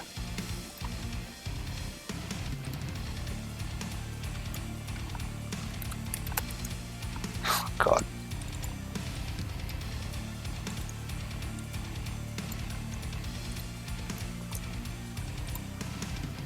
Direct.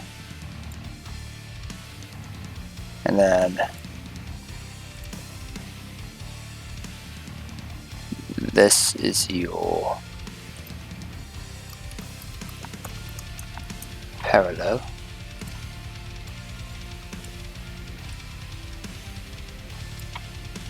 And this is your teardrop. A bit smaller.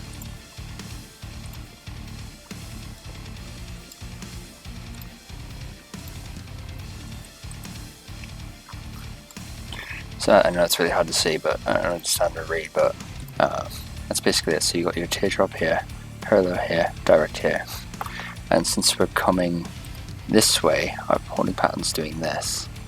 So this is direct. So I don't know why the fuck this here is showing it the opposite. That's weird. Because it's... let's see here. Good. If I do this,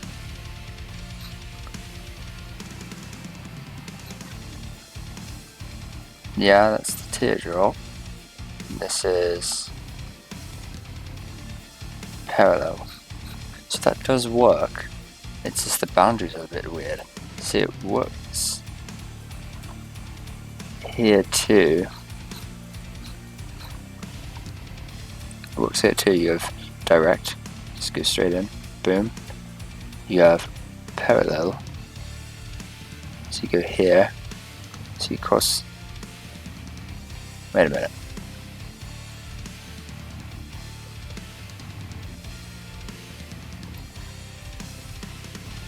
Your right turns. No, something's weird. Something's weird because if you go here and you, if I do this, oh no, not the light. Brushes. I know it's makeshift and terrible, but if I do that, I start here. If I go here,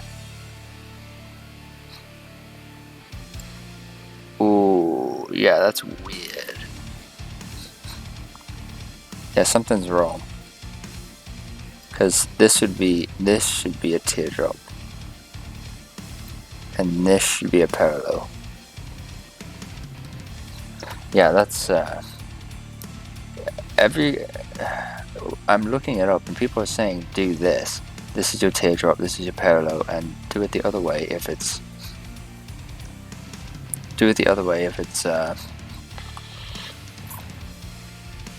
yeah, if it's left turns. If you're right turns, you go up. What? You use your right thumb. Right thumb for right turns. Yeah, but that doesn't work. Yeah, that doesn't work. Let me try it this way.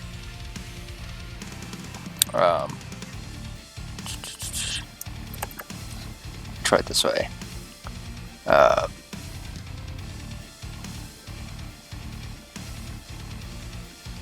me extend this line.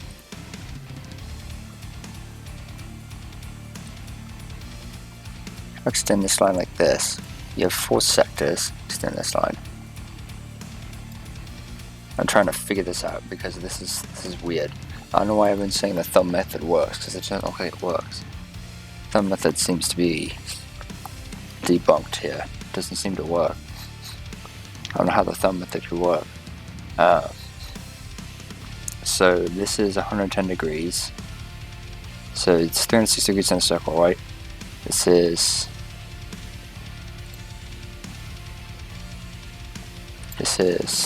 70 degrees.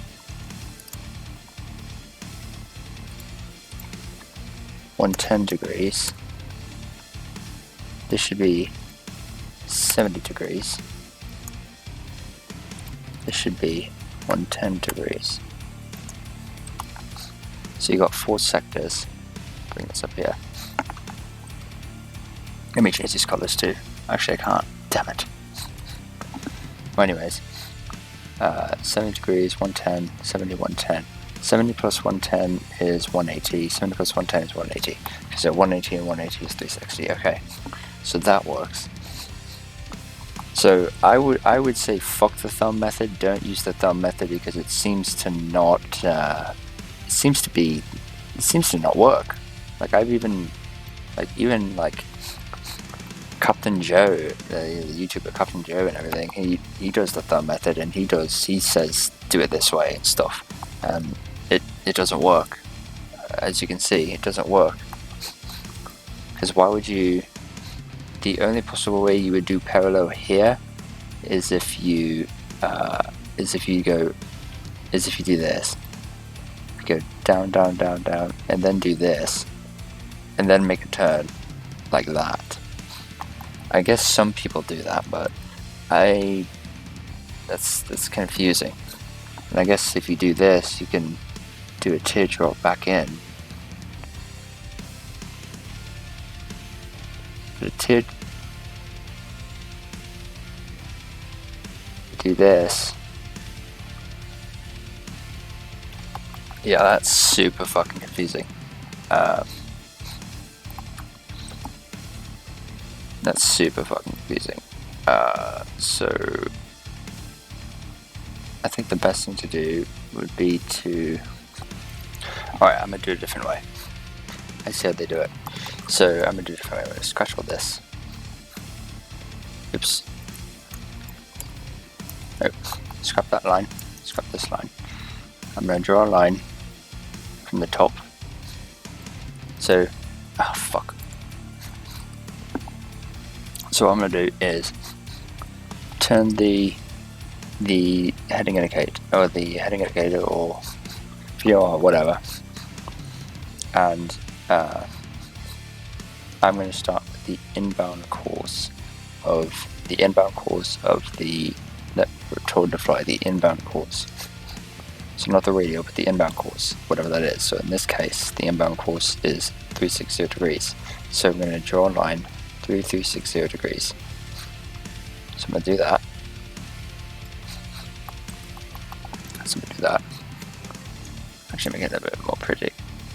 Start here, go down.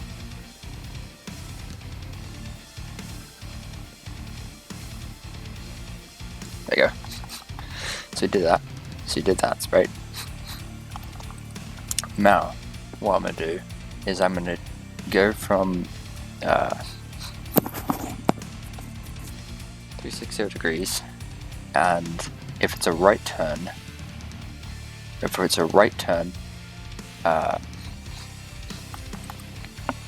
you can either do add 110 degrees to this, or subtract 70 degrees for this. But what I'm going to do is make it easy. I'm going to add 110 degrees. So I'm going to do 360, so all 0, so 110 degrees, so 110, 510, 110. There we go, right here. So I'm just going to go out here like this, and draw a straight line to the other side. Boom. And that is, this is our pattern right here. And I technically could erase this line here. So if I were to draw half a line here, then another line here.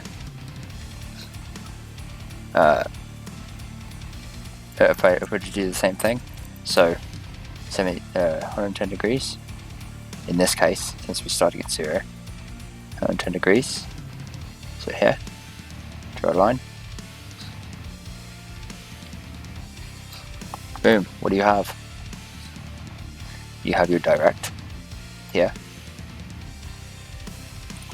So yeah, the thumb method seems to be really really weird. I don't know how the thumb method works, because it seems to be all screwed up. Like it doesn't work, it's like opposite and it doesn't work well. Oops.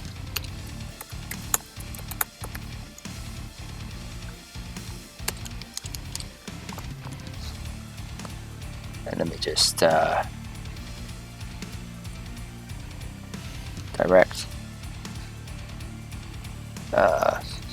And then I'm going to just kind of very simply kind of just draw over this a little bit. Oops. Kind of shade this in.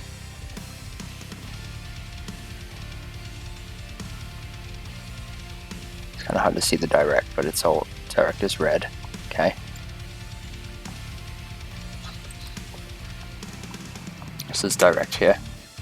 I know it's hard to see, but yeah, let me shade this in. I'm doing this with a mouse, so it's very very hard. So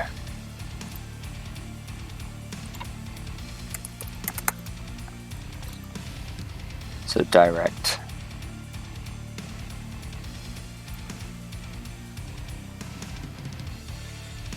Okay, do I have an arrow that can? Right, whatever. So direct. And then I'm going to shade this in, this one in. No.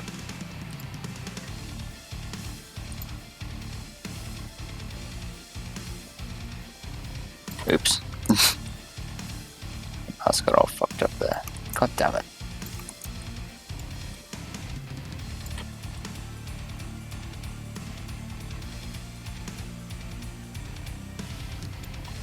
And this is your parallel.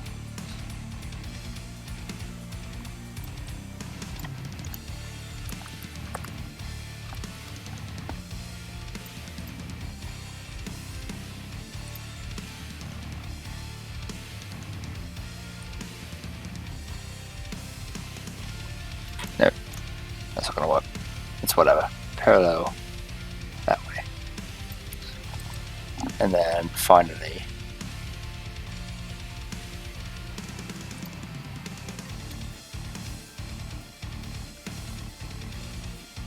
what color?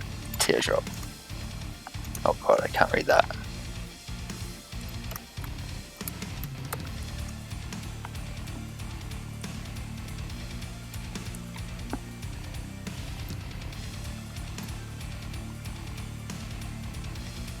So the smallest amount is teardrop. That's the smallest amount. Or that's the smallest. That's the smallest type of. What's it called?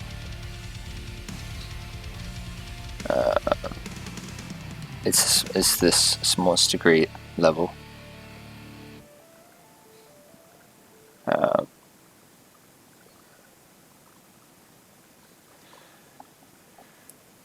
So finally, the direct entry becomes 180 degrees. So 180 degrees. So give a line here, 180 degrees for direct entry. So anywhere in here is direct entry. Here is 180. Let's see, 110 is 290, 290, and then 300, 1, 2, 3, 4, 5, 6. Okay, yeah, that's right. So, so parallel is 110 degrees. This is 110 degrees, and this is 70 degrees.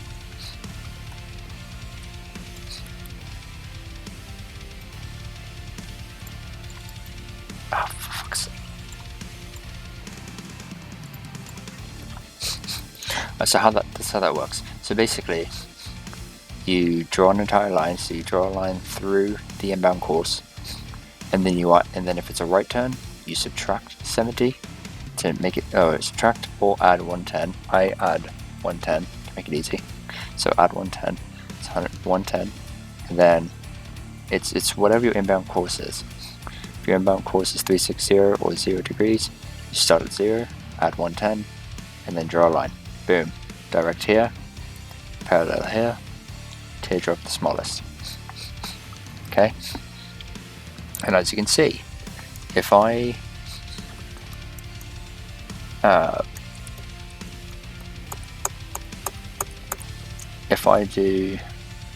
do parallel, let's do this real quick. Direct, and then I do teardrop, and I do teardrop entry.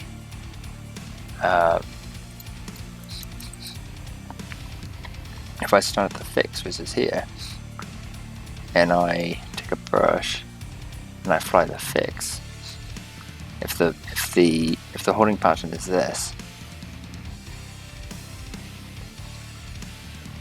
okay, let's say that's the holding pattern. I know it's really shit, but I'd say that's the holding pattern. If I come in from here and make this a little bit prettier, so it makes it a little bit prettier.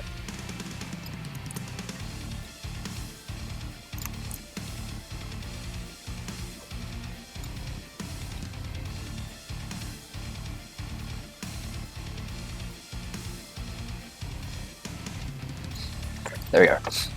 So if I do that, that's the holding pattern with right turns. What I can do is, if I start from here, that's a horrible error. So from here, and I go in, I will go along, boom, right here, and then just follow. Okay. That's what I do for that, for direct entry. If I go here, it's a direct entry.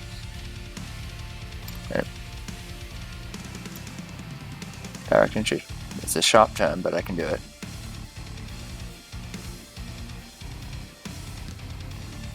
See?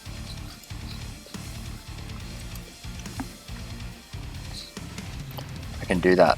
That's a direct entry. If I'm here, this might be hard, but if I'm here, I'll go along. I'm not going to try to make this turn. No, I'm just going to go along, pass it, and then turn onto the outbound course. And then go up like this. And then I continue on. And keep doing it. Now if I'm parallel, what I do is I cross first, then I go parallel for 1 minute, and then I turn inbound, or in, and then track inbound, and then do this. Okay? That's how I do that. So again, one more time. If I start here, and I go here, cross the fix, then I turn outbound parallel for 1 minute, and then I turn into the racetrack pattern, track inbound, and then and then do the direct entry. Or not direct entry, but the holding pattern.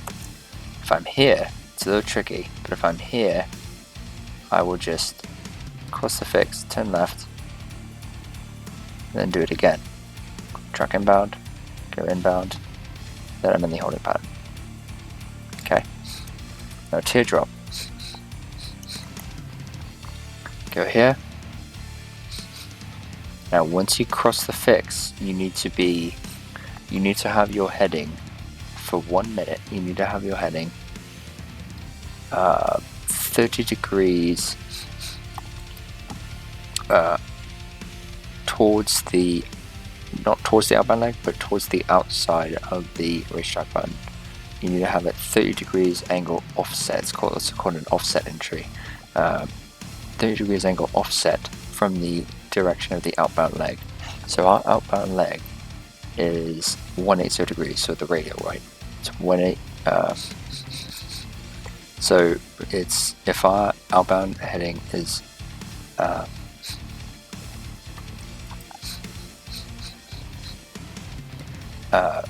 if our outbound heading is 180 degrees minus 30 degrees. So 180 minus 30 equals 150 degrees, which is the heading we fly so we fly 150 degrees, which is 125, 130, 135, 140, 145, 155, 150 degrees. So we would do 150 degrees like this for 1 minute, and then track the inbound course, and then you are on the and then do the holding pattern. Okay. Now, what do you do for a left-hand pattern? Well, for a left-hand pattern, you do this. You calculate it the same way, except instead of adding 110 degrees, you subtract 110 degrees or add 70 degrees, and then you'll get something like this. Okay, you get something like this.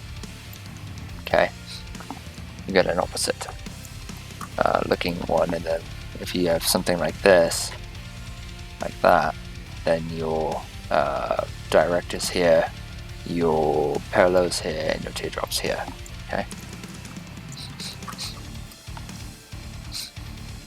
And then, so how do you know if, what do you do for teardrop entry? Like, is there a formula to know, is there a mnemonic to know the teardrop offset procedure? And yes, there is. It's known as LARS, L-A-R-S, L-A-R-S. What this means is, make this bigger. What this means is,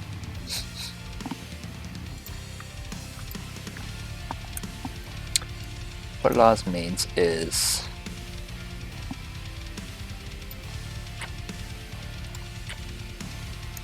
left,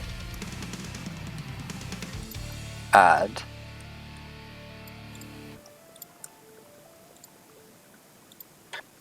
right,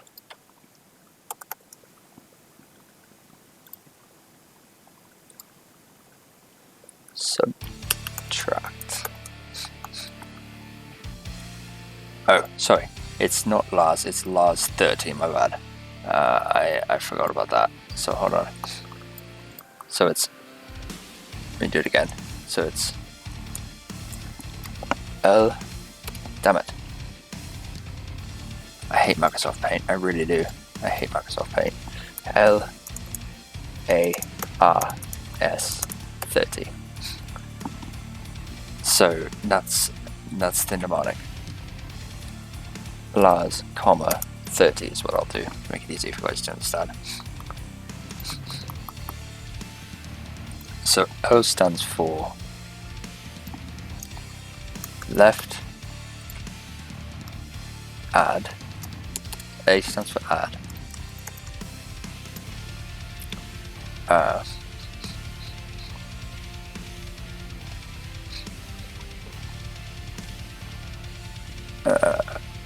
Yeah, sorry. Right stands for R stands for right, S stands for subtract, and then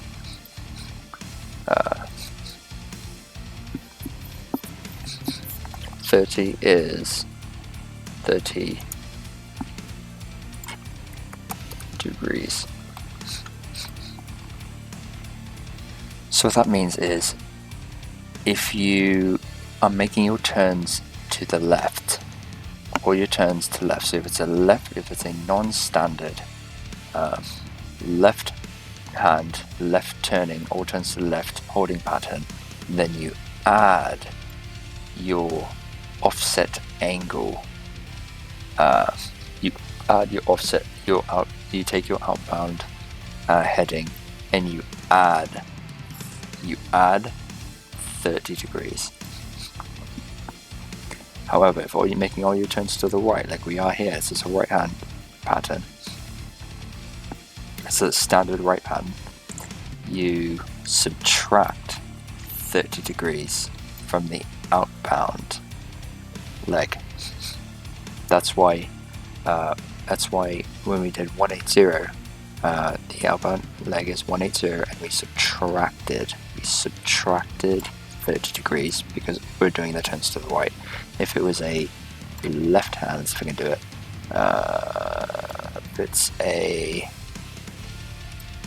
if it was a left turn, then we would do 180, add 30 degrees, so 180, 190, 200, and then 210. So we would be flying 210 degrees. We'd be flying 210 degrees for the teardrop, and the teardrop would be over here. Teardrop would be over here, not over here, because it's all this stuff is reversed. Remember, it would be something like this. If this was a left-hand pattern, the teardrop would look something like this. Okay, then your parallel would be here, your direct would be here, and your teardrop would be here, and it would come in like this. Go and then do 210 degrees, and then turn left, sorry, go inbound like this, and then do a teardrop. But that would be coming in from this direction. But that's not what we have. We have a right hand. Get rid of that. Right hand pattern. So hopefully that makes sense, guys. I know it's hard to visualize. The hardest thing is remembering all this stuff. That's the hardest thing to do. But yeah, so just remember Lars 30. Left turns, you add 30 degrees. Right turns, you subtract 30 degrees, and it's only for teardrop entries. Okay? And you might ask, what do you do if you're directly on the line? Well, I don't know. I actually don't know what you would do if you're directly on the line. I assume you would just pick one. You would just pick one. You would just do, okay, I'm going to do parallel, or no, I'm going to do teardrop. Because if you're right on that line, you just, same thing here. If you're here, and if you like right here and you go on this line, then I personally would cross the fix and not do something stupid like this. I would cross the fix and do a parallel entry. I would cross the fix. If I was on this line here, I would cross the fix, do a parallel entry, and then go back in, do that like that. If I was on this line, I would do a teardrop. So I would either do a teardrop like that, or I would just do a direct. And the easiest thing would be to do a direct. So just go here, just cross, and do the outbound leg, just like that. Let's do that, make it easy. So again, if you're on here and you're coming right on this line, just cross and do the direct. Because the whole idea is to get on the outbound leg and stuff like that. So I'll just do that. And then again, if I'm here, I'll just cross, do a parallel, make it easy like that. And then if I'm here, I will do a teardrop. So you're right, do a teardrop, then I'm in the holding pattern. That's if you're directly on the line. But yeah, that's what I would do personally. That's what I would do. So hopefully that makes sense, guys. I'm not going to talk about wind correction angle or anything like that. That shit gets way more complicated because you have to do a whole bunch of math and shit like that. And to be quite honest, I have to brush up on that stuff because it's hard to remember. I don't exactly have notes or anything, so I can't really remember the formulas very well. I'm not good at remembering formulas, so I have to use it a lot in order to do that. But usually for wind, I just eyeball it and figure it out. I just eyeball it and stuff, but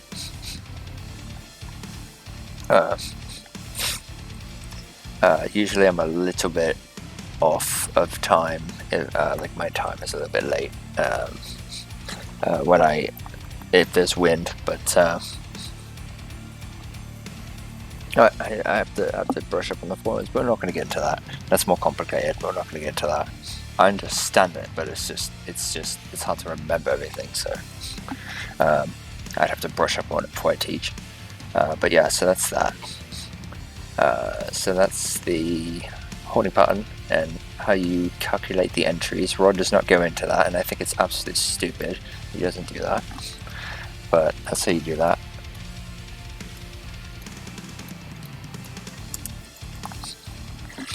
So obviously we have a parallel entry here, or a direct entry here, so this is a direct entry as we know.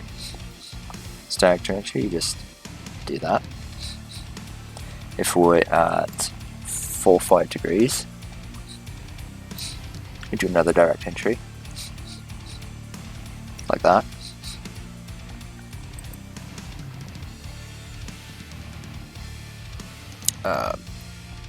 Wait, hold on, let me see something. Okay, never mind. And then what we're going to do is parallel. So if we come in at, so I'm going to do 45, 45. Yeah, so I'm going to do, it's come in at 140. Show you what that does. Oh, sorry. No, 320. My bad. That's a teardrop.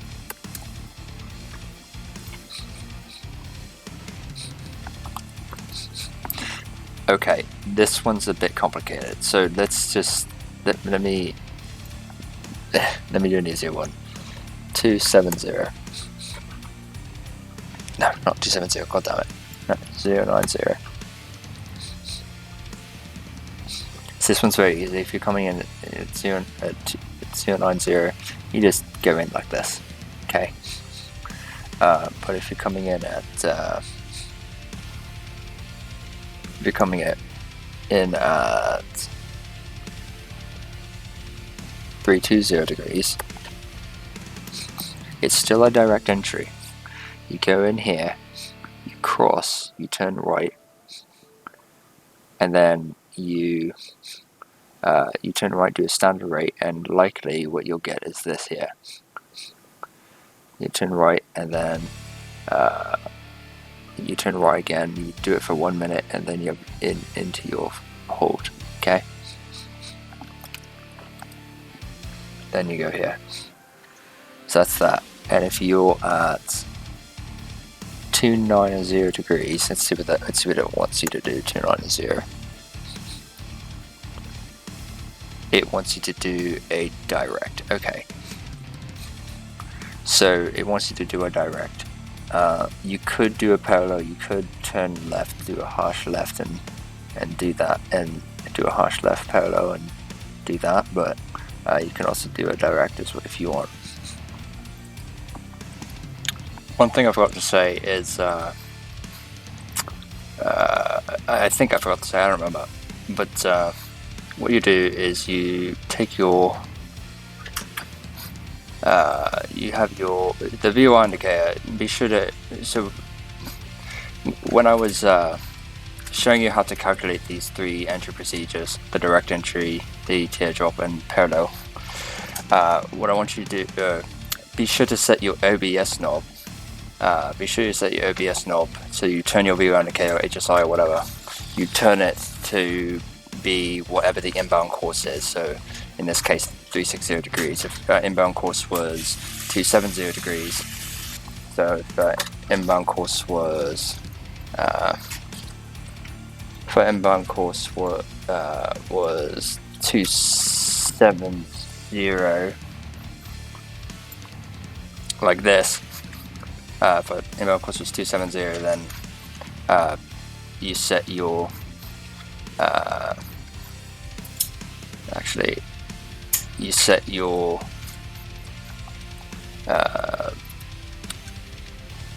damn it, you should set your why is this 180? What the fuck? That's so weird. You should set your OBS to 270 degrees so you can see it top down.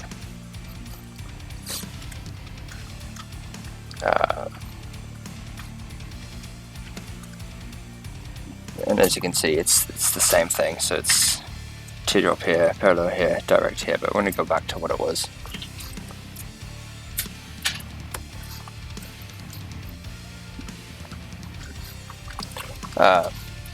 I don't know if I saw or told you, but the okay, so if this, okay, so basically whatever your inbound course is what we explained. Let's see, 360. Wherever you're heading inbound, so in this case 360 degrees. If you're heading inbound, then so when you calculate these, the direct entry and everything, when you calculate these entry procedures, the last thing you do is you take wherever your airplane is and what direction you're gonna go over the fix at, and wherever your airplane is and whatever direction you're going. So let's say we are aircraft heading 03045. Like this, you calculate these 3 entries here. Remember, I have 270 at the top, or in this case 360 at the top, so north. And then you calculate these 3 entries, and then whichever direction your plane is heading, so 045, whichever direction your plane is heading, take the reciprocal of that, so 225 degrees. And if 225 degrees is where your airplane is, which it is, 225 degrees, that's wherever 225 degrees is in relation to these three entry procedures: direct, parallel, teardrop, parallel. Then in this case it's in the direct section. 225 degrees is within the direct section, therefore you're making a direct entry.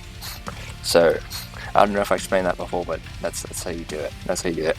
And always pass the fix first and then make your turn. So when you're doing, let's say, 320 degrees, I think it's 320,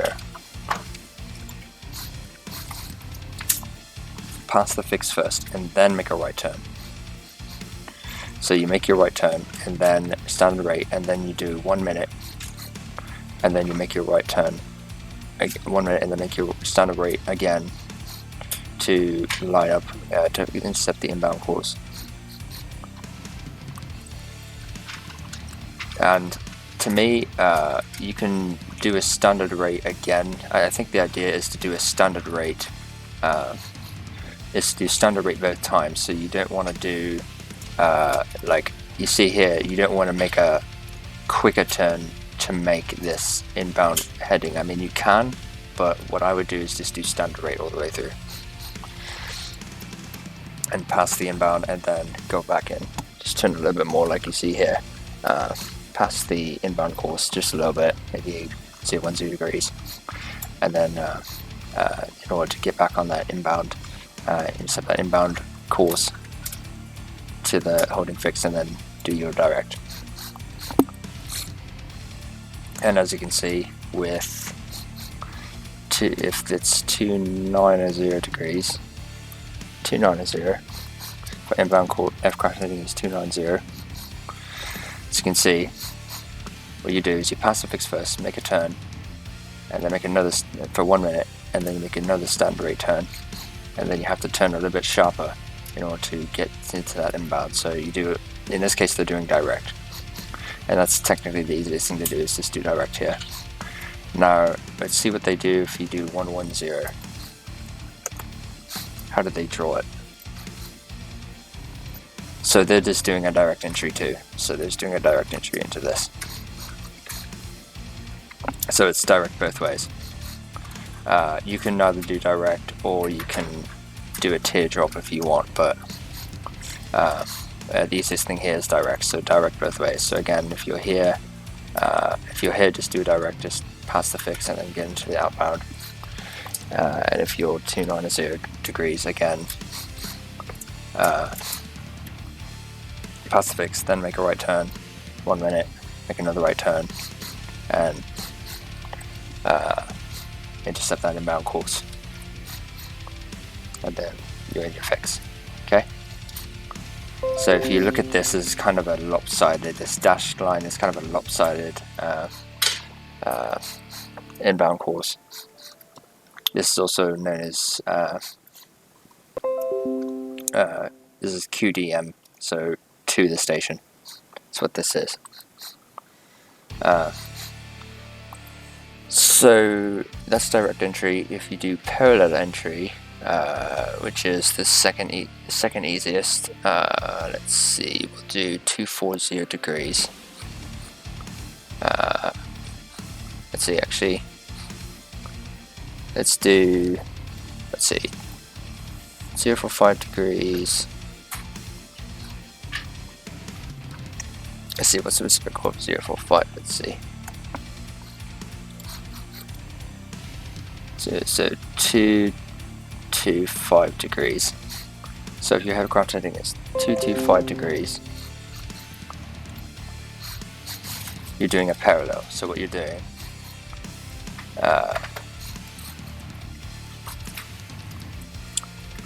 is you're passing the fix. This is a little hard to read. Let's see if I can get a easier one. 250 degrees.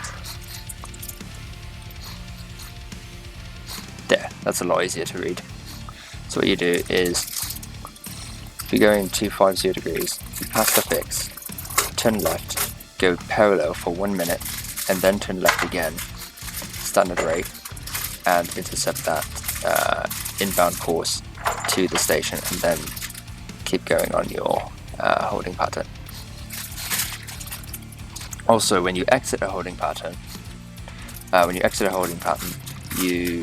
if you're here and they say, okay, you're clear to exit the holding pattern,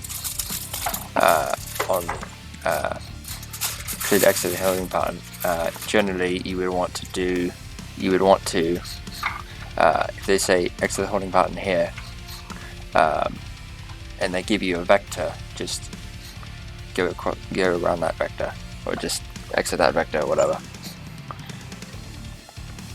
That's what I would do. I'm not sure legally if you're supposed to cross the fix one more time and then go to that vector.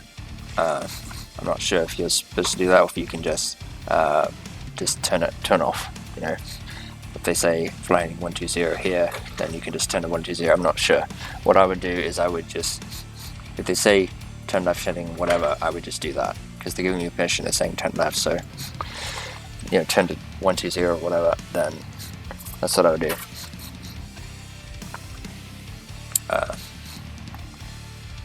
So that's what I would do there. So that's a parallel entry. It's going to show another one, probably a little bit harder one, 190 degrees. So this is a parallel, so what you do is cross the fix, and I would not do, I personally would not cross the fix and go straight on the inbound course. I would kind of cross the fix, go here, and then do parallel, and then do this. So that's what I would do, just for safety, because there may or may not be another plane in the same holding pattern as you. So I would do that for safety. Okay, so I would cross the fix, keep going a little bit, and then turn left, go parallel, and then do that. So that's another parallel, and another parallel is if you're doing 270 degrees. So you cross the fix, turn left, go parallel for 1 minute, make it standard rate, and then intercept the inbound course, cross the fix, go to your outbound, another standard rate, and you're in your pattern. Then finally, teardrop. It's the hardest one. So we'll do 3 to 5 degrees. I'm just doing this just so I can see the reciprocal. So reciprocal is 145 degrees. So this is smack dab right in the middle of the teardrop. So what you would do is you would cross the fix at you would cross the fix at, you would be going 145 degrees, cross the fix, and whatever the outbound heading is, so outbound heading in this case would be 180, you would go 30 degrees. Remember LARS, the LARS acronym, left add, right subtract, 30 degrees. So since we're doing right turns, we would subtract from 180 30 degrees, so that would be so 180 minus 30 degrees is 150 degrees. So instead of going 145 degrees, I'd be going 150 degrees. So I'd technically in that case add 5 degrees to go to 150 degrees. Does that make sense? Because basically you're going 145 degrees, but you want to be 30 degrees offset from the outbound heading. So that makes it 150 degrees. If you're heading 145 degrees, you need to get to 150 degrees. That's your offset heading you need to fly from the outbound leg. So just add 5 degrees, turn right a little bit once you pass the fix, and then you're on your teardrop here. Fly that for 1 minute and then turn right. Standard rate, and then you are on your inbound leg, and then you're in your holding pattern. And also, I think it's a rule that's, I think it's less than flight level 140, so less than 14,000 feet. You have standard rate turns are, or your legs are 1 minute in length. Your legs are 1 minute in length, but above 14,000 feet, your legs are 1.5 minutes, so 1 minute 30 seconds in length. I would think if you're above 14,000 feet, don't quote me on that. I don't exactly remember, but I think that's what it is. So another teardrop would be let's see, let's do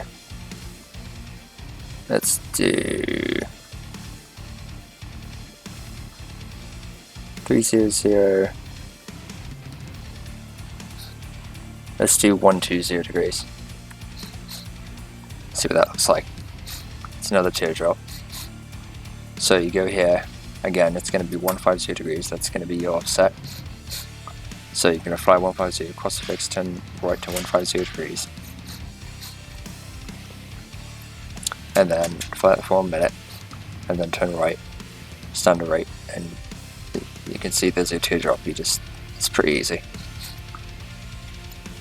And then let's see if you do something hard like 170 degrees. You do the same thing. You turn left this time to 150 degrees once you cross the fix, and then you do your teardrop. So it's pretty easy. Now, if you do 180 degrees, and you pass the fix, what they do is pretty much they just do a direct. So they just pretty much do a direct. So they just go. If you're literally at 180 degrees, you just cross the fix, turn left, sorry, and go into the outbound leg, and then there you are. You can either do that, or you can do a teardrop. But I would just do what they show here. So again, 180 degrees, you just do a direct here, and you just turn left, and then intercept the outbound leg.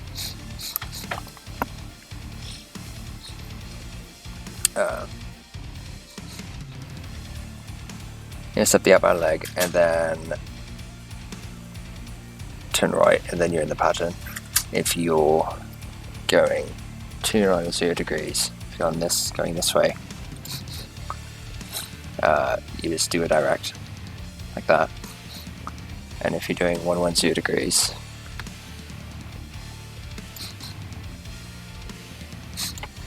then you just do another direct. So direct, and then direct. So pretty much do direct entry if you do that. And then you have your 360 degrees.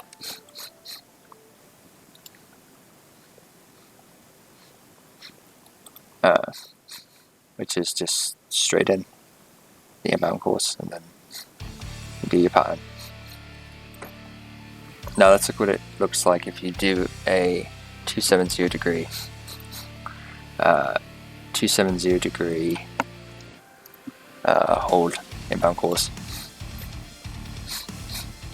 Your thing's going to be lopsided. It's going to be the same direction, but it's going to be the same teardrop on the left, parallel on the right. But it's just lopsided, and you do this, okay?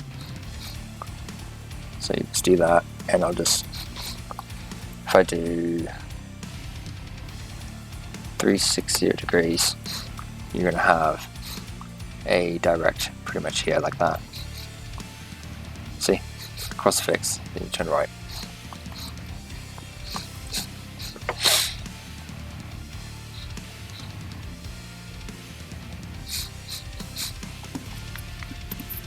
So that's a direct.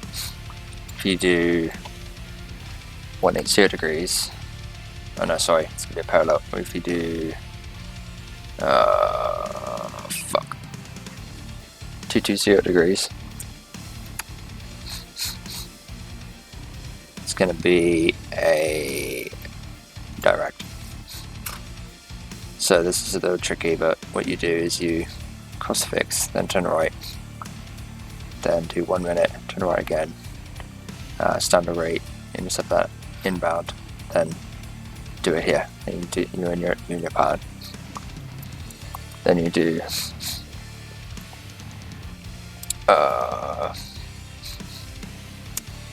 let's see.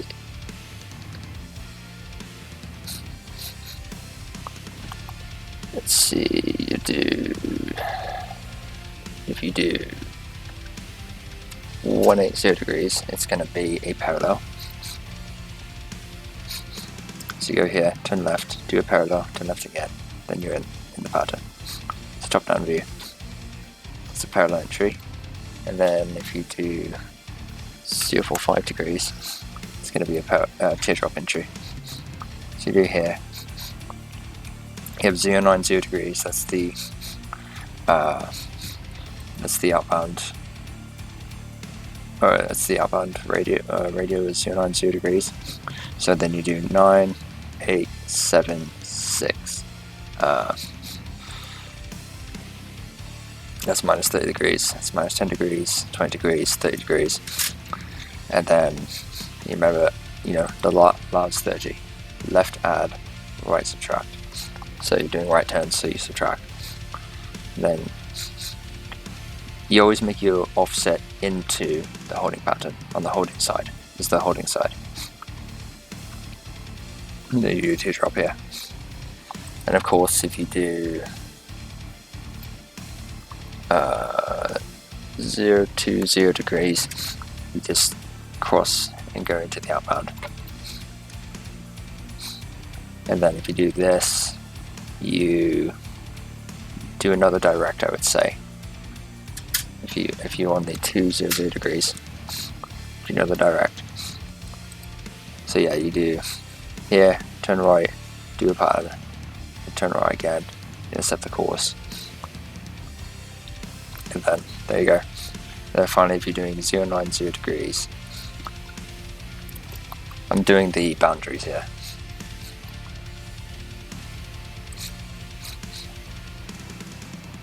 Yeah, turn left, and then intercept the outbound, and then turn right again, and then you're in it.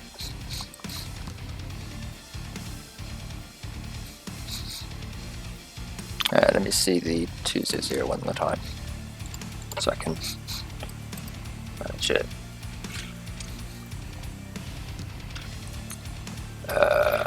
Yeah, and then just turn right, do that.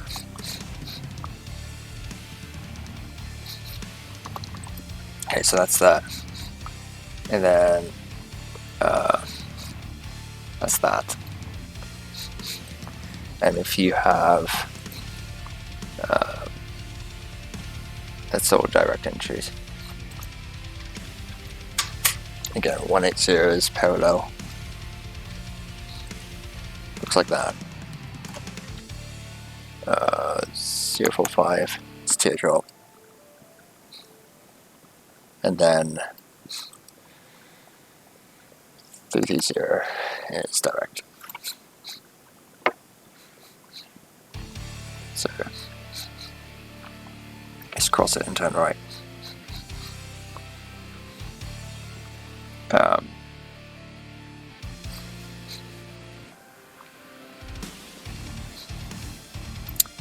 Yeah, that's what you do. And if you do 280 degrees, it's pretty much direct as well. So it's wherever your plane is. And then yeah, that's how you do that. If your inbound is 180 degrees, if your inbound is 180 degrees and you're going 180 degrees, it's opposite. It's like this. Okay. So direct is here. So just use the entry procedures the way I calculated it before.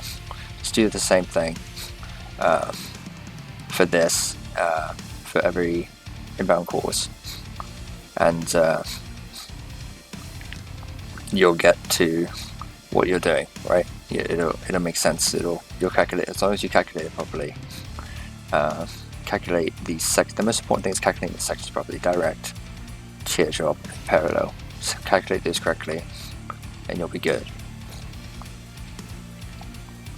So we'll just do 240 degrees. It's gonna be another direct. If you do a parallel, 045 degrees. Let's go parallel, go up, turn left, and there you go. And then if you do a teardrop, 3 to 5 degrees. Looks like that. So your outbound is 360 degrees, and then so your since you're doing right turns, you subtract 30 degrees, so it's 360, 350, 340, 330. 330 degrees is your heading. So you cross 330 degrees for 1 minute and then turn right. Intercept the inbound. There you go.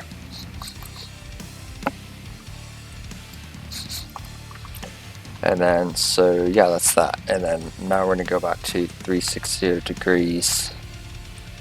360 degrees, and I'll show you the non-standard left hand. So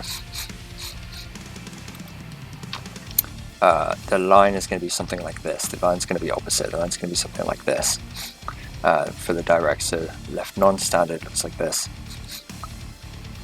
So it's all left turns, and it's opposite. Teardrop is on the right, parallel is on the left. So right was standard, teardrop's going to be on the left, parallel is going to be on the right. However, non-standard left turns is going to be teardrop on the right, parallel on the left. So as you can see, this is direct, and it's pretty much the same thing, just left turns. And if you do 320 degrees, it's going to be direct. Do left turn, there you go. If you do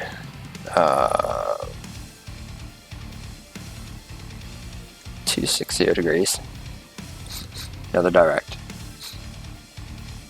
Pass it and then turn left. If it's something like 040 degrees,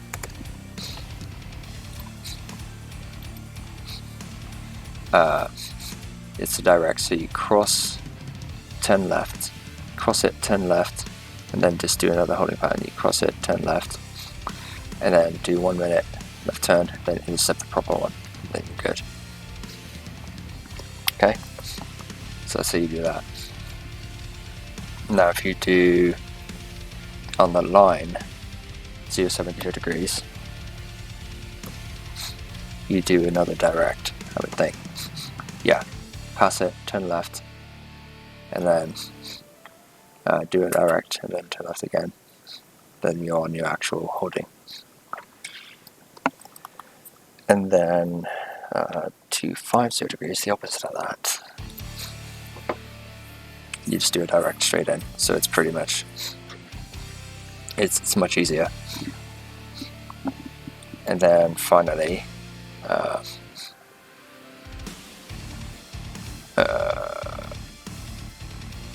let me see the 070 again one more time, so I'm forgetting it. So you go that, then you turn left again. Yeah. What's confusing here is you have the standard rate, so that's why the lines are all over top of each other. If you do 180 on this line, oh, 80. So you go here, turn left, there you go. So you turn left, make a direct, then you're in. And again, if you're here, 250 degrees,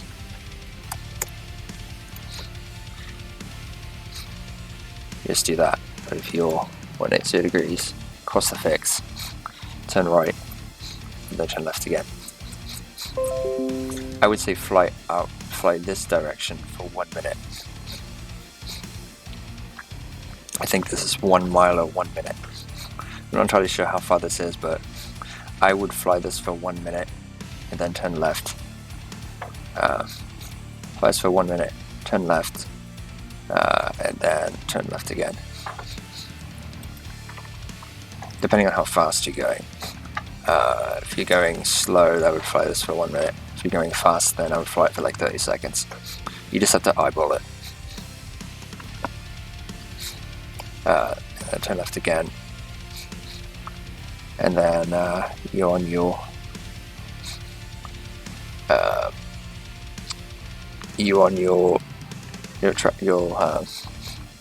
fuck, it's called. You're on your holopad. So that's, again, the direct is 320 degrees, for example. Pretty easy, just direct entry. 350. It's direct entry, even easier. When it gets hard is when you do like 260 degrees. That's when it gets hard. Oh no, not that, but it's when you do something like this, when you go the opposite direction. When you're doing like 050 degrees, that's when it gets hard.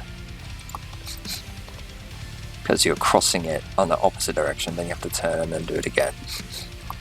But if you don't do that and you're coming from here, then it's pretty easy. And it's the same thing if you were to do 010 degrees. 010.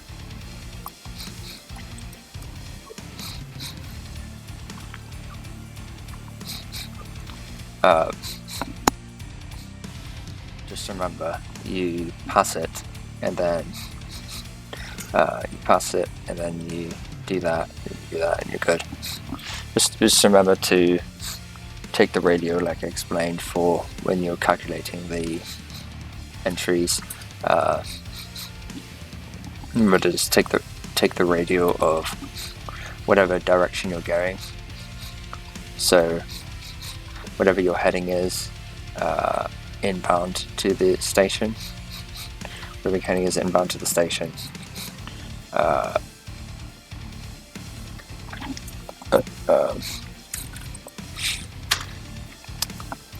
Let's see. So they usually say fly direct.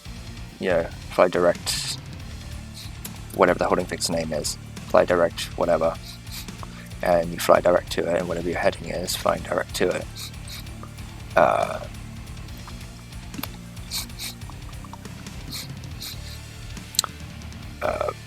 Whatever your heading is, flying to it is. I'm trying to think of how this works. I'm trying to think, like, as I'm flying, how this works. I'm trying to think of as I'm flying how this works, and it's a little tricky. I'm trying to think of what you do with the VOR indicator. I haven't done holdings in a while, but I'm trying to think of what you do to the VOR indicator. I think if you fly direct, you just you would turn your VOR indicator to point direct to the VOR or NDV or whatever it is, and then yeah, that's what. And then once you're flying direct and you have the heading, then take the reciprocal of that. In this case, if you're heading 010 degrees to it, take the reciprocal of that, 190, and that's the radial, and that's where your plane is going to be. So the opposite of that is your plane is here, so you're coming from the direct portion, and take the radial, and that's where the radial is in relation to this, is what you're flying, direct portion in this case. Remember real quick, if you do 180, fucking cut that. Turn left, and there you go. But it's so rare for you to be like this. It like never happens where you're doing this.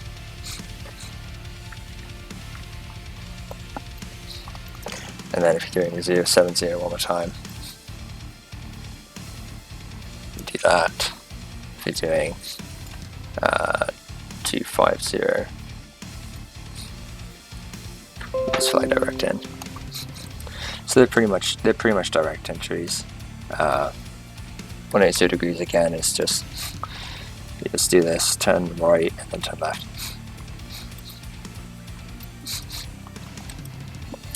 Right, so those are direct entries. If you do 120 degrees, that's a parallel entry. So you cross, turn right, go for 1 minute, turn right again, standard rate, go inbound, and then they cross the fix and then do your pattern.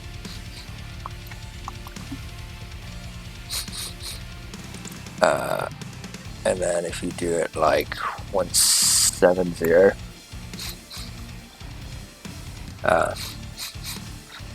you can either do this, turn right, and then do it again. Turn right and then for 1 minute and then turn left.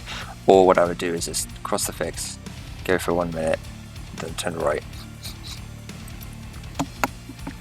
Another way you can look at that is if you do like 120 degrees, I think I did that already, but yeah, 120 degrees, cross it, go, turn right, go for 1 minute, then turn right again. And then you have something hard like 080 degrees, which is you just pass it, do it again, then you're in a pattern. So you just have to visualize how this works and just play with this a little bit. 170 degrees. Okay. There's different ways you can do it. The whole idea is to get to the holding pattern and get on the pattern. That's the most important bit. So that's how you do parallel. And then finally you can do 220, which is teardrop.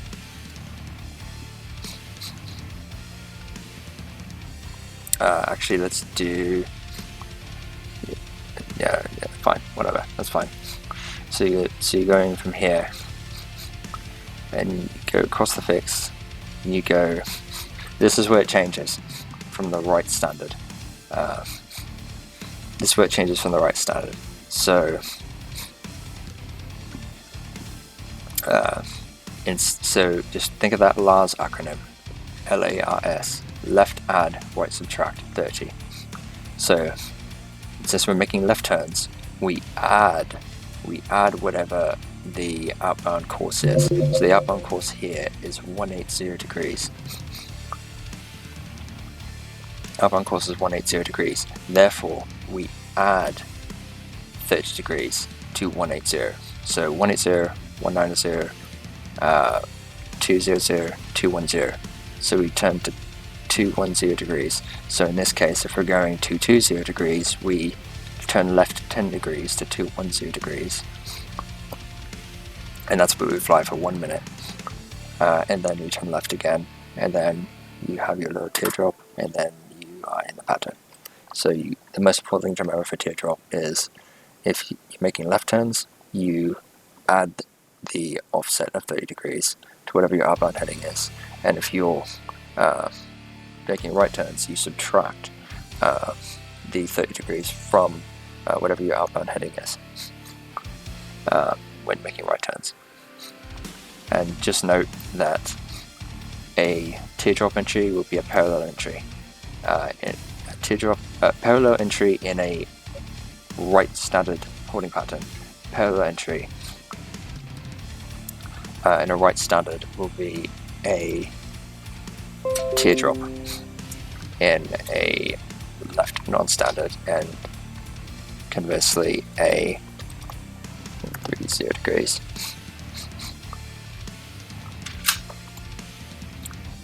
A teardrop in a right standard will be a parallel. in a left non-standard. So these switch and this moves, this lopsides. So these switch, as you can see. Teardrop goes to the left on, teardrops on the left on non-standard or on standard, and teardrop goes on the right with non-standard left turns. But most of them are going to be right turns. And you can hold over anything. You can hold over a building, you can hold over a VOR, you can hold over an NDB, you can hold over an intersection. You can technically hold over an airway if you want, but people don't do that. You can hold over anything, as long as you can visually identify it and know where it is, and it's a specific point. It's kind of like a bullseye, in the military. It's kind of like a bullseye, but not exactly. It's just a point that you hold over. That's how you park an airplane in the sky. So that's how that works. So that's how holding patterns work. Instant inbound course. Nice. So that's how that works, folks. Hopefully that makes sense. Now we're going to go to we read all this. Of course this is horribly explained. He does not explain this well at all, and he doesn't show the difference between right pattern and left pattern. I think it's god awful that he does this and doesn't explain. I mean, he doesn't give the ground foundation. You need the ground foundation to understand this stuff. So that's what hopefully I gave to you guys. So that's what we do there. Flight lesson now. Lesson 3, holding patterns. In this lesson you learn about flying a holding pattern at a VOR station. Estimated time to complete, 20 minutes. Quiet knowledge and skills. Complete the student and private pilot lessons before beginning this lesson. Reading the ground school material before starting this lesson will help you better understand the skills being taught. You should also complete the reading and practice in the instrument scan solo lesson.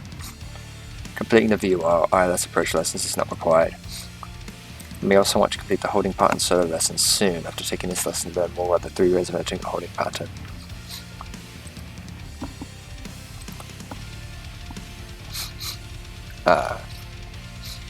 The weather. You encounter mostly cloudy conditions with some rain. You'll need to fly the aircraft referring only to the instruments. Also keep in mind that I have the ultra gen set to normal, so hopefully it won't be as buggy or as laggy. Recommended charts. No charts are needed for this lesson, however the Snohomish County Airport VOR approach may be a helpful reference. Note that it helps provide significance and orientation information, but does not show the traffic holding pattern. We'll read the chart last. About the flight. Well, let's get the chart. So the holding pattern, I believe, is this here. I think this is the holding pattern stuff here. I'm not entirely sure. But this is also the holding pattern here. This is the holding pattern for the missed approach, I would think. So 149 degrees, 329 degrees, those are important. Start this flight in the air at 4,000 feet. You enter the holding pattern, make a complete circuit, and then continue practicing the holding pattern as long as you want. Press escape when you want to end this lesson. Your instructor will help you set the navigation radios and instruments. You'll need to use either the aircraft clock or another timing device for the time portion of the holding pattern.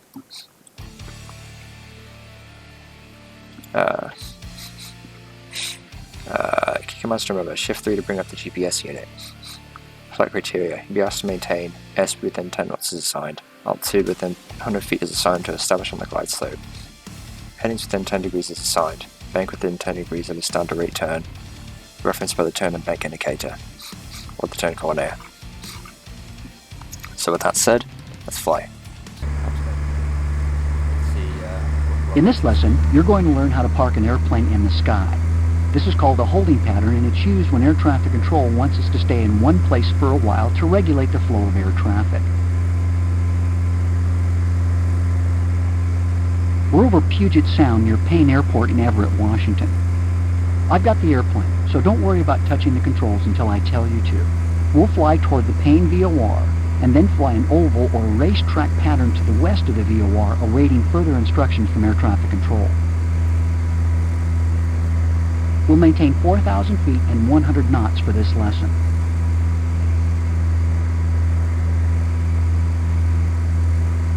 I know you've dutifully studied your homework lesson, so you know how to make a direct entry into the holding pattern. Yep, I do. I'll teach with the holding some of them. I'll teach that.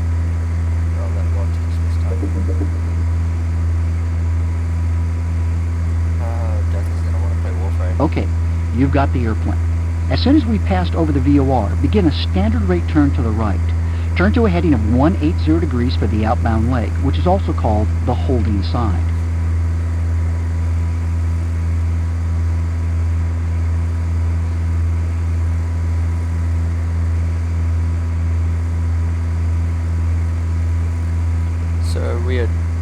So we are direct entry straight on the inbound course to the VOR, it looks like. So that's what we're going to do. So we're just going to keep going until we pass over. And then once this flips, then see the needle centering. Once this flips, then we're going to turn right to 180. It's about to flip any second now. There you go. There, we've passed the station. Begin a right turn to a heading of 180. Standard Use rate. a standard rate turn as shown on the turn coordinator.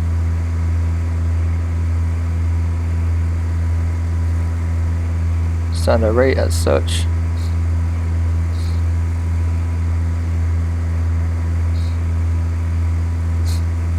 That's what a standard rate looks like, and thank God it's clear weather, so you can actually see. Standard rate. Keep turning to 180. The outbound leg should last 1 minute from the time you roll out on a heading of 180 degrees. As you roll out on a heading of 180 degrees, start the time. This is the start of the holding pattern's outbound leg.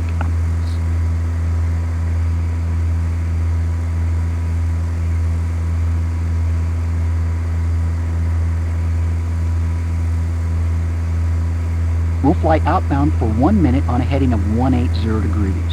It's important to maintain our altitude while we are holding unless ATC tells us otherwise.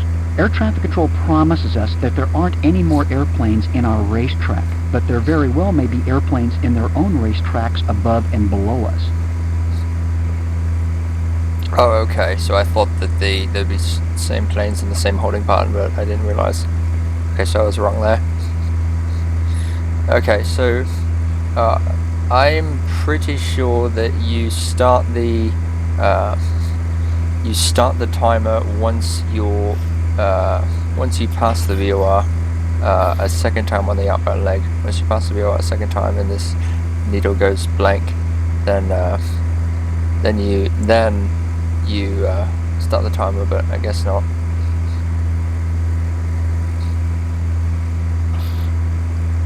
I guess you just, once you roll out, you do it.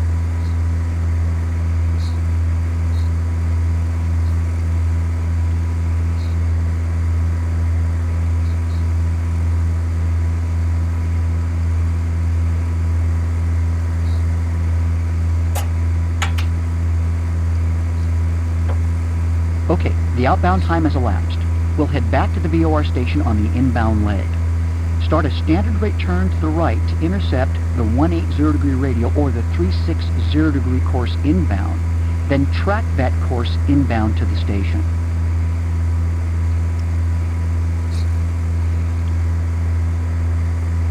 So what it means is do another standard rate turn towards the VOR, or like this is the second half of the racetrack, and we're going to track the inbound course. So we don't just turn north, we turn north, but we also have to make sure the needle centers. And You're too low. Climb. We track inbound on the 360 degree radial. Or 360 degree course, sorry, not radial. As the needle moves toward the center, adjust your turn rate. You'll want to center the needle as you roll out on a heading of 360 degrees. This is a bit tricky, but you can do it. You're too low. Climb. Oh my god. Remember that the VOR indicator becomes more sensitive as we get closer to the station, so we'll need to get stabilized on the inbound radial as soon as possible. Now we're gonna turn.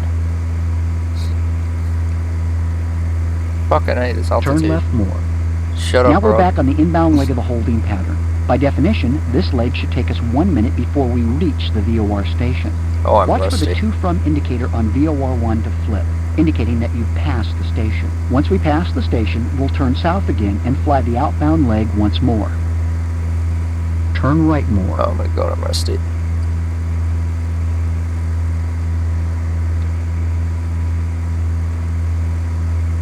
Too far left, god damn it. Turn left more. It's getting really sensitive.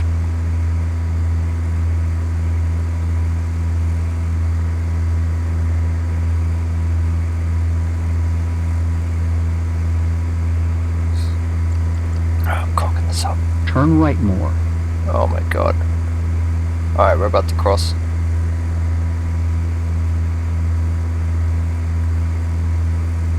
There, we've passed the station, completing one loop of the pattern. Now once again, turn right to a heading of 180 degrees for the outbound leg. Use a standard rate turn as shown on the turn coordinator. Stand right turn.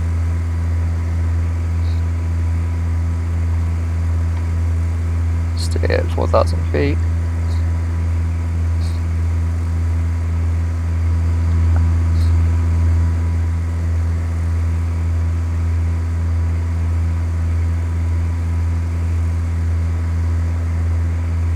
Typically, you'd remain in the holding pattern until air traffic control gives you a clearance to continue on your route.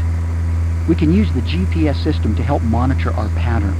Hold down the Shift key and the 3 key to call up the GPS. You should see a nice oval racetrack with parallel sides. Don't leave it up too long though, because it gets in the way of the nav instruments. Let's see what he's talking about. Bank the wings more. Great job. Fly a couple more laps around the holding pattern and press escape when you're ready to move on to the next lesson. Look at the flight analysis to help judge your performance. Ideally, you should see a bunch of lines on top of each other in a nice oval, as well as a straight line on the altitude plot. Okay, so you just did the holding pattern with Rod Machado, so we did a direct entry. We did a direct entry to the holding pattern, so that was pretty easy. We were pretty much on the inbound course the whole time. So that was like the easiest thing you can possibly do, is be on the inbound course, from the start. But I'm going to show you all 3 ways to enter the holding pattern. So I'm going to show you direct first, then parallel, then I'm going to show you direct first, then parallel, then teardrop, and how to do that, okay? So,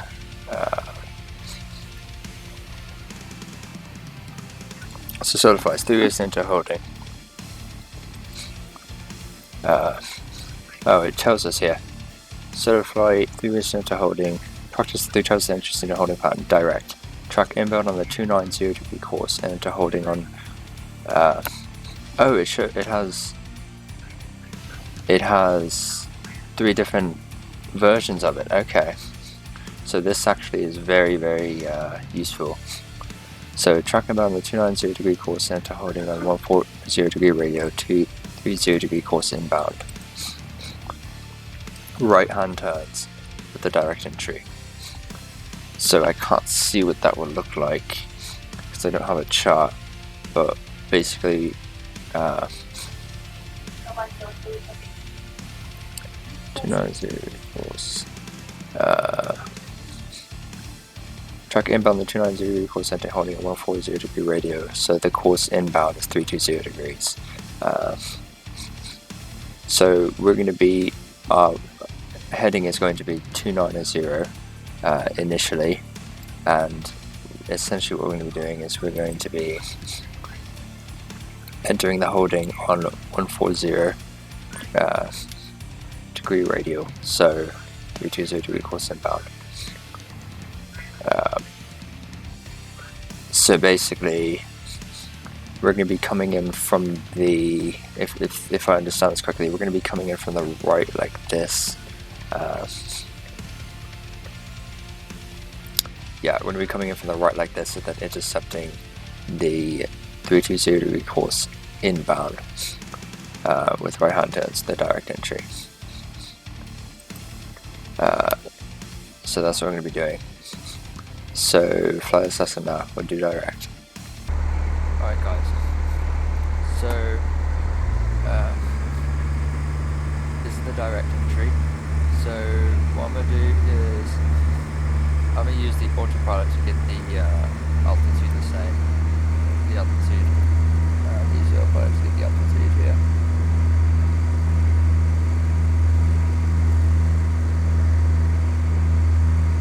2,000 feet, keep the altitude, and we just stay on this heading. So basically what we do is, as you can see, we are on the 290 degree course inbound, right? So I'm gonna use the autopilot, so I'm going to do that, put the heading bug on,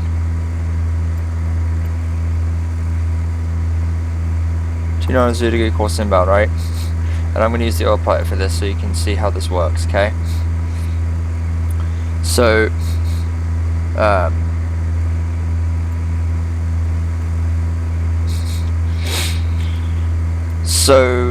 so basically the way this works is, let me go this route here. So basically the way this works is we're heading 290 degree course inbound, right? But the inbound course that we need to fly is radial 140, so it's not 290, so that's the radial inbound is what was it? The radial inbound was this here. Let's see, 305, 10, 15, 20, 320 degrees. So we turn our VOR indicator to 320 degrees for the inbound course. So we turn it to 320 degrees for the inbound course and make sure this is at 2. And so basically we're going to continue on this heading here until this needle starts moving. We're going to stay at 3,000 feet, okay? So we're going to stay here. So we're going to stay here until this needle starts moving. And once this needle starts moving to the right, we are going to intercept this course inbound. And I believe you can use the I'm not entirely sure, this is a direct entry, so basically what we're going to do is we're going to intercept the inbound course. We're going to intercept the inbound course, and then once we intercept the inbound course, we'll be on the track. We'll be on the holding pattern. We'll be in the holding pattern. So we're 4.8 miles away. What I'm going to do is I'm going to show you. I'm going to turn this to nav hold. Once this needle starts moving, and what that will do is that will automatically track the 290 degree or 320 degree inbound course to the VOR, and I'll show you how that works. Okay, I'll show you how that works. So let's go back to virtual cockpit view, and we just keep flying here, as you can see.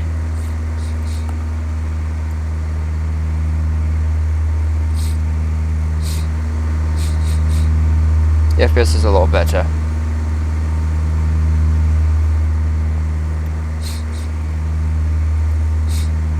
FPS is a lot better, it's not that bad. It's because it's clear weather.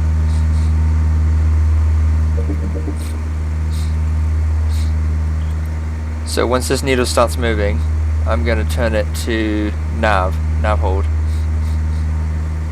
Not approach, because approach is for glide slope and localizer. So that's the approach mode is more precise and more sensitive, but the nav is not. Okay, I'll let you know when I'm home. Sounds good, mate.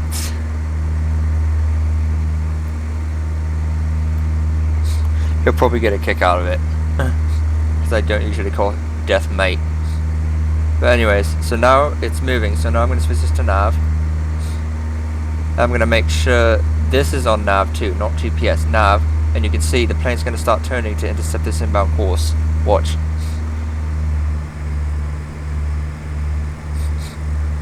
It's turning to intercept the inbound course.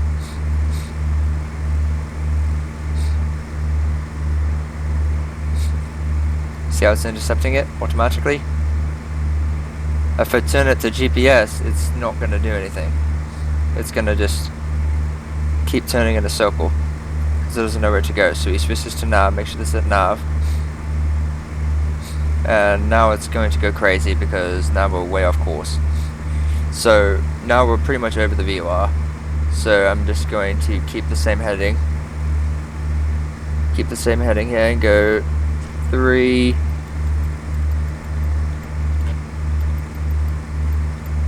to 0 degrees.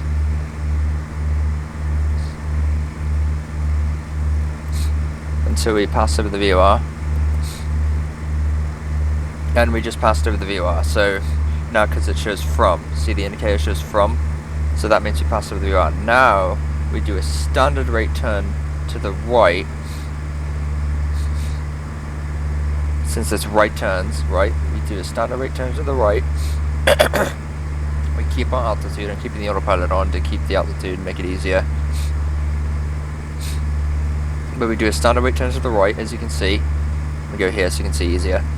Standard rate turn to the right, you see this is here. This is here, right standard rate turn, and it's coordinated.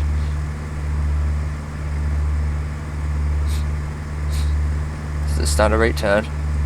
Oops. Didn't mean to do that. Standard rate turn to the right. To the opposite, to 140 degrees is what we need. Because the radio is 140, that's the outbound course, so 140 is what we need to turn to. 25, there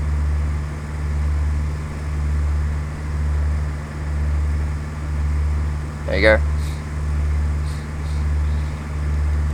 140 degrees. And we did the direct entry. Now we fly this outbound for 1 minute. And I'm just going to do start now. Just do this timer now, so it's 12:20. So when it gets 13:20, then I'm going to turn around again. So it gets to 13:20, I'm going to turn. Now I'm a little bit off course, but a little bit off course, but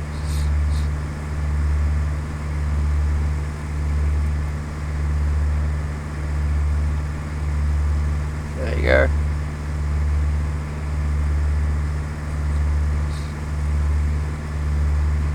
So just keep flying this for a little bit. So now we're in the pattern. We are in the holding pattern now. So we're pretty much perfect. We're in the holding pattern. This is how you fly the holding pattern, guys. We are in the holding pattern now. 10 more seconds. We did a direct entry, and that was a direct entry. We didn't do anything extravagant. Oh, so now it's 20, so now we're going to turn standard rate. Turn standard rate turn to the right.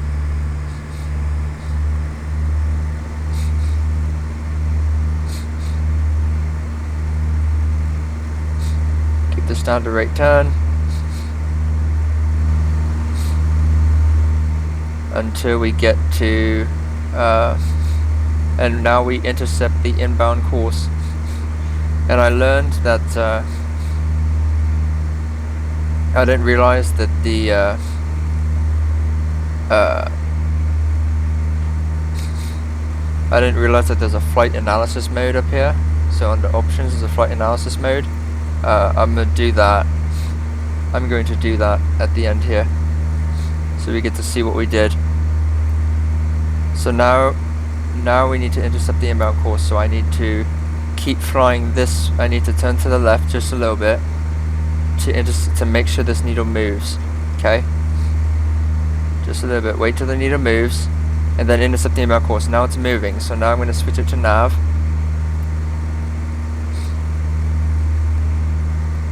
And now the plane is going to intercept the inbound course. We're so close to it though that it's about to flip. So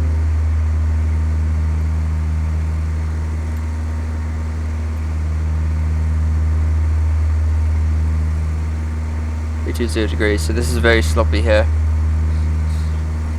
This is very, very sloppy, as you can see. I'm doing it very sloppy, but this is in general what you do. It's very sloppy. I'm just going to turn to 320 degrees here.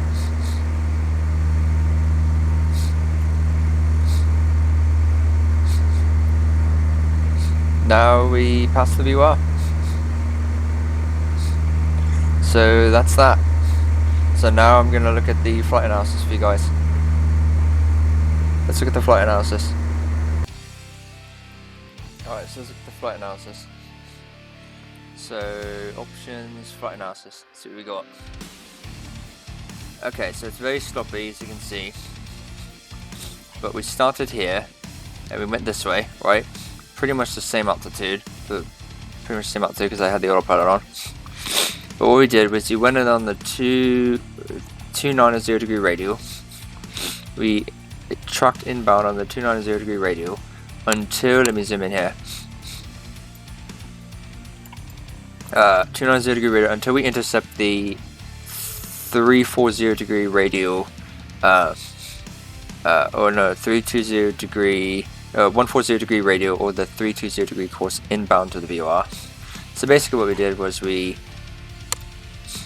went in inbound, the needle started to center, so we turned right, and then we intercepted inbound for that little bit, and then once across the VOR, which is right there, we turned, standard rate, flew outbound for 1 minute, and then turned standard rate again.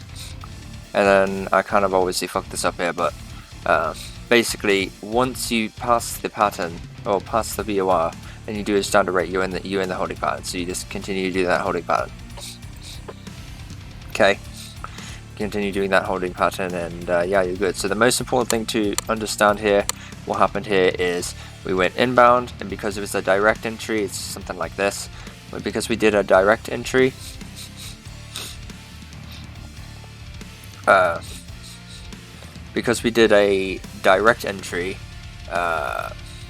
no, it was something like this. Because we did a direct entry, we didn't need to do anything extravagant to get onto the inbound course and get into the pattern.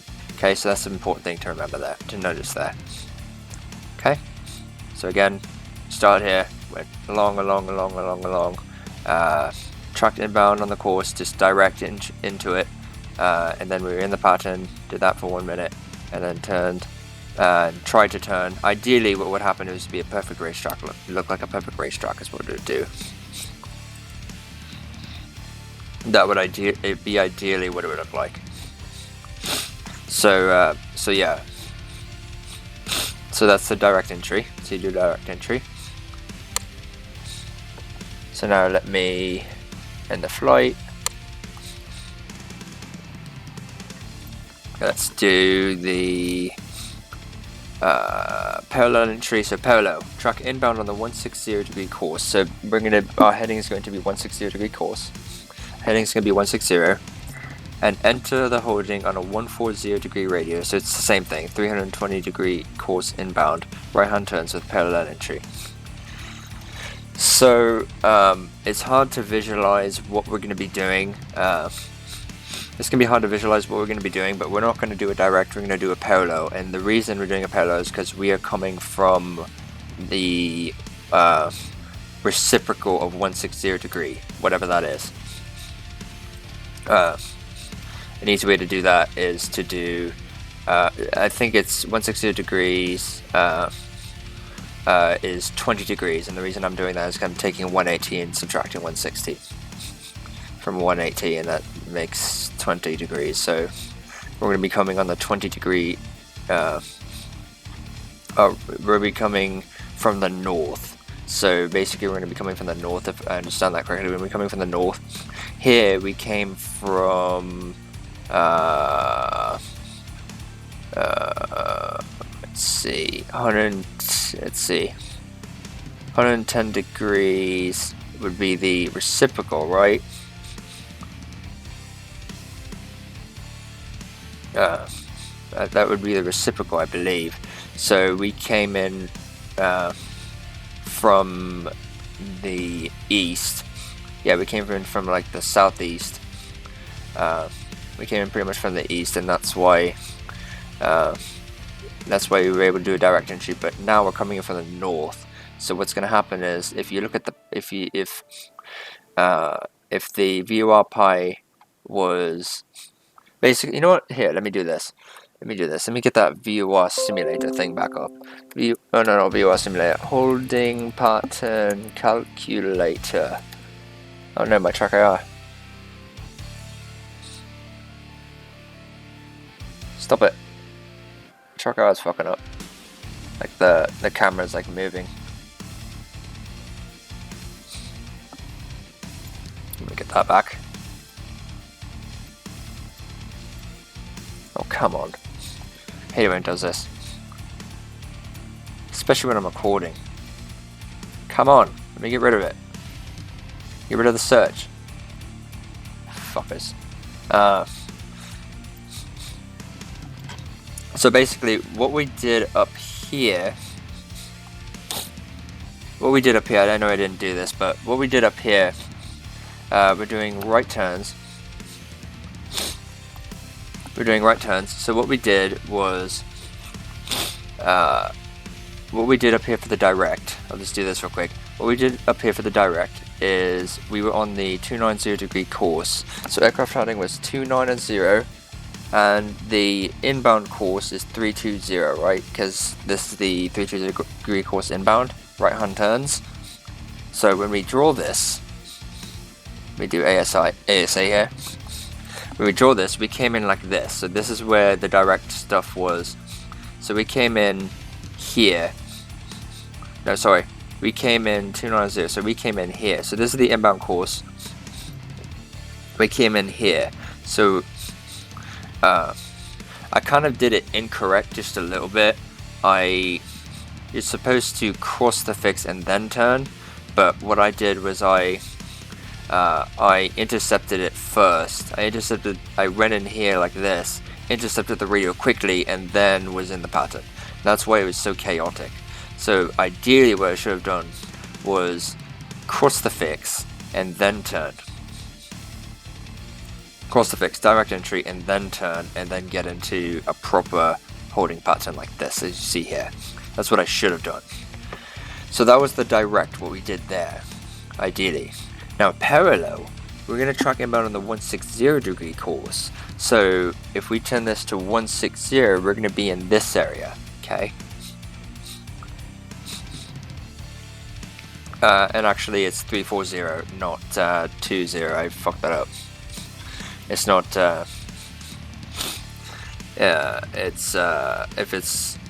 It's actually 340. Not the 340 degree radio, not the, let's see, what's it called? 160.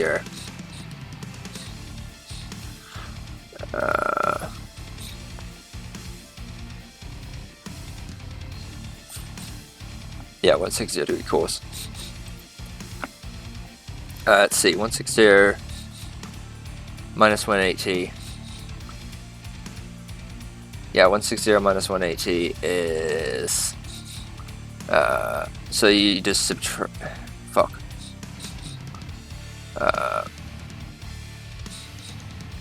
yeah, you subtract 180, so 160 minus 180 is basically,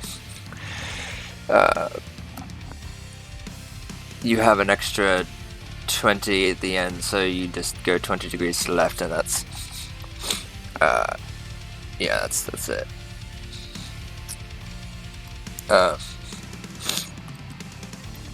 So yeah, that's 340 degrees. So we're going to come in here. We're going to... This is really hard to see. Basically what we're going to do is we're going to come in this way, cross the fix, and then it says that we're going to do this. We're going to basically be on the outbound course immediately, the outbound course. We're going to be the opposite of the inbound course, directly over the line. But I'm not going to do that. What I'm going to do is, to make it a little bit easier to tell it's a parallel pattern, is I'm going to cross the fix, go a little bit further, and then turn to the outbound course, which is 140, whatever it is, or yeah, 140, outbound course with 140. And once I turn to 140, I'm going to fly that for 1 minute, and then I'm going to turn left and turn left more and intercept. So keep in mind, you're not turning to the inbound course directly, because then it would make you go this. You don't want to do that. You want to turn greater than the inbound course when you do your parallel. You want to turn this way to intercept the inbound course to the radio of the holding fix, and then you're in your pattern. So that's what we're going to do. We're going to start from here. We're going to go this way, cross the fix, go parallel for 1 minute, and then I'm going to turn left, do a standard rate turn left, and then intercept the pattern. Okay, intercept the radio, the 140 degree radio, whatever it is. Yeah, intercept the 140 degree radio, and and then go inbound into the fix, and then cross the fix, and then I'll be in the pattern. Okay.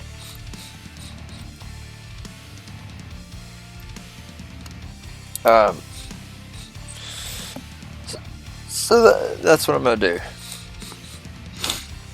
So that's what I'm going to do for the parallel entry here. So yeah, again it says track inbound the 160 degree course into holding a 140 degree radial, 320 degree course inbound, right hand turns to the parallel entry. So with that said, let's do it. You can either click this too, so close this in now. Alright guys, we are on the inbound course. I'm going to turn my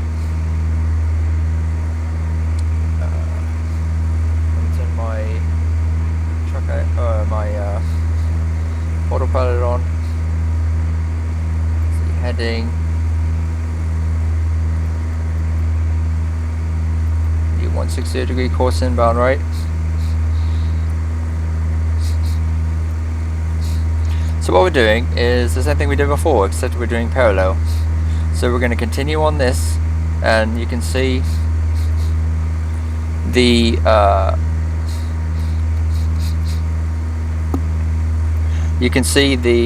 VOR indicator shows the 320 degrees, so 305, 310, 315, 320. So just the 320 degree course. Notice how it shows from. It means that we are technically on the outbound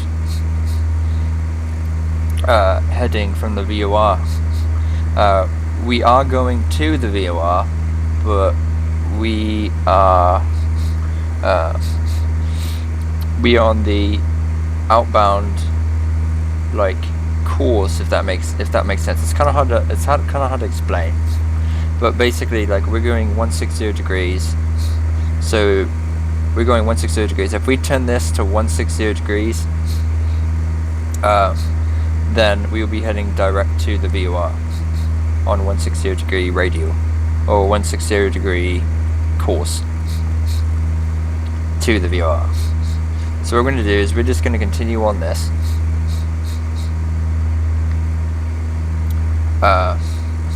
And you can see VOR2 is set to the 160 degree radial. That's just why it's good to have two VORs, because you can set VOR2 to the outbound, or you can set VOR2 to the course you're flying inbound to the VOR, from here, like what we're doing now.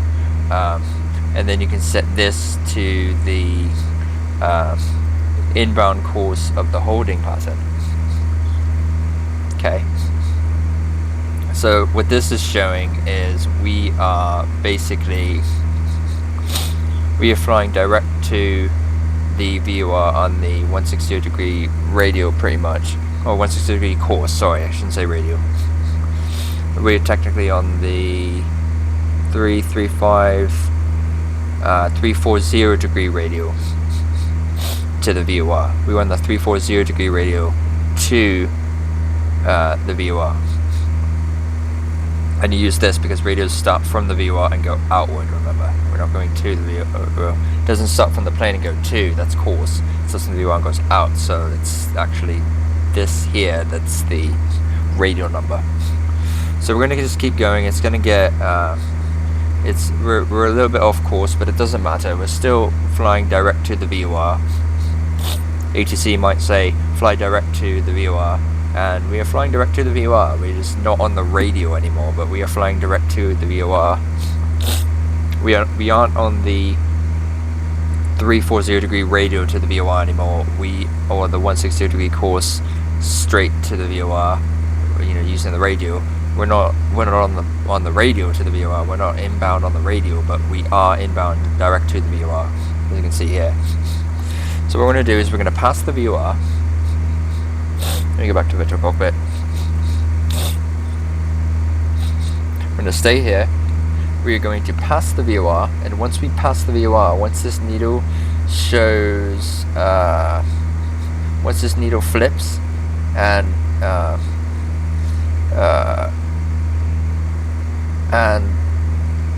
once this needle goes out and then it flips, then we're going to keep going. We're going to keep going just for a little bit. We're going to keep going that direction just for a little bit, and then we are going to turn left to 140 and then start the timer. 140 degrees and then start the timer.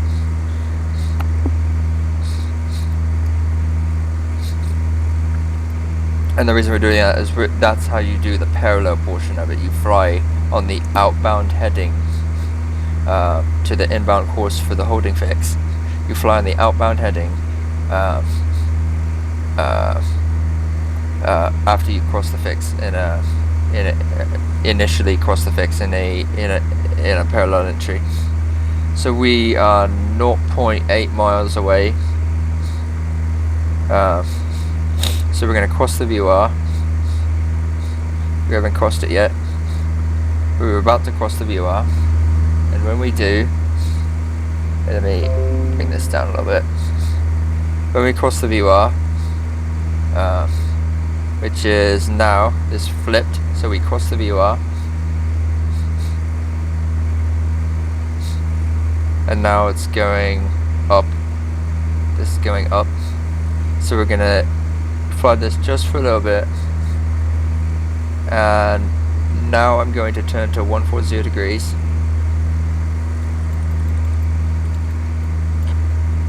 So it's the outbound course, right?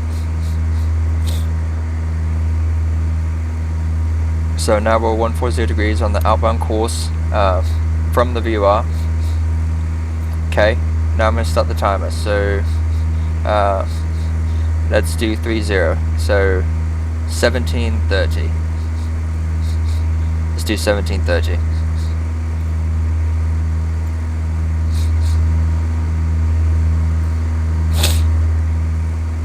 Technically you use the stopwatch, but I'm not going to.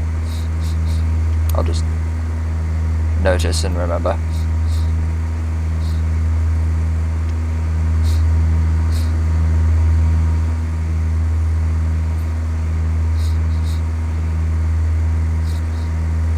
And once it hits 17:30, I'm going to undo the heading mode and turn to standard rate. So 8, 9, 30. Okay, so I'm going to undo the heading mode, turn left standard rate, left standard rate turn, as you can see here, standard rate turn, and I'm going to go further than the inbound course of 320. I'm going to go further than that. I'm not going to stop at 320 degrees, and the reason is because I need to track the 320 degree course inbound to the VOR.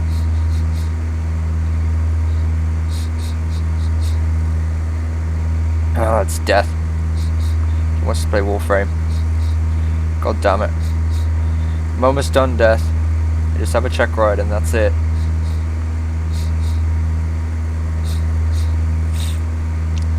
So I'm going to go past the 320.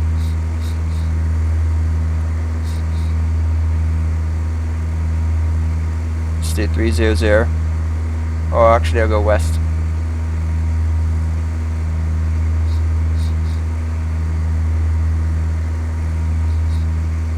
I'm going to turn west like this. Stay at the same altitude, of course.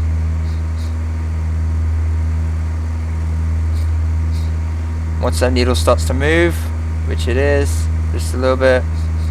Once that needle starts to move, then I'm going to turn on nav mode and track inbound.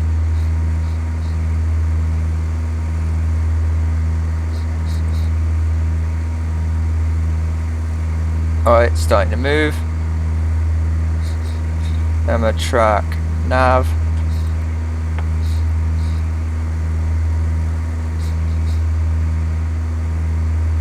It's going to be a little bit sloppy since we're so close.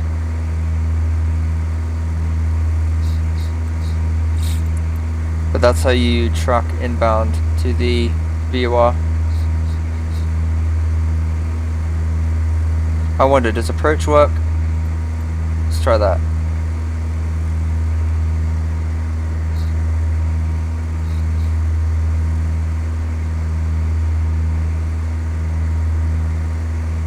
Oh, it's lowering. It's lowering the speed, so it's doing approach. So it's trying to do glide slope, even though there's no glide slope, and it's trying to do the navigation, but it's not able to do that. So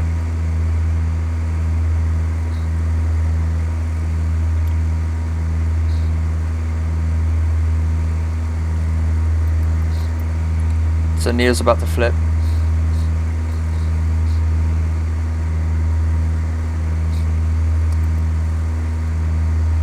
Alright, so needle flipped. There you go. Now I'm going to do standard rate. And I'm kind of already in a standard rate. Kind of cocked it up a little bit, but this is going to be super ugly. It's going to be super ugly. Because I was fucking around and playing around with the autopilot. Sorry guys. I just wanted to test that and see if it worked, but with that I fucked up the approach and made it screwy and weird.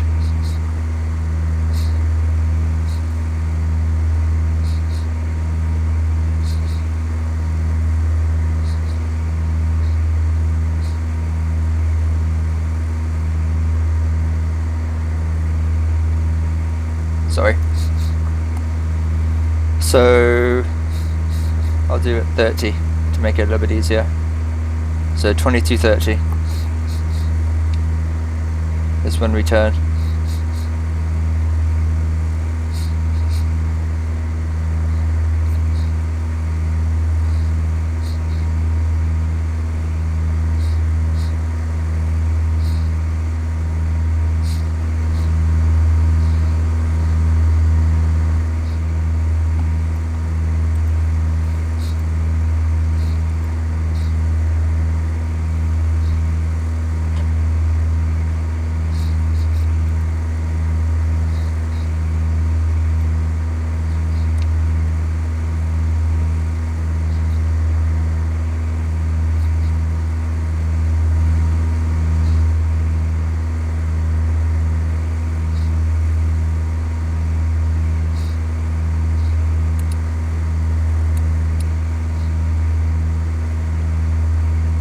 I try and do 30, so standard rate turn. We're in the holding pattern now, guys. We've been in the holding pattern. But that's how you do a parallel approach. Or parallel entry, sorry. turn left, and do a little bit more standard rate.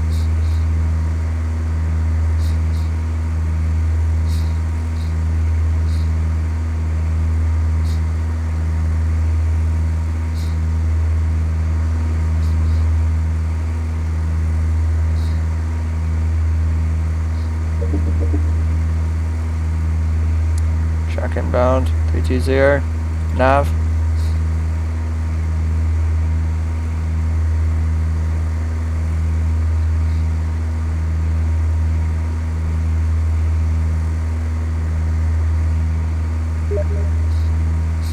God damn it, Death. Since it's so close to the VOR, it's very, very sensitive.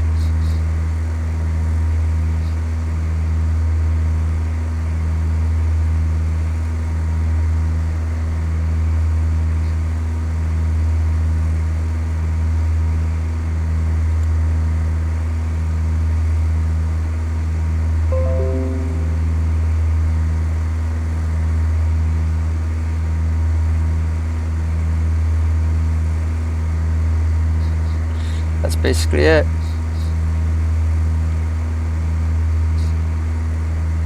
Let's see what approach mode does real quick, just for fun.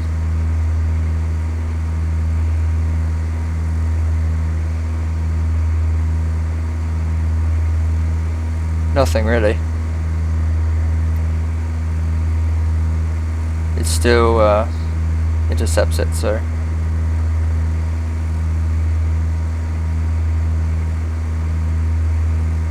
Still trying to capture it.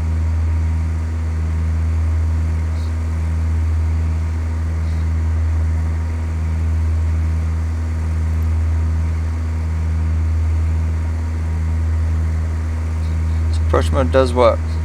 So we passed the VOR on that radio. Alright guys, now for the flight analysis. Look at the flight analysis. Alright, flight analysis. The flight analysis. It's probably very sloppy. Yeah, it's very sloppy.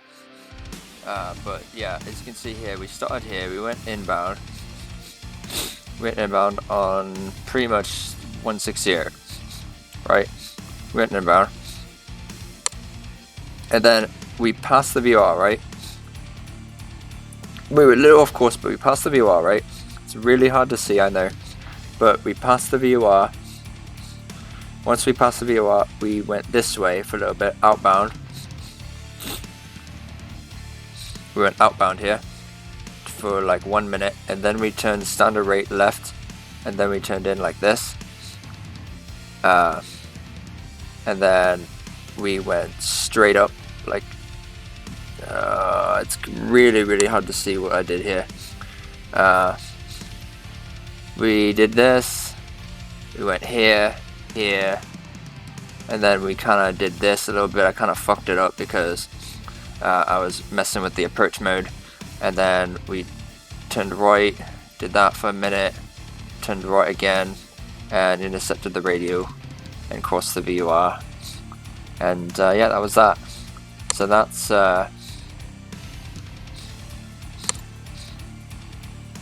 what we did. The main thing to keep a note of is we passed the VOR, then turned outbound, went for 1 minute, and then turned left into left to intercept, and then once we intercepted, we crossed the VOR, and then we were in the holding pattern. Okay, so that's the important thing to remember. So you cross the VOR, then turn outbound, and then turn inbound and past inbound to intercept the inbound course, and then you're in your pattern. So that's how you do a parallel entry. Okay, that's how you do a parallel entry. That's how that works. So that was a parallel entry. Now we're going to end. Now we're going to do teardrop entry. Track inbound on the 100 degree course and enter holding on 140 degree radio, 320 degree course inbound, right hand turns with the teardrop entry. So let's look at what this looks like. So 100 degree course. So 100 is going to look like this. We're going to be coming from, I believe, this here. I'm going to be coming from this direction. So 1 0 0 draw. Oh no, 280, sorry. So the main thing we have to remember here,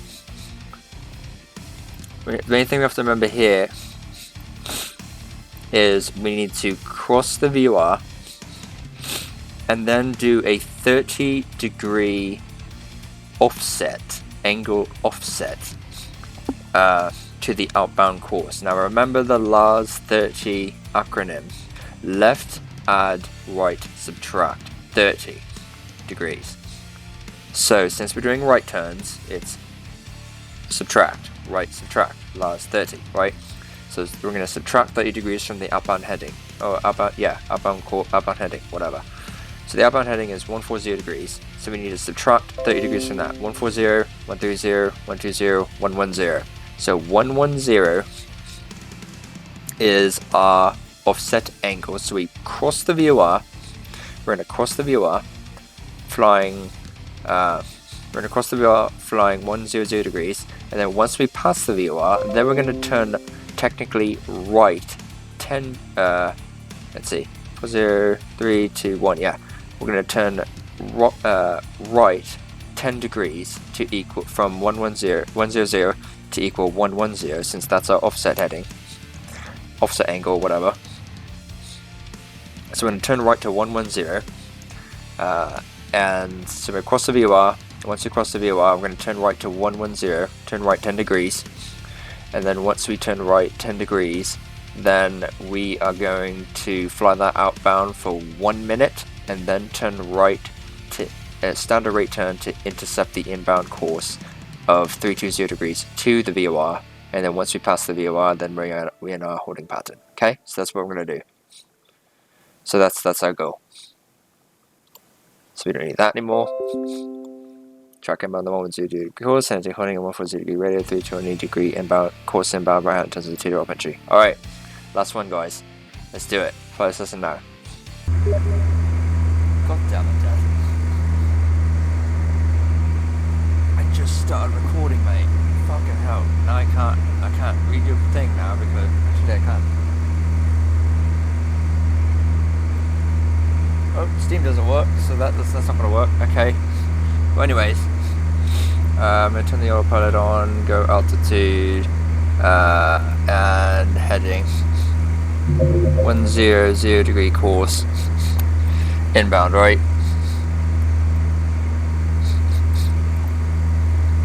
So that's what we're going to do. Now, it's 320 degree course, right? And this is 100 degree course, right? So that's what we're going to do. Let's see what does nav do in this case.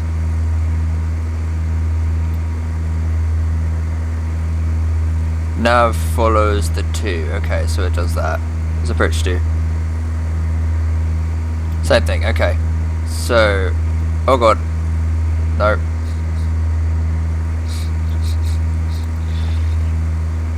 Right. So, in short, navigation for nav mode for VORs and approach mode for ILS and localizer and glide. So. Right, so we are on the heading indicator shows 100 degrees. Okay, so we are on the 100 degree course inbound to the VOR, right? As you can see here, we are 100 degree course inbound to the VOR. So we're going to pass the VOR. We are 6.7 miles away. So we're going to pass the VOR, and once we pass the VOR, we're going to turn right to 110 degrees for that outbound. Let's go to fetch cockpit for that outbound leg, that outbound offset angle or whatever. So we're going to cross the VOR first, and then we're going to turn right to 110 degrees. Okay. So that's what we're going to do.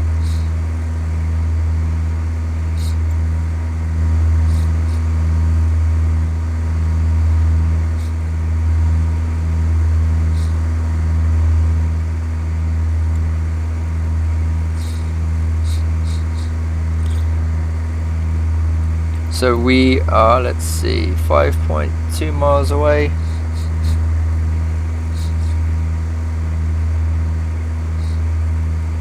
Five miles away.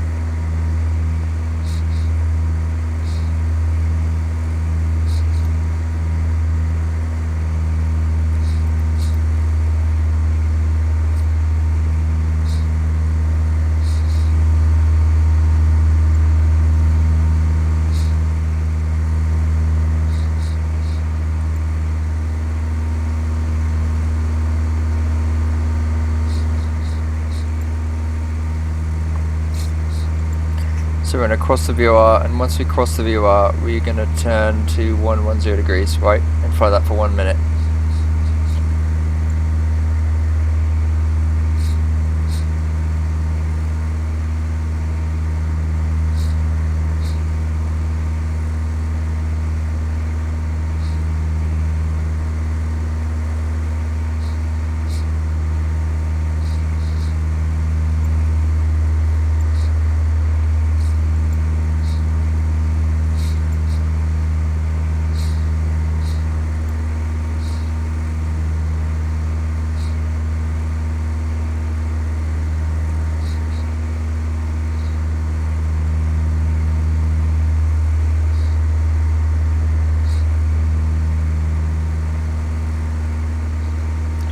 .5 miles.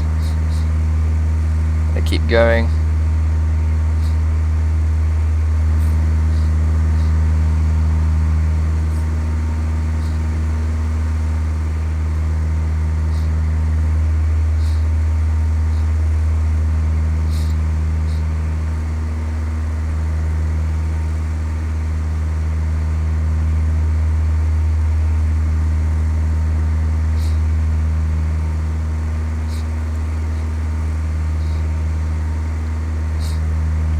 We're about to cross.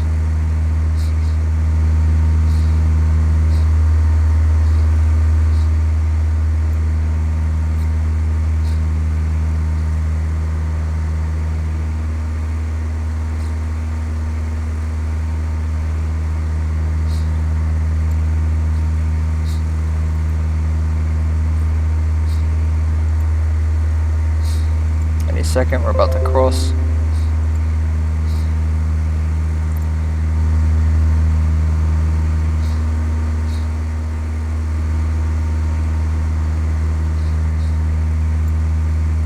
Alright, now it shows from, so we crossed. So now we're going to fly, we're going to turn our heading to 110 degrees. And fly that for 1 minute.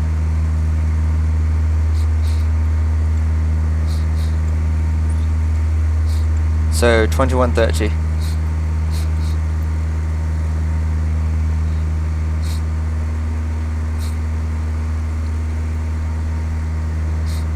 So when it hits 21:30, then we'll turn right,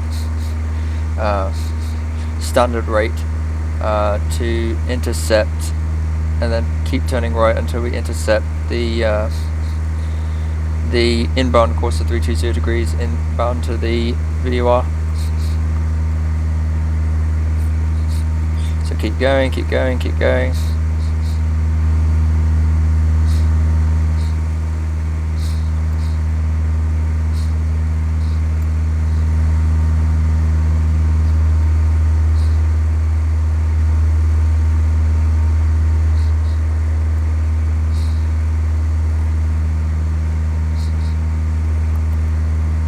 Alright, heading off. Sorry, right turn, standard rate. Oh, that's not standard rate. Sorry. There we go, standard rate.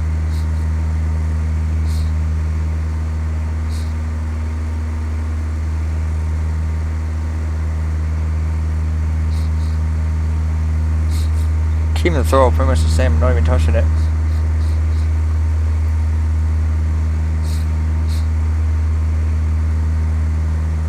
We're going to turn to not 320 degrees, but we're going to try to intercept the inbound course.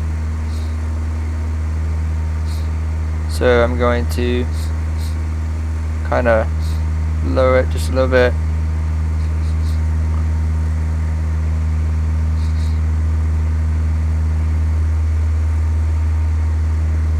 Just flying this heading just a little bit.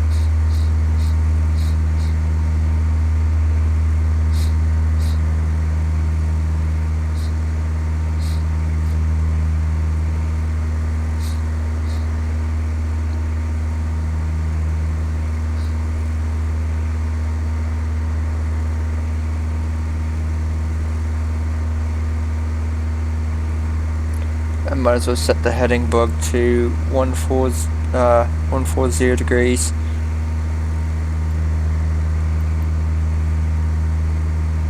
Alright, now turn, nav.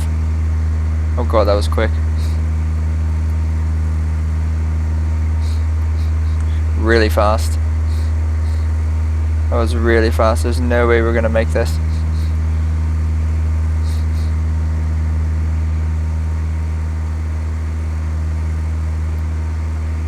Switch off nav.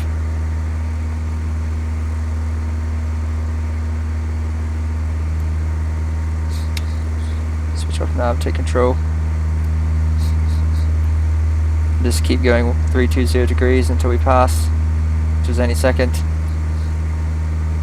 Yep, we passed.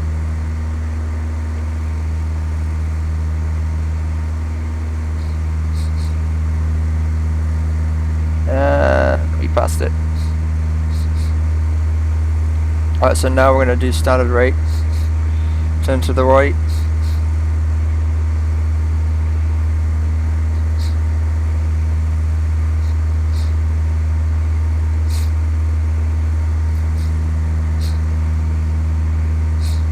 To 140 degrees.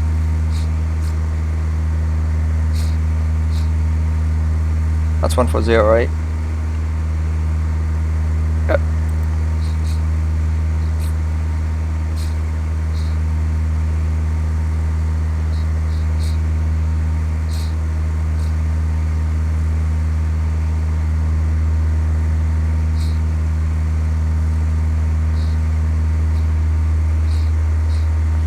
Alright, roll out.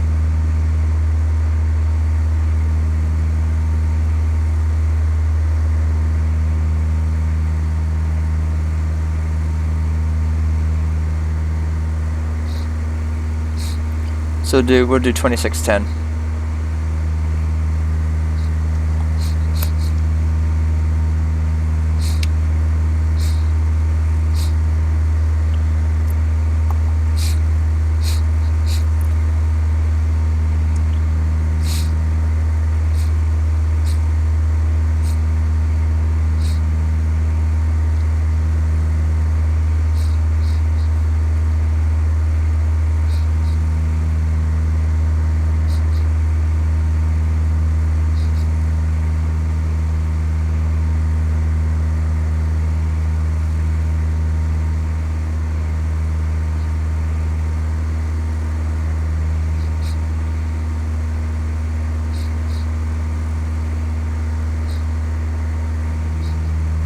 So we're going to turn soon.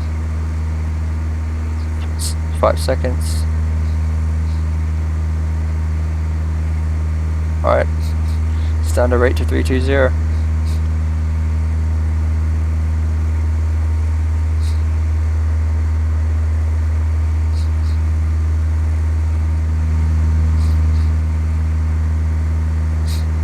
And we are in the pattern.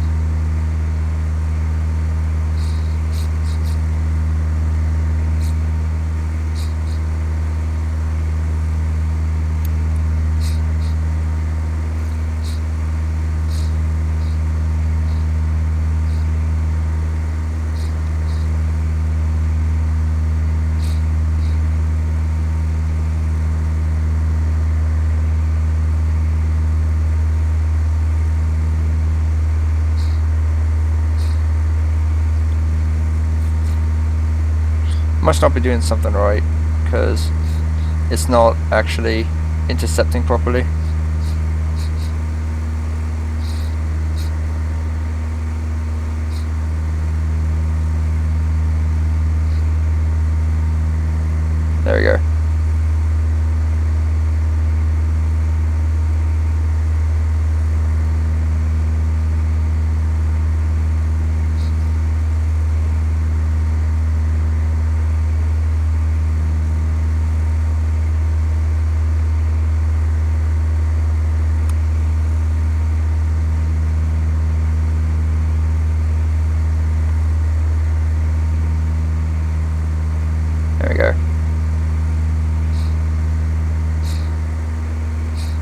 20° course there. We're a little bit off, but we're pretty much over it anyway.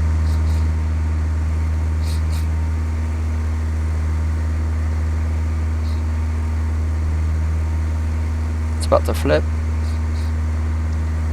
Yep, there we go.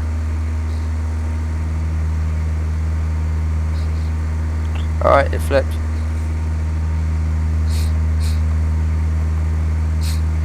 Alright guys, so now let's look at the flight analysis. Alright, flight analysis, take a look.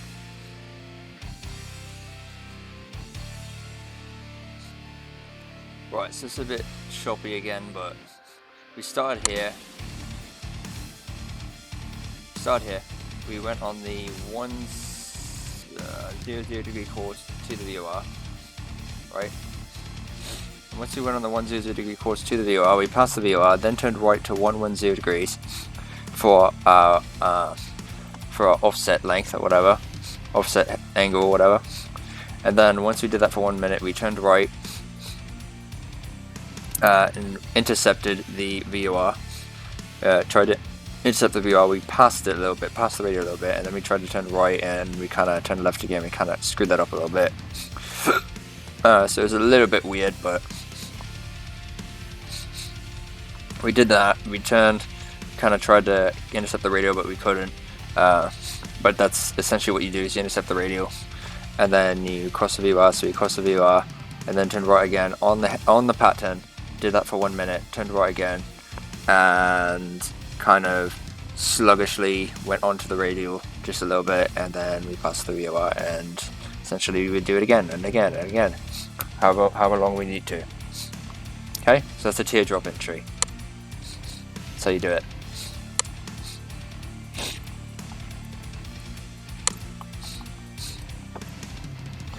Right, so that's a teardrop entry, that's how you do it, and that's holding patterns. That's how you do holding patterns, guys. Hopefully that made sense. Now, instrument rating check ride. I've never done this before, and again, I've never even done the private pilot check ride before, and until we did it together. I've never done that. So instrument rating check ride, never done it before. Neither have I done check rides in any of these, or really done anything in the airline transport pilot, really. So instrument rating check ride. Let's do it. Instrument rating check ride. So so instrument pilot check ride. It's gonna be a bitch. In this check ride, you will demonstrate the skills learned in the instrument rating lessons category. Estimated time to complete 45 minutes. Oh my god. I might as well just play with death a little bit and then make him happy and then do this. Oh fuck, I don't know what to do. So we're trying to complete 45 minutes. Required knowledge and skills. You should complete all instrument rating lessons and solo flights before starting the check ride. The weather. Expect to encounter changing weather, but most of the flight will occur in cloudy conditions. The winds are light today. Oh, great, so we got winds.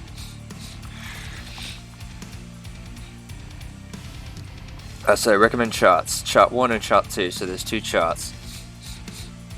So chart 1 looks like this. 025, okay, we've done this before, so it's 338 inbound. And then 338 inbound is the SeaTac. And then chart 2 is 130 degree inbound to whatever the fuck this is, Boeing Field. So procedure turn is 265 and then 085. Yeah, so we need to do 310 degree radio, and then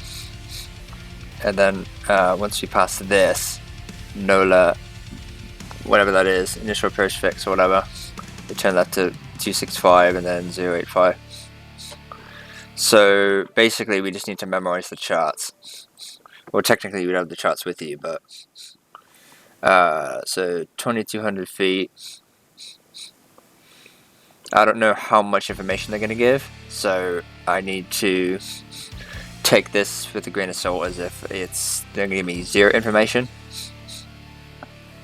So 2,200 feet, yeah, it's 2,200 feet within 10 nautical miles. So I need to be at 2,200 feet here, and then we turn left or whatever. We do the procedure turn, and then we go into the ILS. And I'm going to hand fly this whole thing, show you that it can be done.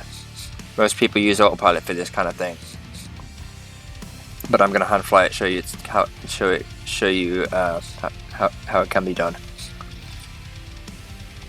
And the minimum altitude is,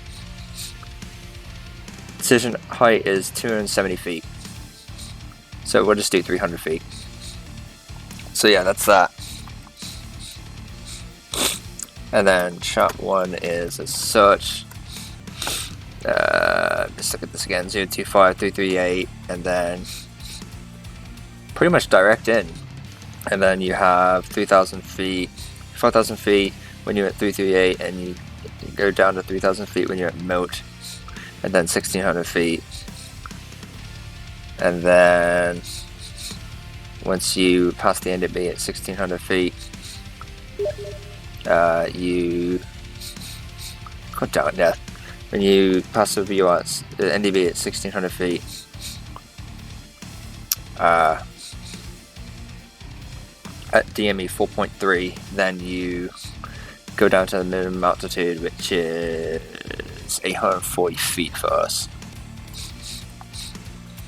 So yeah, that's that. God damn it. About the flight, this check ride tests the skills learned in the instrument lessons. You will follow instructions given to complete a VOR approach, missed approach. Oh god, he didn't even go into missed approaches for 1. And 2, missed approaches are a pain in the ass. Holding and a 4 ILS approach. For fuck's sake, mate. He expects us to do a missed approach and he doesn't even explain how to do it. What a fucking asshole. Complete all tasks satisfactorily, we reward the flight sim instrument readiness certificate. Yeah, this might be more harder than it seems. Harder than I initially thought. The examiner will assess your ability to perform a non-precision VOR approach to a missed approach. Hold at a VOR. Perform a procedure turn, then complete an ILS approach in instrument meteorological conditions, IMC. Oh god, this is going to be hell. Especially since I'm going to hand fly it. The examiner will expect you to set the nav and ADF radios to the proper frequencies for the VOR and ILS approaches. See, he didn't even teach us how to do that. What a fucking asshole. Luckily I know how to do it, but I'll show you guys how to do it, but yeah. Nav and ADF radios to proper frequencies for the VOR and ILS approaches. You must also set the OBS appropriately. For your feeder pause simulation, the next time you tune radios and set OBS course or heading log. Your pilot is disabled during this check ride. Clever. All pilots disabled. Nice. Key commands to remember. All key commands use flights on 172 in the instrument rating lessons. Flight criteria. In this check ride, you're expected to comply with the tolerances listed in the following table. Also, you must not descend below the minimum altitude shown on the chart in each phase of the approach in order to pass this check ride.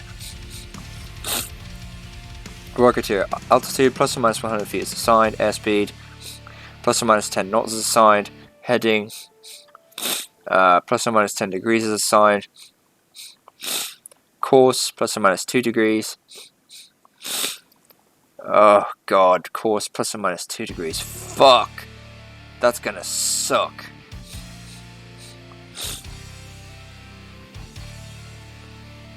Section 1, set up for the VOR approach. Set nav on radio within 30 seconds. Oh god. Set nav on radio to correct frequency. Maintain 066 degree heading to fax. Oh, so we're going to fax now. That's totally different. We're going to fax. Hold on, I need to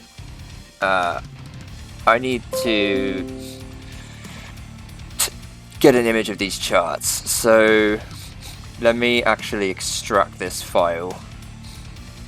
And then let me extract chart 2. And then I'm going to look at these images here and take a picture of each. So 066 degree heading to fax. Fly VOR approach. Intercept 338 degree course. 338 degree course. Okay, so intercept 338 degree course. That makes sense. Cross melt intersection above 3,000 feet. Above 3,000 feet. No, the chart says cross melt at 3,000 feet, but you want me to cross it above 3,000 feet. I'm guessing this is the minimum amount you can go, 3,000 feet. Cross it above 3,000 feet. Go down to 1,600. Yeah, okay.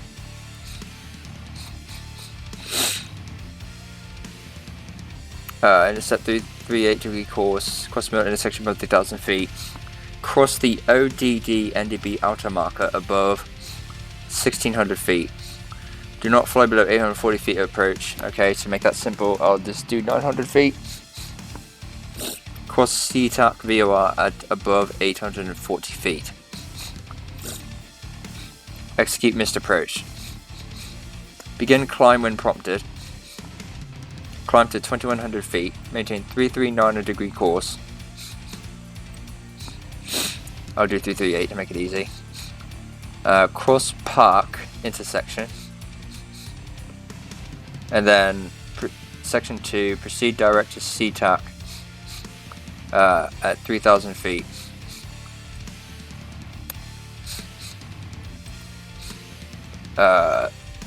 Proceed direct to CTAC at 3,000, to Seattle at 3,000 feet.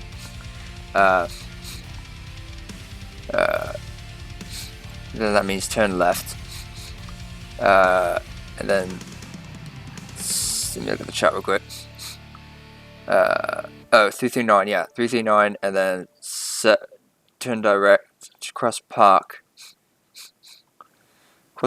and then turn left to direct CZAC. So turn left.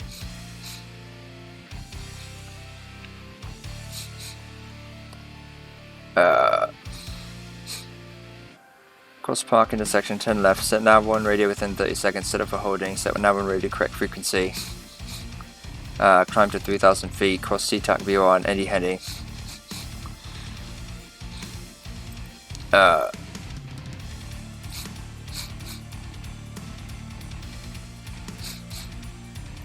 Direct to CTAC at 3,000 feet. That's a little weird because you're supposed to be doing a holding. Come to 3,000 feet, cross CTAC VOR and any heading. I'm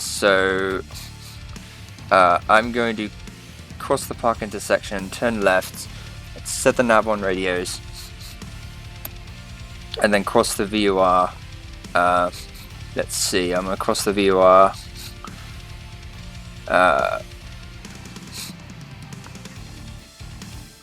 Cross the VOR and any heading, sorry. Cross the VOR, this is the intersection. So I'm going to turn left, cross the VOR. Parks intersection, cross the VOR, turn left, and then cross the VOR, any heading.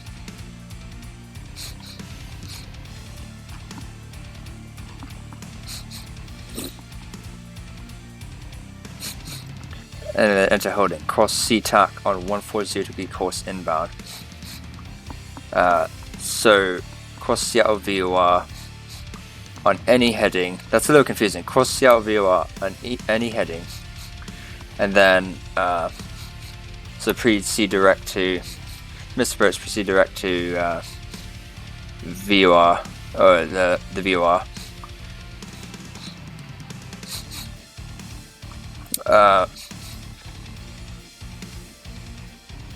And then enter holding, cross Seattle on 140 degree course inbound. 140 degree course inbound, so that would be inbound 140 this way. Actually no. Go inbound 140 degree course. What are we holding at? Are we holding at the VOR? Or are we holding at the fucking intersection? Where are we holding? I think we're crossing the VOR above. I think we are crossing park intersection, execute missed approach, turn left, and we are crossing the VOR on any heading. And then enter holding, cross Seattle on 140 degree course inbound.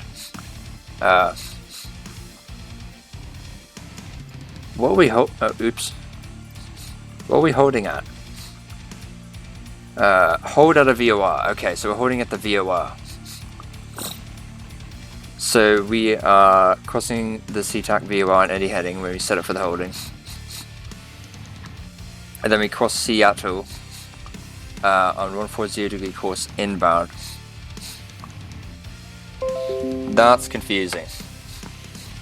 Cross Seattle or cross the Seattle VOR on 140 degree course inbound.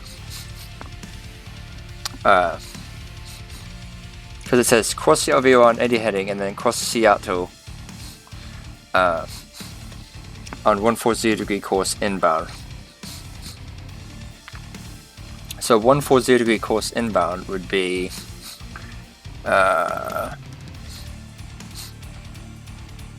shit, where's 140? 140, I'm having trouble with the maths right now.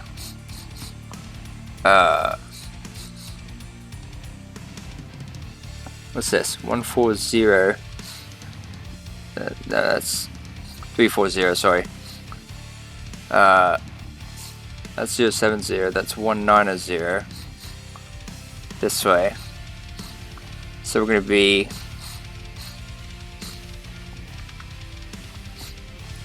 $159. So we're going to be crossing it this way. We'll be crossing the VOR this way. And then what's confusing, it says cross it on any heading, and then it says cross Seattle on 140 degree course inbound. So that means we need to cross it at 140 degree course inbound. So we need to cross it like I explained. So we can't cross it on any heading. We have to cross it on 140 degree course inbound. So that's what I'm going to do. So I'm going to cross it 140 degree course inbound to make it easy. Perform standard right turn in holding. So I would need to set the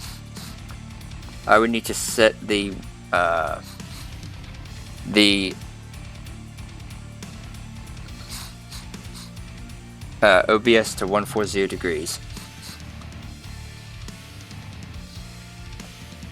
And then perform standard right turn and holding. Fly 1 minute straight and level. And then right turn to intercept 140 degree course inbound. And then cross Seattle VOR. And then section 3, proceed to NOLA. Fly outbound on 326 degree course. God, I can't remember all this shit. Fly outbound on 326 degree course. I think she's gonna go into this and say fly outbound on the 326 degree course. I think she'll say that, fly outbound on 326 degree course. Set nav on radio within 30 seconds. Set nav on radio to correct frequency. Set up for ILS approach. Begin ILS. Cross NOLA outer marker.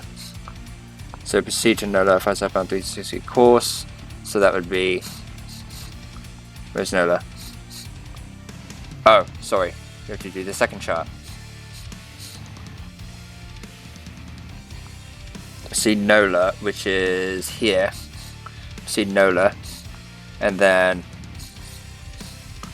fly the 326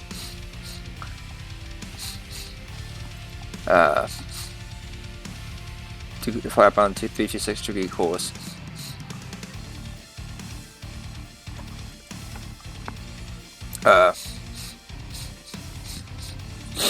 Outbound 326 degree course. So outbound means that I need to fly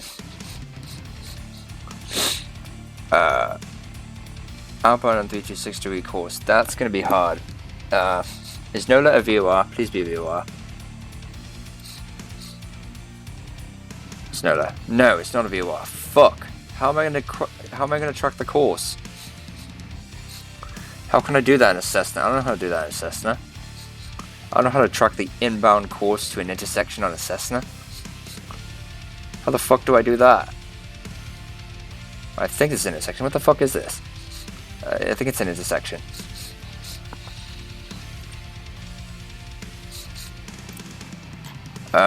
So we're not even going to view the chart, really. We're not even going to use the chart, really. We're just going to do what she says, basically.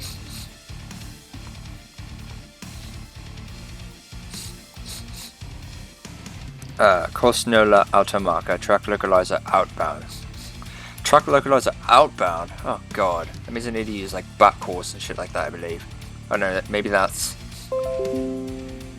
Fuck, I don't remember. I think back course is the opposite end. So no, I think I need to do track localizer outbound. So I need to do the VOR indicator to from, then again to and from is not going to matter, so I need to track the localizer outbound. So if the localizer shows says I need to turn to the left, then that means I need to turn to the right, and vice versa. It's backwards for the localizer when you're traveling outbound.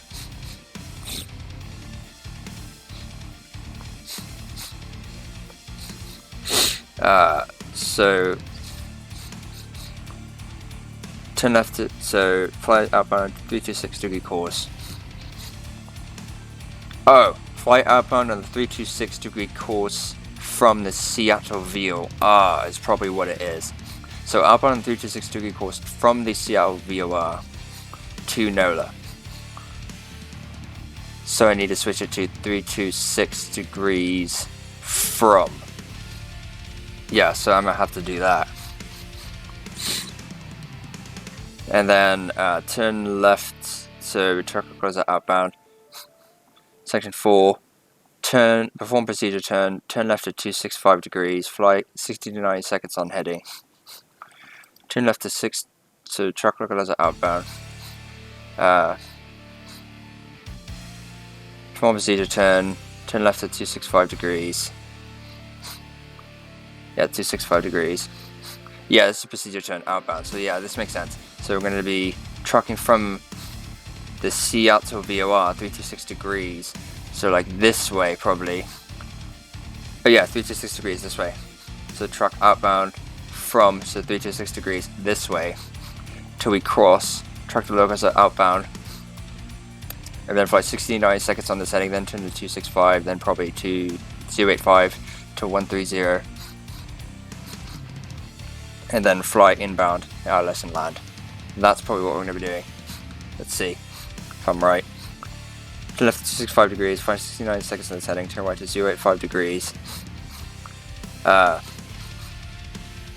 to 26, turn left to 265 degrees. 69 seconds on this heading, so 265 is this here. 69 seconds. Flying 69 seconds in this heading. Turn right to 085 degrees in a standard rate turn. And then intercept localizer inbound, stay on flight ILS approach, stay on localizer, intercept glide slope, stay on glide slope, stay on ILS to 300 feet. And then land the section 5, land the aircraft, touchdown the runway, come to a full stop on runway. This is going to be a bitch. It's going to be a real bitch because I can't remember everything. I can't remember all this stuff. I guess we'll give it a shot and see how I do. 45 minutes though, oh my god. I'm tempted to just fly with death. Oh, not fly with death, but just play with death. I'm tempted to just play with death. What I'll do... Actually, I can't. Fuck.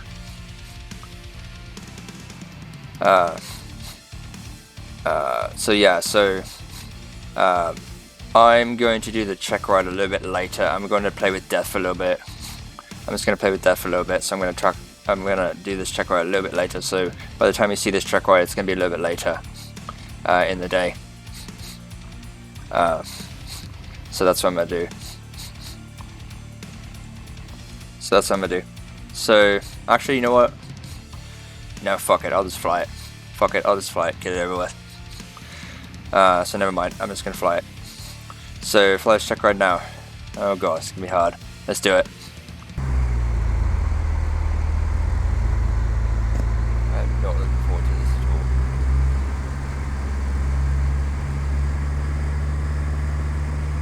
Hello, I'm your examiner for today's instrument rating check ride. In this check ride, I won't ask you to do anything illegal or dangerous. I will expect you to fly in a professional manner. I'll expect you to tune your own radios, maintain all altitudes and other assignments I might give you. You will not be able to use the autopilot during this flight. Feel free to use the pause button if you need more time to set up the radios or get prepared for the flight.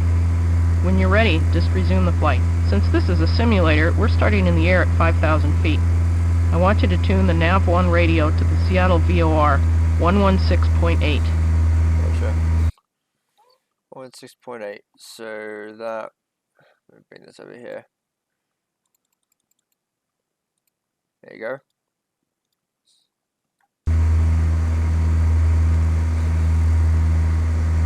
Your clearance is direct to the FAX intersection, then cleared for the VOR approach, runway 34 right at Seattle-Tacoma International Airport. For the purposes of this check ride, we'll assume that the weather has been checked and that the weather is above minimums for this approach. I'll give you further clearances as we go, but I will not give you instructions. You are the pilot in command for this check ride. I am disabling the autopilot now. What, I can turn the autopilot back on? Aha, I can.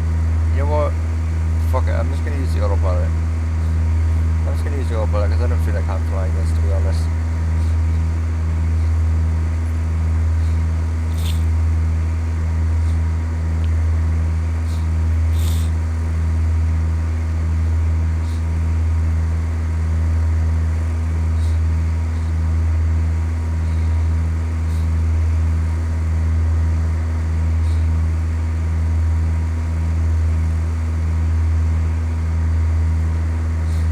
Nav.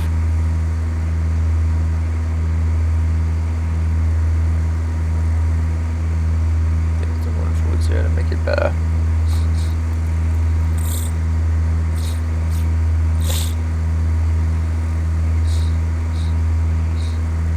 Yeah, hand flying this would be an absolute bitch.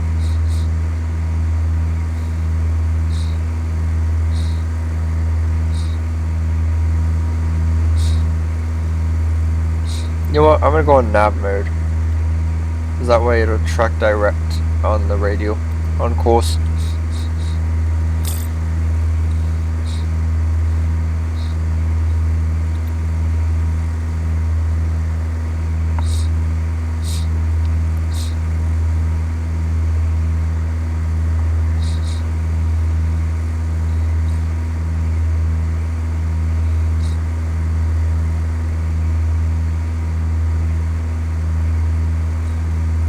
So we need to wait till 17 DME, and at 17 DME we're going to descend to 3,000 feet.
17 DME.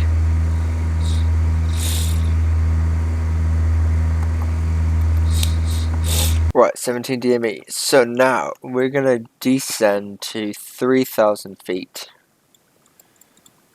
3,000 feet. I'll do 1,000 feet per minute descent rate. I need to lower the power, so I'll go beyond 100 knots.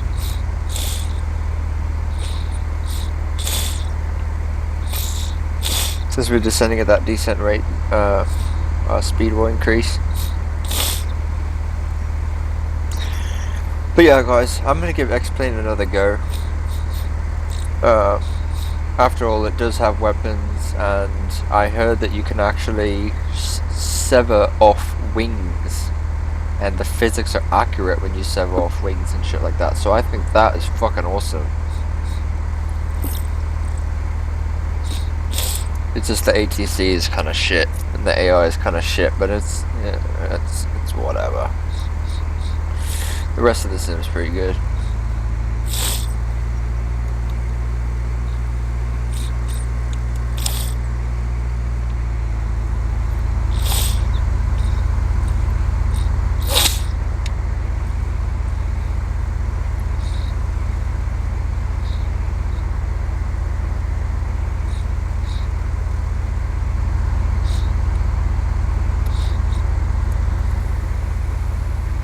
Let's see how I do it drunk, folks.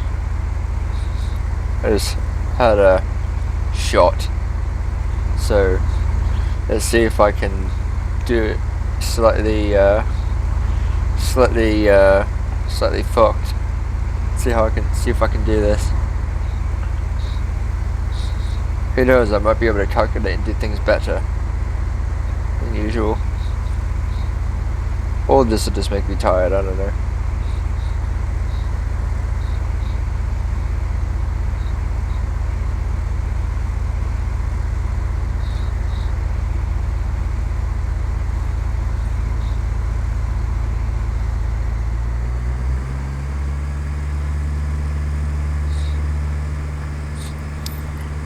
I think there's a 10 knot error margin on either side of 100 knots.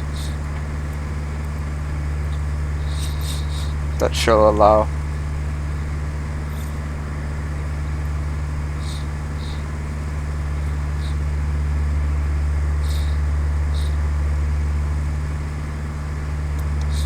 So at 11 DME, we're going to descend to 1,600 feet MSL. Okay? So keep that in mind.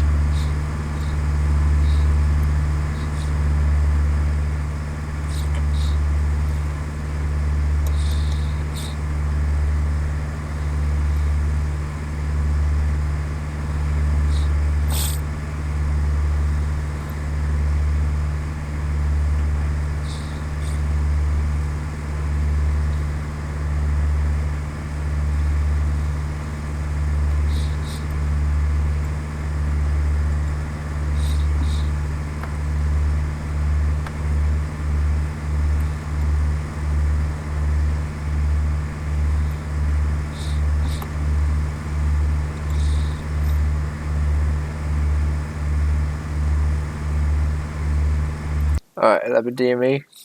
Oh god, I'm feeling it. I'm feeling it right now, folks. I'm feeling it. Oh. I'm not sure if what I had was wine or liquor. I'm not entirely sure, but yeah. I'm feeling this shit right now. And it's kind of making me a little sluggish. Oh god. This is weird. This is weird, folks. Now I know why pilots can't fly well intoxicated, because this shit is definitely impairing my eyesight a little bit, let alone my judgment. Oh fuck. The reason I took a shot is because alcohol usually wakes me up. I don't do it often. Like I don't drink alcohol to wake me up, but in an emergency when I really need to stay awake, I may or may not have a shot. It's not always. It's very rare that I have shots. Technically, it's very, very rare. So it's not like I'm an alcoholic or anything like that, but you know, it does wake me up for a little bit. Gives me that boost of energy and kind of subdues that exhaustion feeling of my insomnia. I don't know why it does that, but it does. Oh, I can't feel my tongue. It's numb.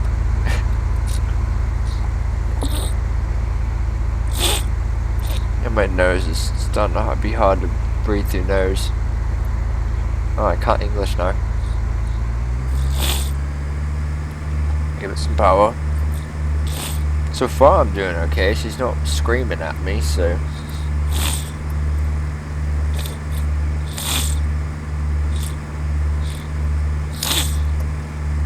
At DME 4.3, we are going to descend to 840 feet MSO. We can't do that in the autopilot though, so I'm going to do 900 feet, okay?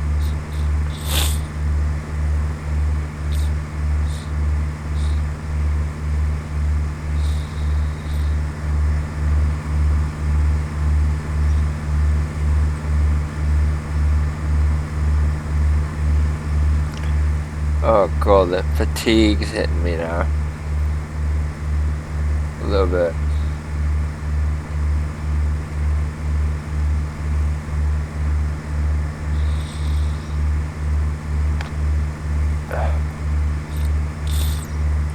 And whatever I had, wine or liquor, that shit was disgusting. I like gagged when I took it. Or when I drank it or whatever. I was like, oh, that's just nasty.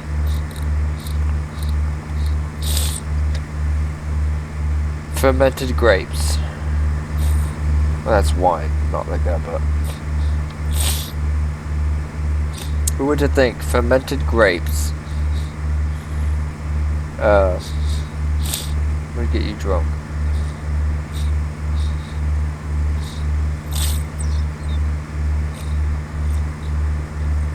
Oh, I feel like I'm burning in my chest. It sucks.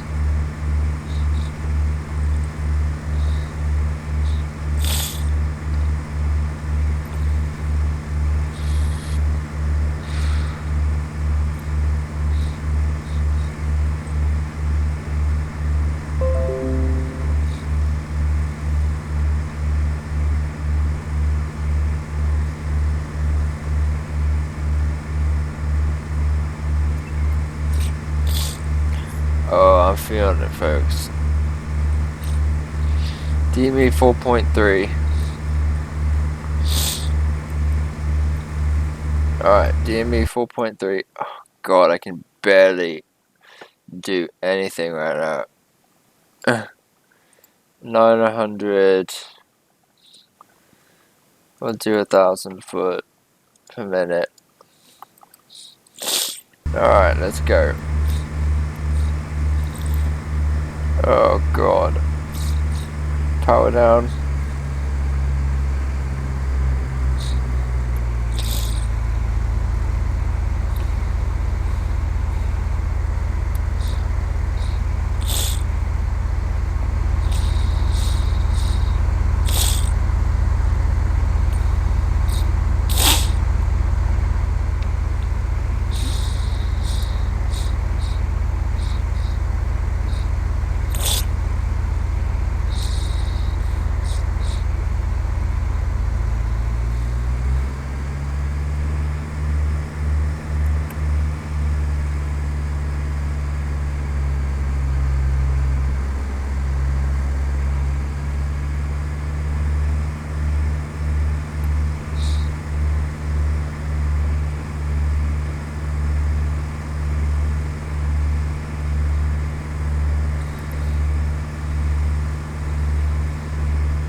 gonna switch to heading mode.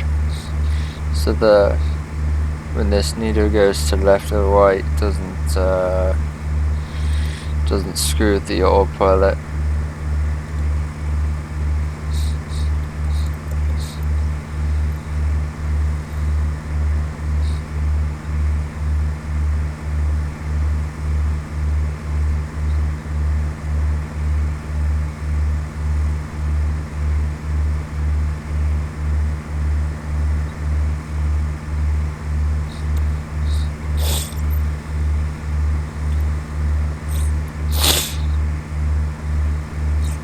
About to go over top of it. It's about to flip.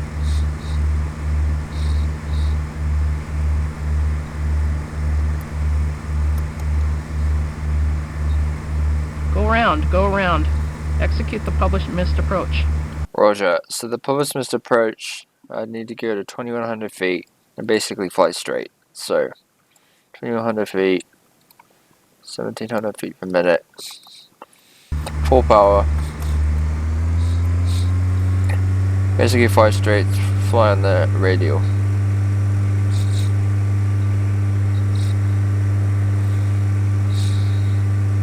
So nav.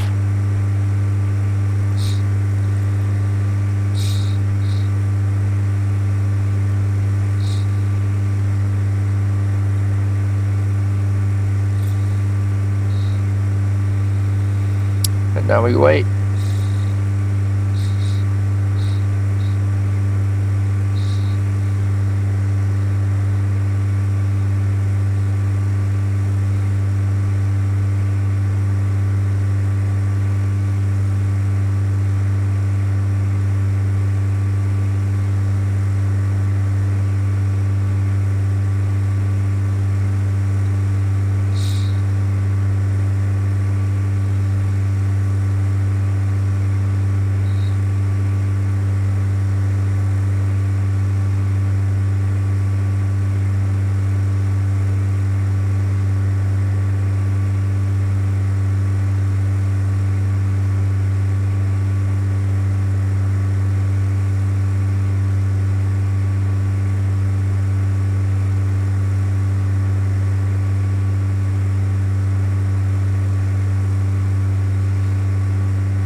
Lower the power just a little bit.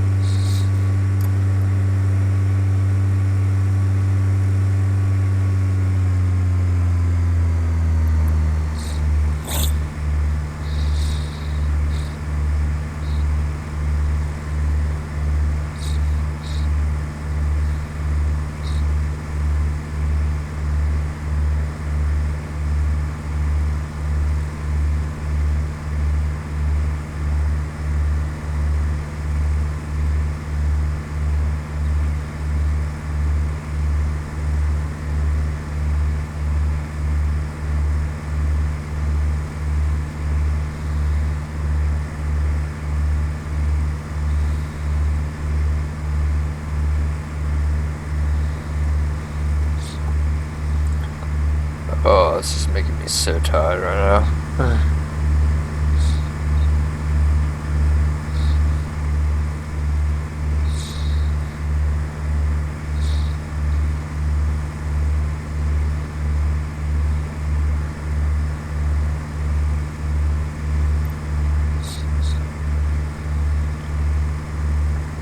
We're about to pass park. After passing the park locator outer marker, turn left heading 160 and climb and maintain 3,000 feet. Okay. So climb and maintain 3,000 feet. So I'm going to climb to 3,000 feet.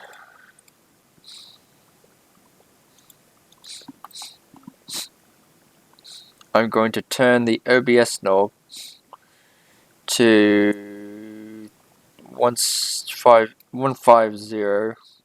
So I want to fly direct. I think that's what no. I don't know. I'm going to do it to 150 so we can fly direct. I think that's what she wants us to do.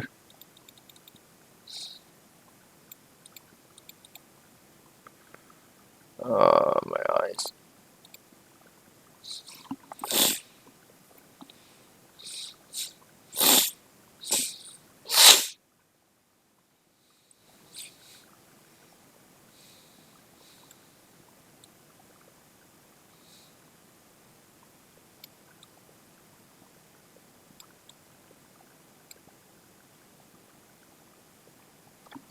Alright, let's do it.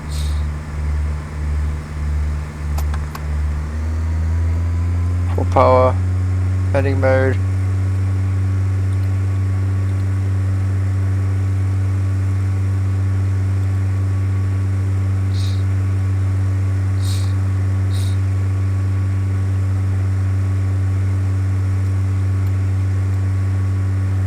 Alright, let me do this.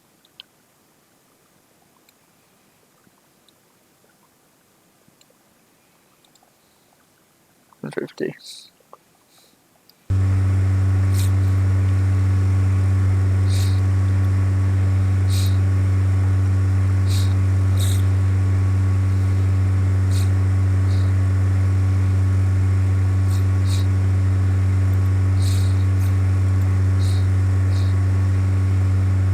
Proceed direct to the Seattle VOR, hold on the 140 degree radial, and maintain 3,000 feet. So I'm going to turn right just a little bit, just so we can intercept.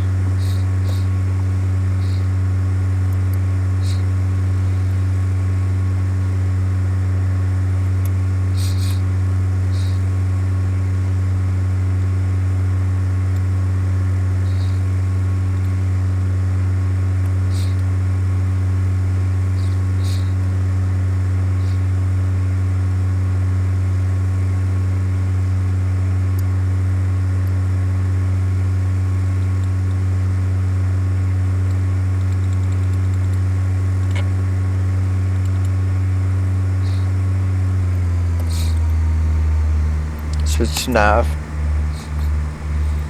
Sort of follow the course.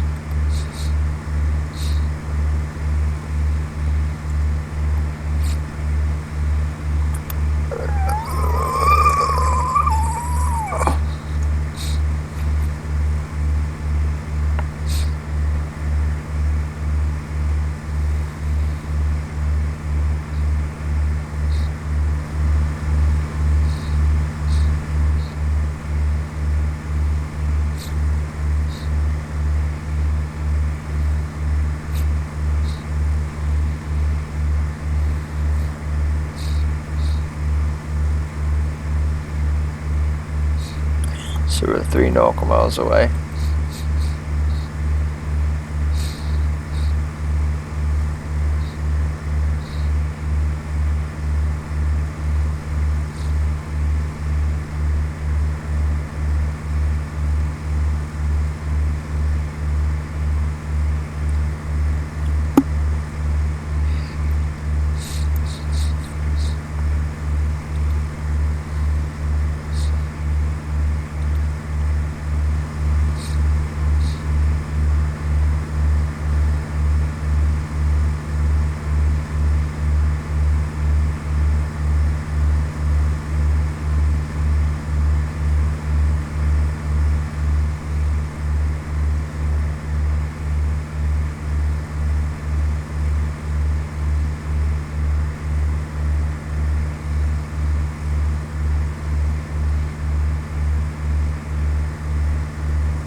Alright, I'm gonna switch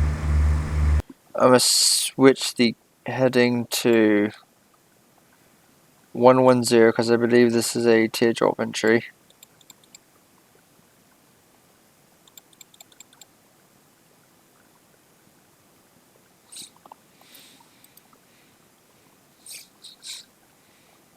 And I'm gonna turn off nav for now, since we are so close.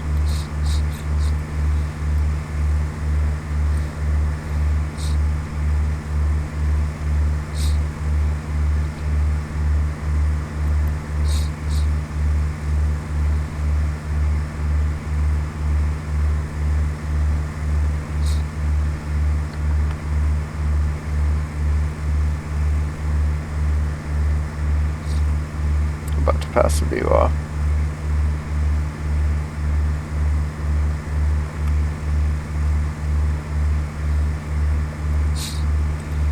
Yep, there we go. So now we're going to turn heading mode on.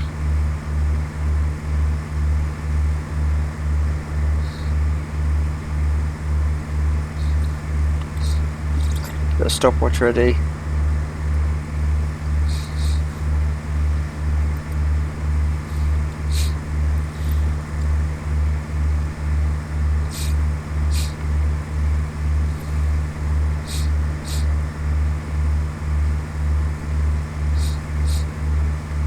Alright, start.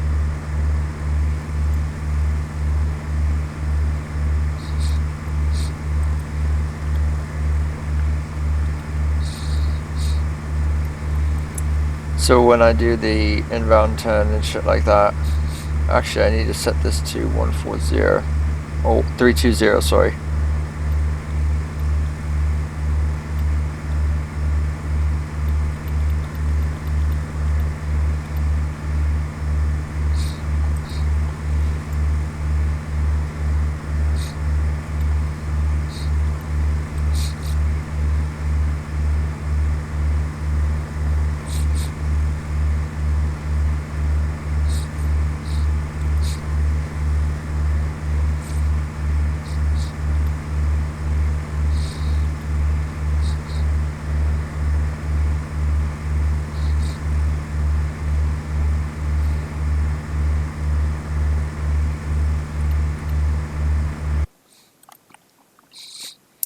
I'm going to turn this to 320 so I know where I'm going.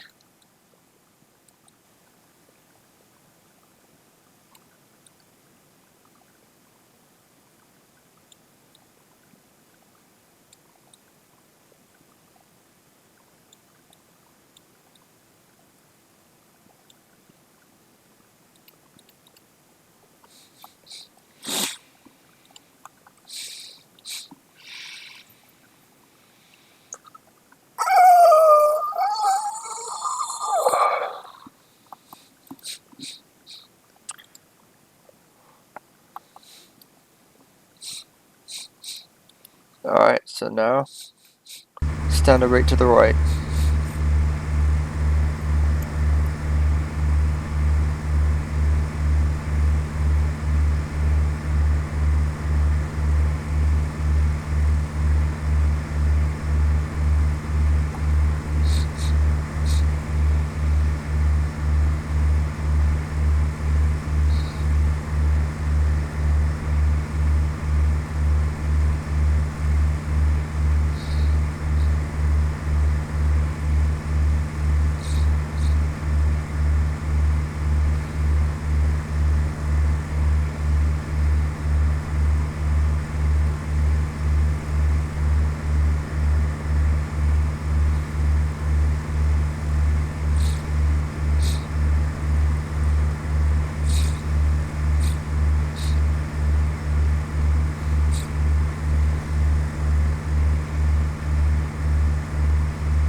Try to intercept. Roll out here.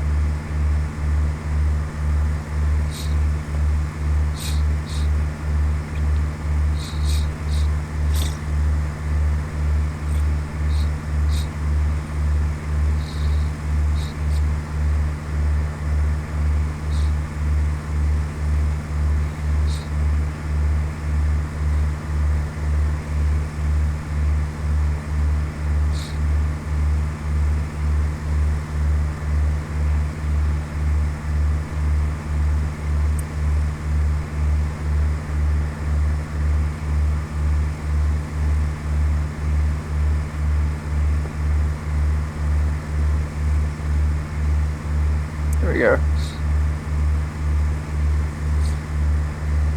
That was pretty much perfect. It's a bit choppy, but he did it.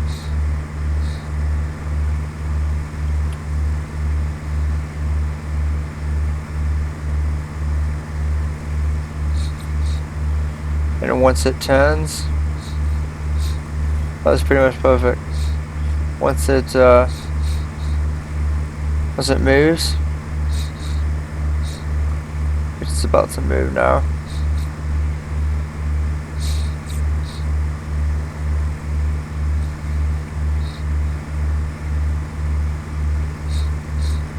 It's about to change.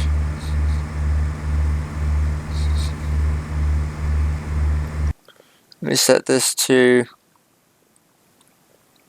140 degrees.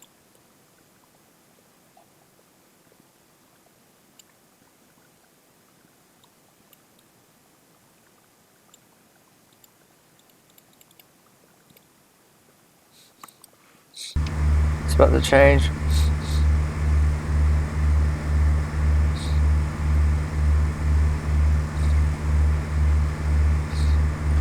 Alright, right turn. Standard rate.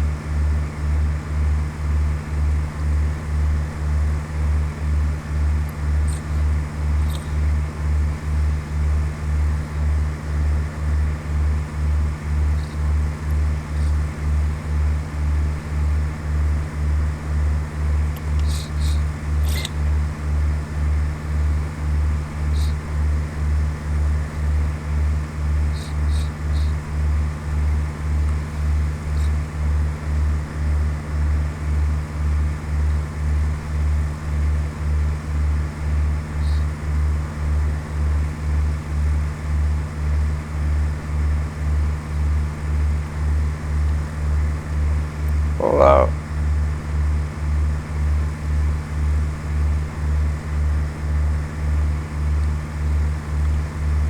Let's do heading. Control.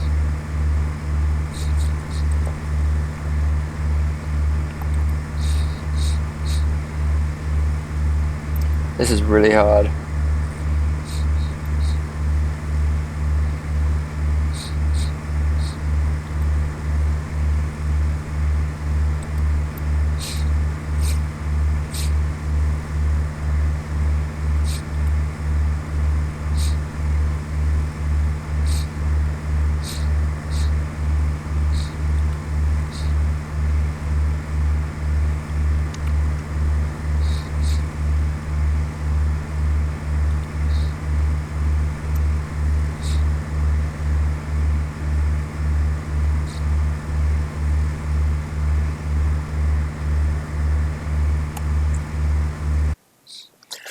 Let's switch this to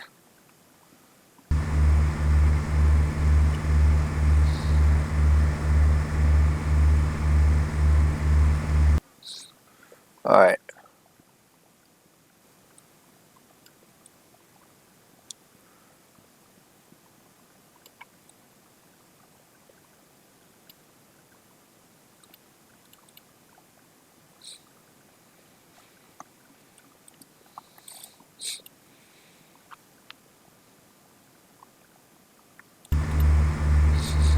Alright, right turn. Standard rate.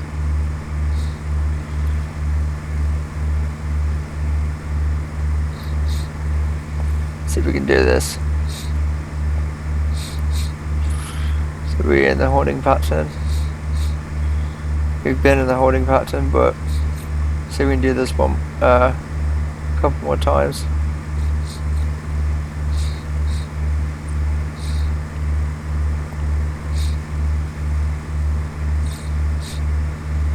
We'll turn to 300.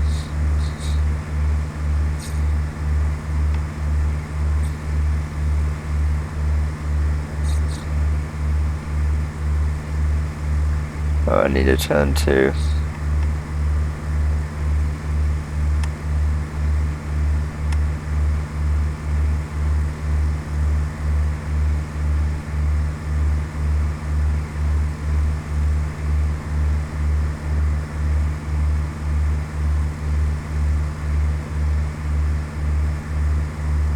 left.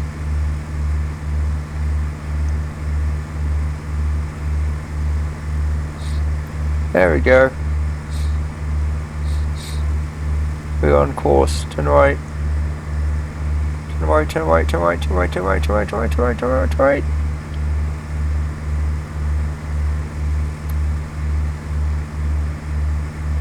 left.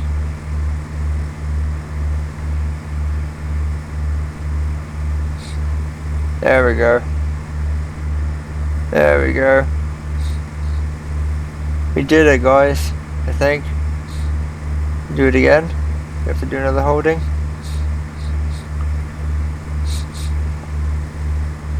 After passing the VOR, Yeah. proceed direct to NOLA for the ILS 13 right approach at Boeing Field. At follow the procedure turn as published. I didn't hear everything she said, but I think she said at NOLA follow the procedure turn as published. So, okay, so what I'm going to do is descend to, what does it say? Descend at 2,200 feet. Okay.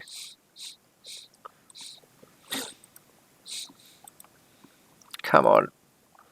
Oh, tracker girls. Oh, fuck now.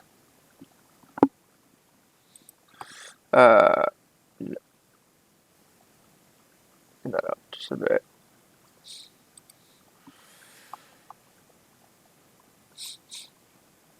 Director NOLA for ILS 13 right, approach to Bearing.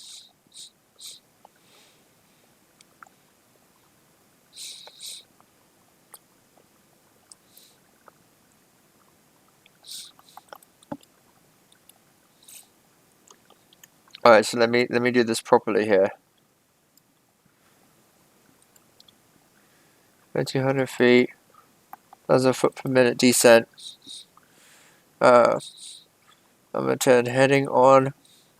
I'm gonna turn to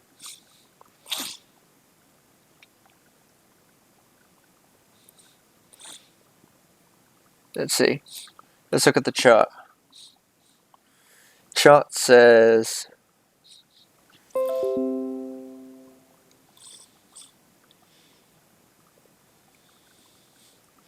Chart 2 says from the Seattle VOR turn to the 326 degrees.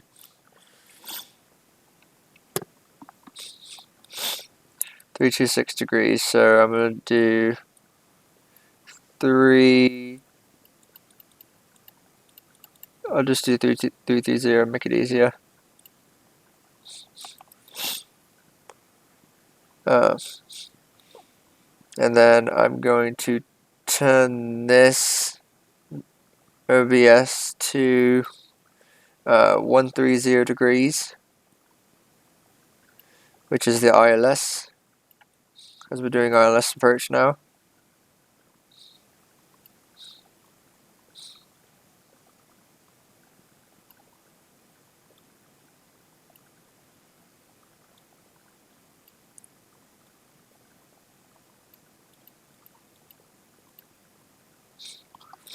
See, is that right? Got 130 degrees.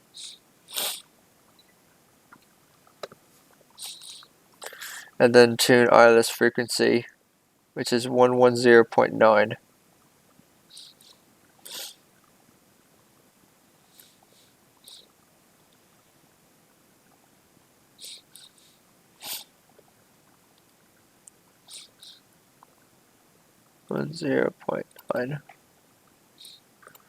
Switched.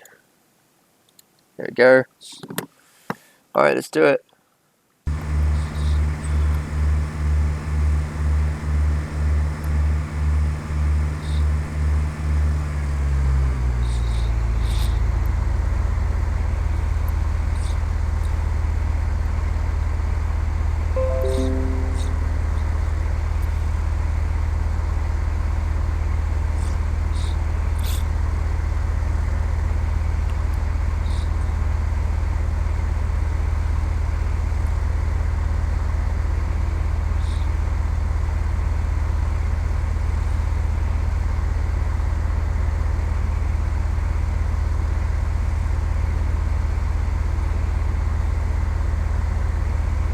Oh, 13 right approach to Boeing. So it's a different field. It's not Seattle.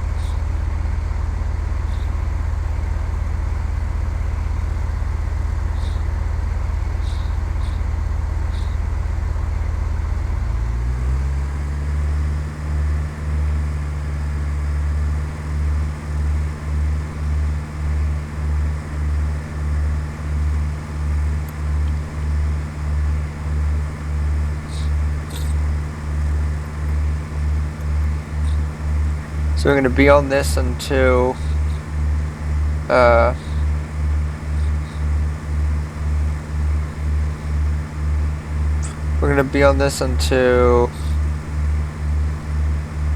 NOLA, which is 8.1 DME. So we're going to be on this for a while.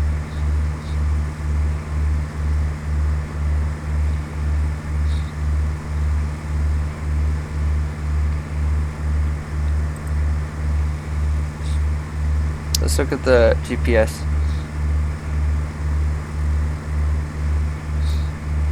Yeah, that's Seattle, that's Bering Field. So we need to go across here and then go this way.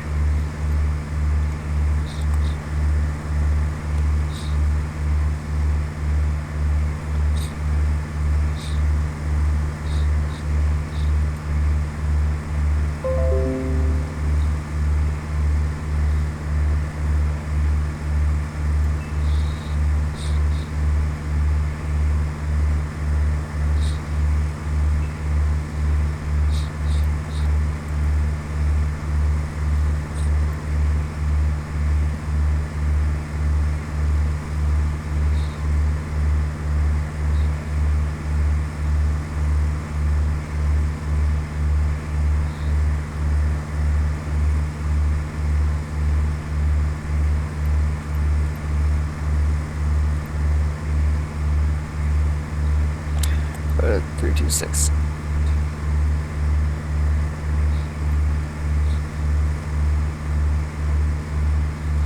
Hey, I'm on the glide slope. Actually, no, I'm not. Never mind. I don't have a glide slope yet. Yeah, this is going right. This is looking right.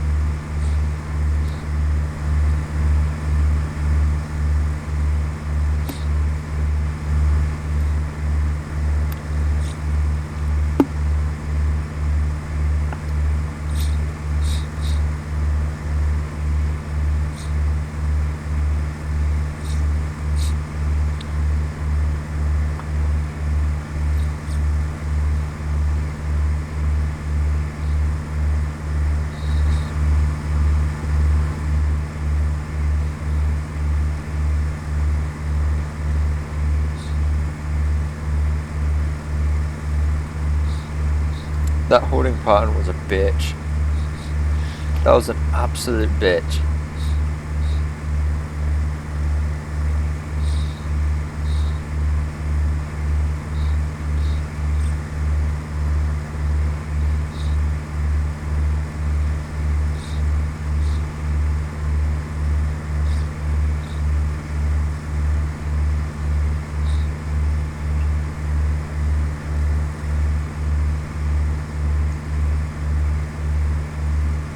I can't see NOLA anywhere, but it's 8.1.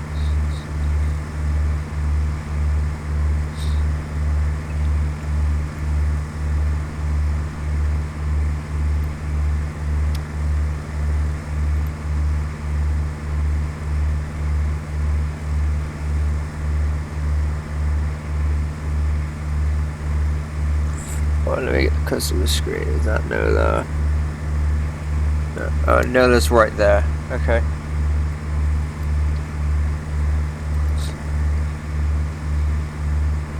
So once we pass NOLA, we will go on 310 degrees. Once we pass NOLA, we're going to turn to 310 degrees, and I'm going to fly that for about 5 to 10 seconds, and then I'll just do 10. I'll just do 10 seconds, and then I'll turn to 265, fly that for a minute, then turn to 085, intercept the inbound course, input sound, localize and glide slope and shit, and then and land. And that should be it. If I understood everything correctly.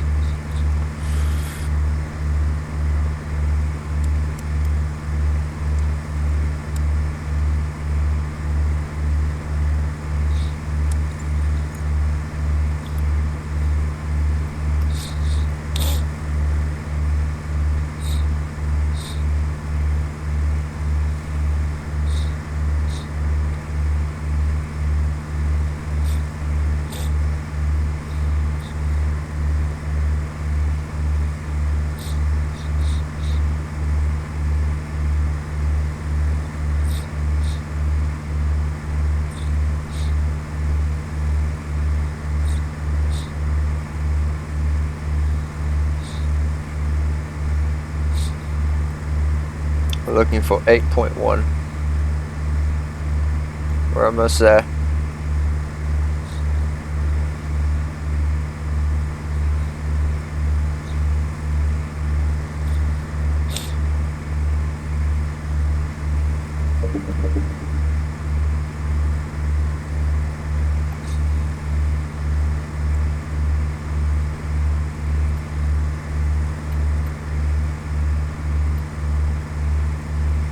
You're cleared to land, runway 13 right. Yeah. Clear to run 13 right. Fuck yeah, bitch. Alright, so turn left to. I'm gonna turn to 310 degrees.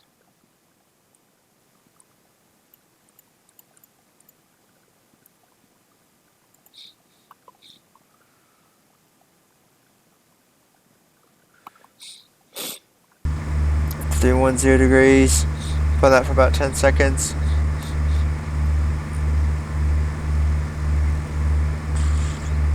Okay.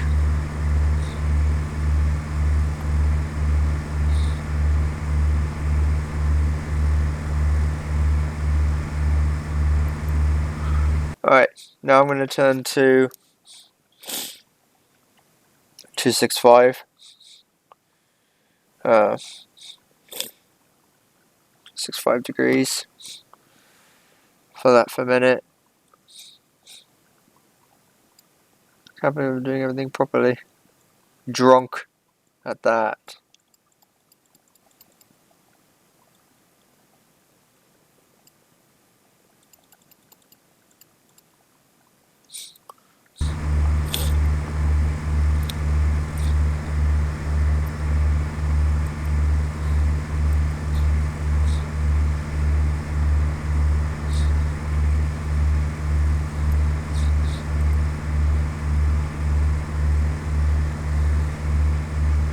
Alright, minute starting now.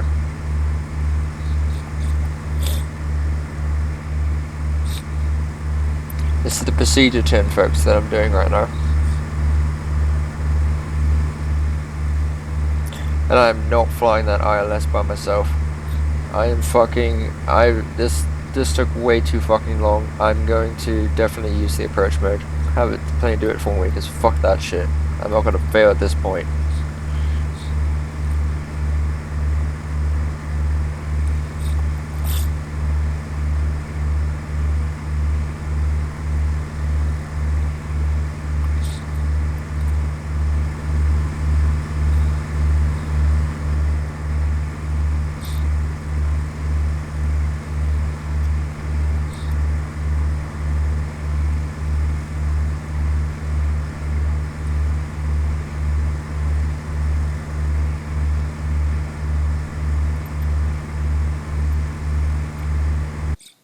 Alright, so that's it for the clock, I would think. Now I'm going to turn right.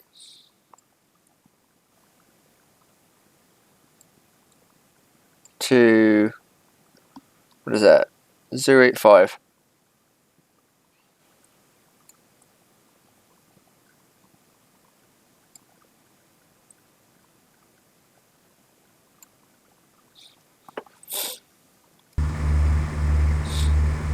Turn right, bitch.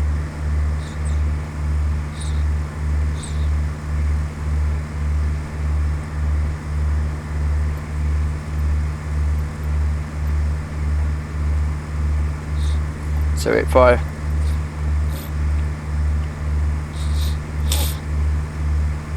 And then we fly the ILS.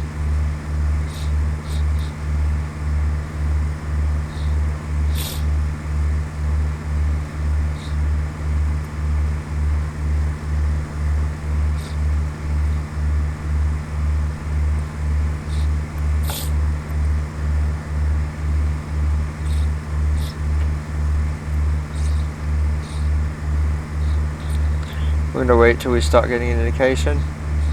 Clear to land as well, 13 right, nice. Once you do that, I'm gonna hit approach mode.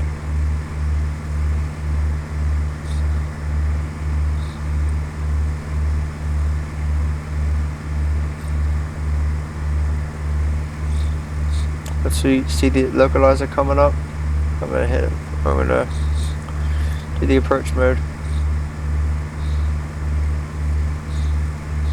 Once I see the localizer come and indicate, I'm gonna do the approach mode.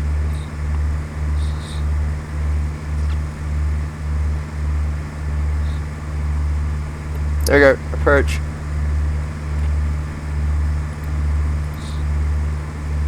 Now the plane will do everything for me.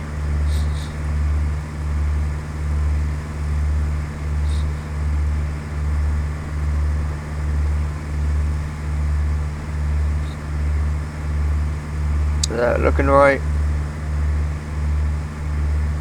Yeah, plane's gonna do everything for me.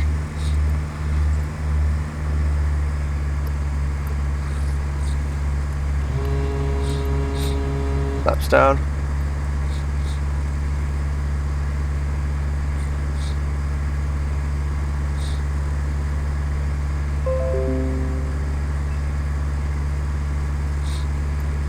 That plane's doing it for me. Fuck yeah. Hell yeah, guys. That was a bitch. But we did it.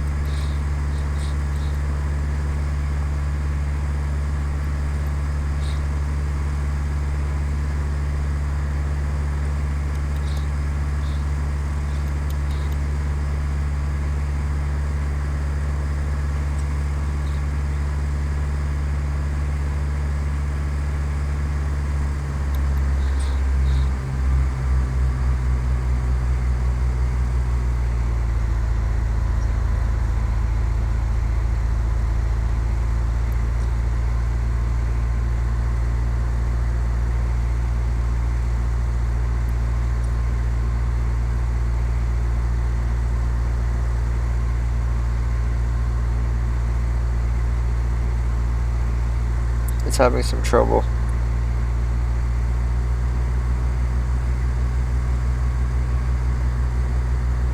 Looks like it's having some trouble.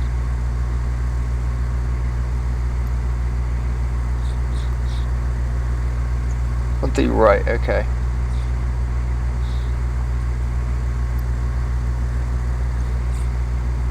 Second notch of flaps.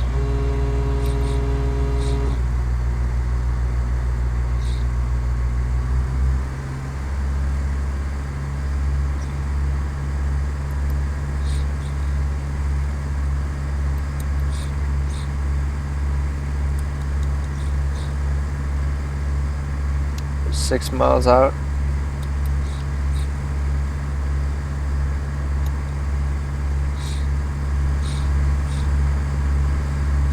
There's the city.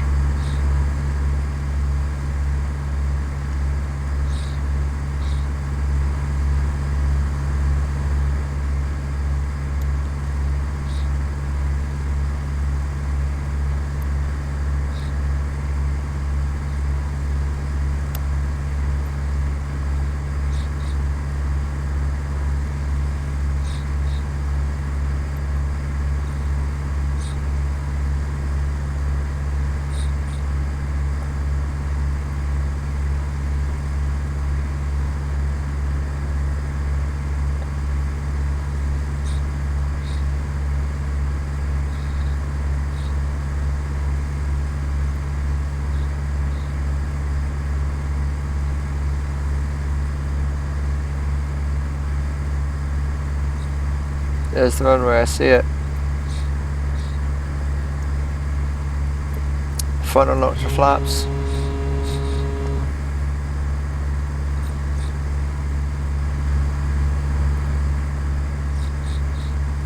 And we'll be good. I'm gonna get it down to nearly flare height and then lower the autopilot, get rid of the autopilot.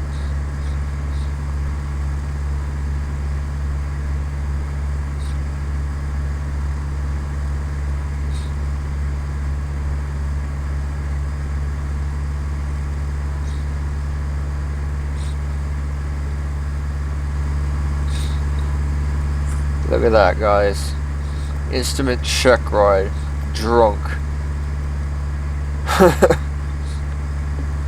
I'm feeling a little bit better now, I'm just tired.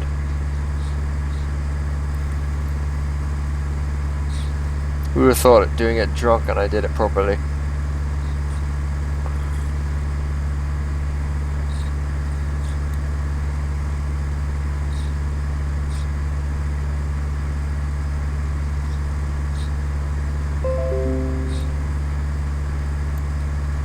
Let's not botch this landing, shall we?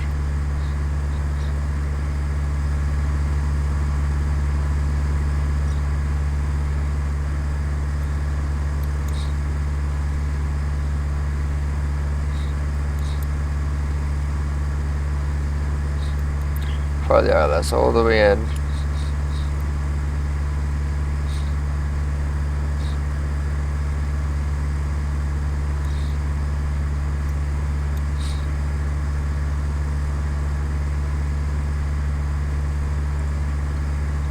Alright, I'll put it off. Fly this the way.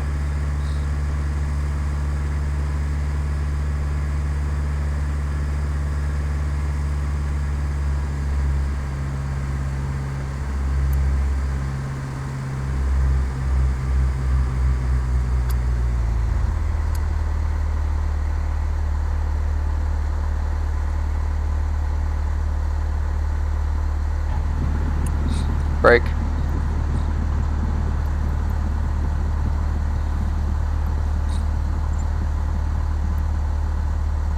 Yeah, we did it.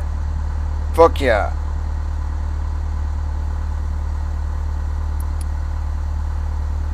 Great job. You passed the check ride. Alright guys, I can't believe we did that. That took fucking forever for one. First of all, that took forever. Second of all, that was an absolute bitch. Let's see, where do we start? Yeah, it took forever to do this. It took a fucking hour. So you started here, we went this way, we went on the radial, we intercepted the inbound course. We intercepted, it doesn't show everything here, but we intercepted the inbound course.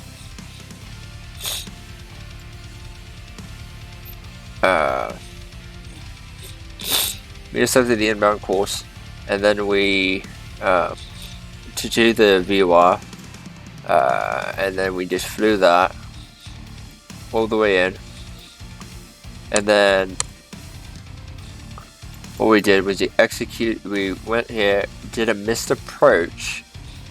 So what we did was we went this way, kept going, did a missed approach, turned back around, back to the VOR, and when we did that, when we crossed the VOR, we did a teardrop entry, then I did a standard rate turn this way, intercepted the radial, went there and did one holding pattern, did it again, made it, and then went this way on the 330 degrees, and then I switched it to 326 degrees.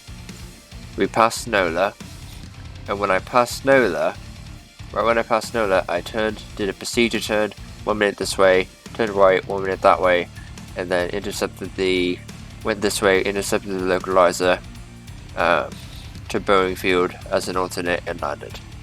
So that's what I did there. So that was a bitch. That was an absolute bitch. I did not enjoy that at all. That was not fun. That was hell. But we did it, guys. Now for our check ride. Now for our certificate. Yeah, instrument rating, bitch. Iceman. Instrument rating. This document certifies that Iceman, a certificate committed instrument rating check ride, has met all examination standards and been found to be properly qualified to exercise the privileges of a flight simulator instrument rated pilot. Yes, I'm IFR, guys. I am officially IFR rated. Fuck yeah. Chief Examiner, whoever that is. I can't read it, but Chief Examiner. Instrument rating. Got it, guys.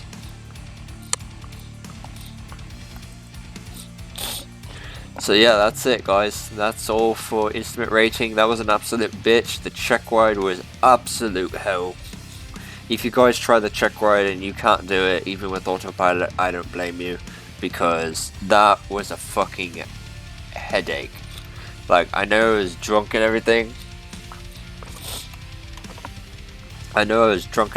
And like, or half drunk or whatever.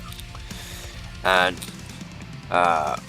my cognitive state wasn't fully there, and I was super tired, and I'm still super tired. But yeah, that was a bitch. I am not gonna do this ever again. I am not gonna do this shit ever again. Fuck that shit, man. That was horrible. That was absolutely horrible. But we did it. So that's to show you it can be done with the autopilot. I don't know how the fuck you can hand fly this thing. You can do it, but you have to be a fucking pro. You have to be an actual pro to be able to do that. Like a legit, 50 years flying aircraft. 50 years flying aircraft, flying IFR and shit like that. Like, you need to be the best of the best in order to do this shit. Hand fly this check ride. I probably could do it, but it'd probably take me 200 twice to do it.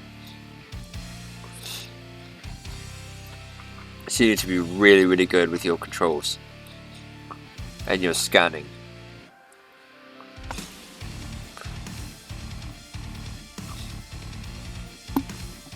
But yeah, that's all for this part, guys. That's all for this video. That's all for Instrument Pilot. Next up, we're going to be doing Commercial Pilot, which is going to a different aircraft. So Instrument Pilot was the last.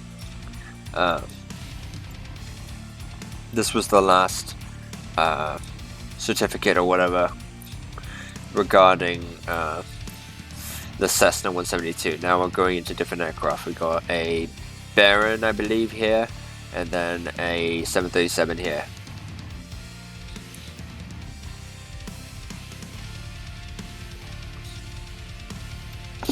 Right, so with that said, that's all for this part, guys. If you'd like to smash like the button like a badass, leave a comment. I'll see you guys next time. Farewell.